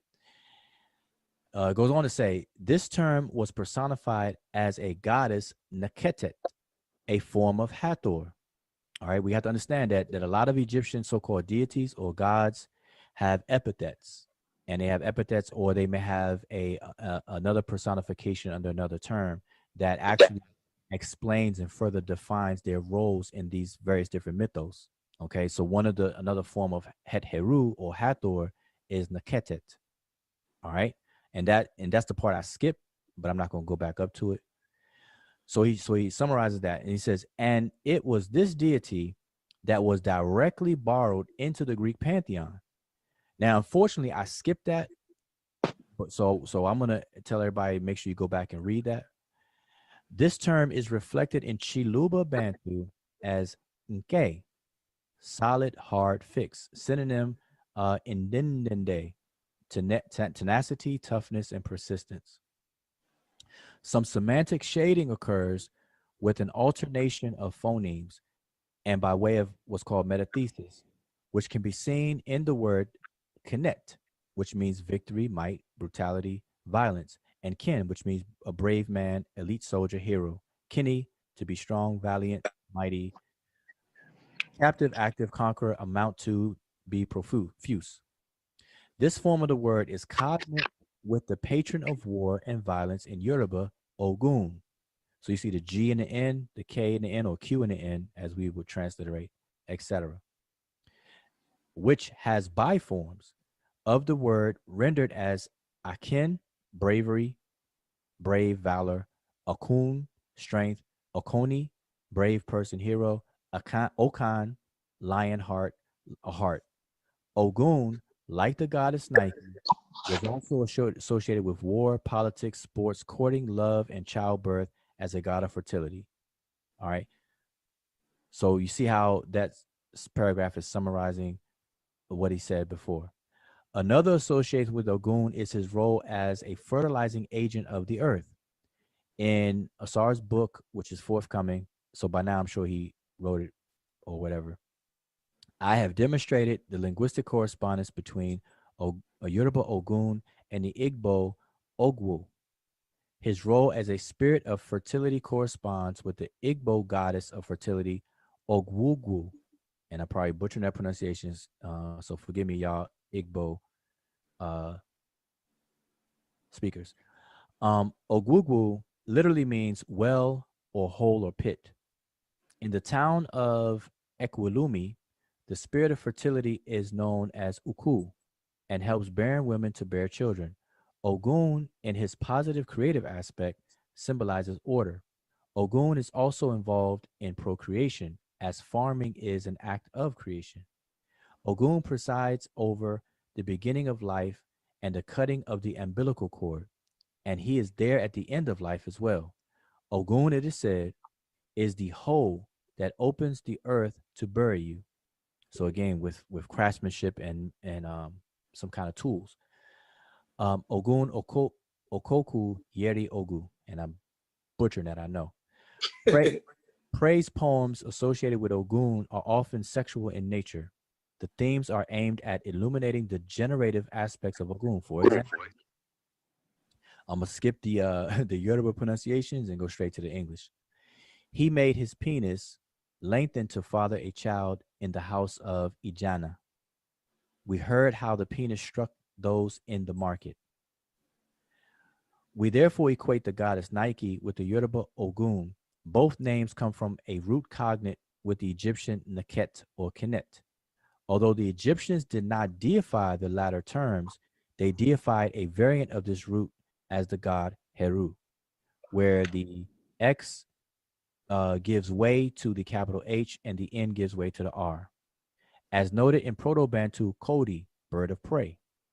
Hawk is a dialectical variant of the Egyptian word Her or Hor or Heru, the goddess Horus, and derives from the same root as Proto-Bantu, Kod, be strong, be hard, be difficult. In Chiluba, we have Nkulu, Nkoli, Ngal, Ngoli, Chial, Kal, Chikololo, Chikololo,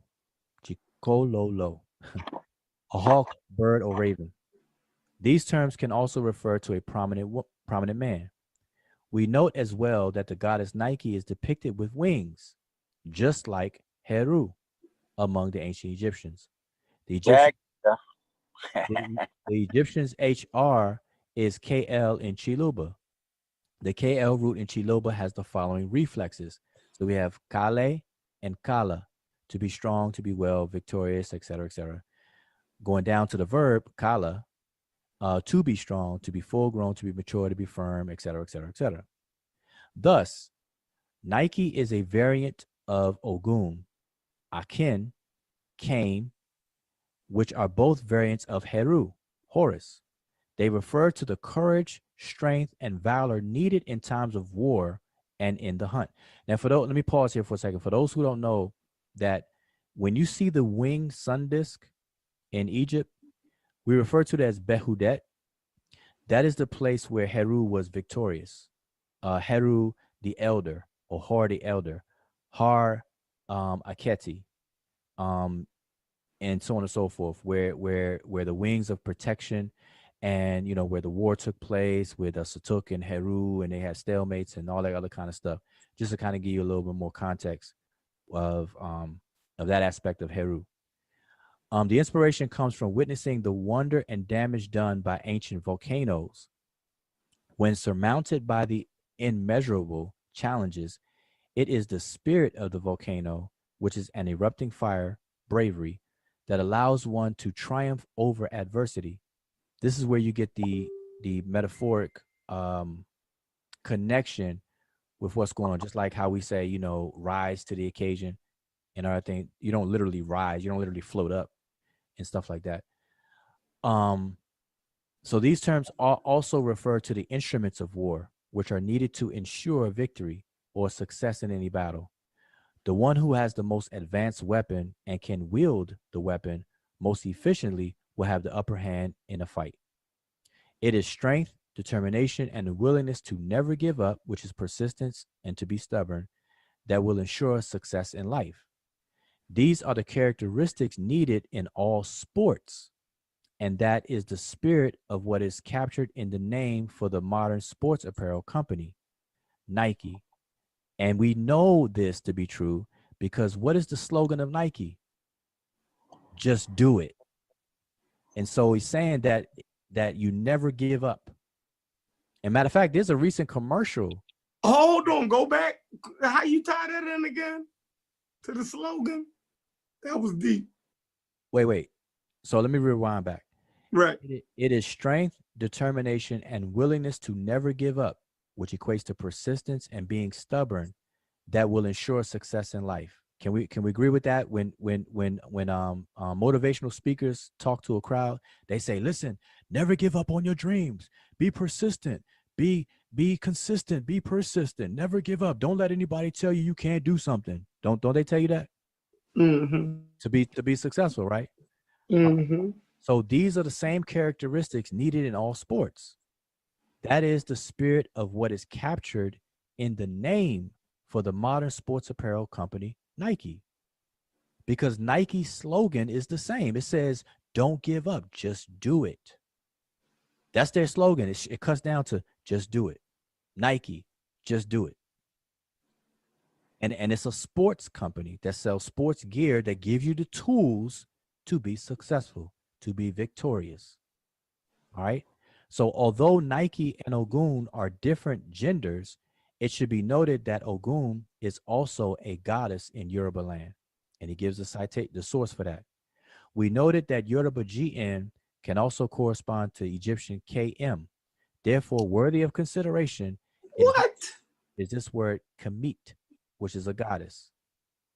Another interesting parallel exists between Ogun and Nike. However, it is not between the deities themselves, but between Ogun and the Nike swoosh, symbol on the logo for the apparel company. And so then he goes into what we talked about. And that was it. I need to call Nike and explain all this shit to them. They would be impressed. But see, the one thing that nobody will deny is the very fact that Nike as a company, and we're talking about the sports apparel company, that their motto, motivation, and inspiration for what they provide as a service to the public is to give people the tools to be successful in all sporting events. And they have us a byline or a slogan that says, "Just do it." And that happens to correspond to the characteristics that's needed for success in life, just period. To be persistent, to be stubborn, to make sure that you keep at your craft, perfect your craft, be vigilant, and all these other kinds of things. That's what Asar is saying here in plain English that I just read. Facts. And we know this to be true. So he's just laying all that stuff out. But the takeaway here, though, what I want people to emphasize is, by me going through this a little bit, at least people can see at a basic level of scholarly honesty, of being transparent, of the assertion made, and then what is required to support the assertion. And then Asar from there proceeds to do it. Now, if you look at the work that he did in order to do that, and you are competent enough to try the same thing, and you come up with a different sound meaning correspondences, or you're able to prove that no, this is just chance or borrowing and all the other kind of stuff, then it's the onus is on you to demonstrate that, and so that we have some comparisons between what you've done and then what Asar has done. And that's what we're asking other people to do. And to this very date, nobody has done that in terms of the overall work that we talked about earlier, in Boli's work and Asar's overall work. That's what Asar definitely did his work. If he took this much time out on Nike, then I know he's a thorough dude. You feel me? Like I'm not taking away from him. I'm just saying, for me, I just think that is a stretch. And that was one of my that was one of the things that made me like my antennas go up. I'm like, because that is completely wrong to me, like the conclusion of it, the connected all. So my thing was, if a researcher gets something like that wrong, right, of a notable company, like everybody wear Nike, like that's, you feel me? If you would do something like that, then you gotta be making other mistakes if that's your mode of thinking. You feel me? Like if I read another yo, it's other people that do stuff like that. Yo, I used to have these books, right? It used to be these book. It was this book called "What They Didn't Teach You in History Class," right? The conclusions that this brother was making, even though he'd give you an explanation for it, you feel me? And his explanation can be very convincing until you go and do the research on you. Like, yo, how yo come? Like, you feel me? So a person first coming into learning history will read those books, what they haven't taught you in history class or whatever. You will read those books not having enough background information in history. The stuff was seemed very plausible because he was making connections. You dig what I'm saying? Listen, so hold up. So the same thing I feel like Assad do because we don't know enough linguistics. Okay. But I guarantee you, and I said I'll put my money on it. Okay. If a linguist come in here, they gonna look at that like it's crazy. Okay, so now I heard everything you said, but you gotta realize where you're at, and just be honest with where you're at. And I'm not saying you're being dishonest or anything like that, but I'm saying you have to take a moment and embrace where you're at. You said something very critical. If you don't know any better, anybody can sound convincing to you if they have the gift of gab or they can talk a good game and everything like that. So here's the thing. In order for you to protect yourself, you have to arm yourself with information. And so this is why when I came on this channel, the first thing that I said was that everybody is going to have to, who is interested in this subject matter, is going to have to learn the basics of the method. It's just that simple. But what's your first line of defense though, Wudjau? Like if somebody came up to you on the street, right? And they start fast talking about a subject, you know what I mean? Your first line of defense, you listen to key things and you have to discern right then and there whether, you know what I mean, you need to keep the conversation going, whether you got to make those decisions. You know, we got what you call you actually don't. Listen, no. All right, understand you have for, against, and neutral. So if I was walking down the street and somebody presented some information to me that I heard for the very first time about a subject that I am completely oblivious to, I do not take a position for or against. I am neutral. And I'll charge it to the game. No, when they trying to sell you something. No. But here's what I'm saying. Whether they trying to sell, like when you say Assad is selling an idea. Wait. Well, hold on. Let me just finish what I'm saying. Because when you say sell something, we're saying the same thing. I'm saying when I'm just using the word convince. When somebody's trying to convince you of something, and I'm saying if I was walking down the street and somebody walked up to me and trying to convince me of something that I'm hearing for the first time, and I'm totally oblivious to the subject matter, I am not going to take a biased position and say, hey, brother, you're right, or hey, brother, you're wrong. I'm going to stay neutral as a scientist should do, and as we do, as scholars should do, and then you take the information and you say, hey, thank you for sharing it. Let me look into it and get back to you. That's the best position to be in. That's the smartest and most effective position to be in. Otherwise, I'm going to be biased for no reason because well, that's what if you want to call it bias, I guarantee you do the same thing. I guarantee you, put this. No. You wasn't born a scientist. You you got to deal in the regular world just like everybody else. Just don't let people take up your mental real estate with nonsense. No, you got a buffering system to expel bullshit. You feel me? Before it even get. But here's the thing. Before it even get to that level where you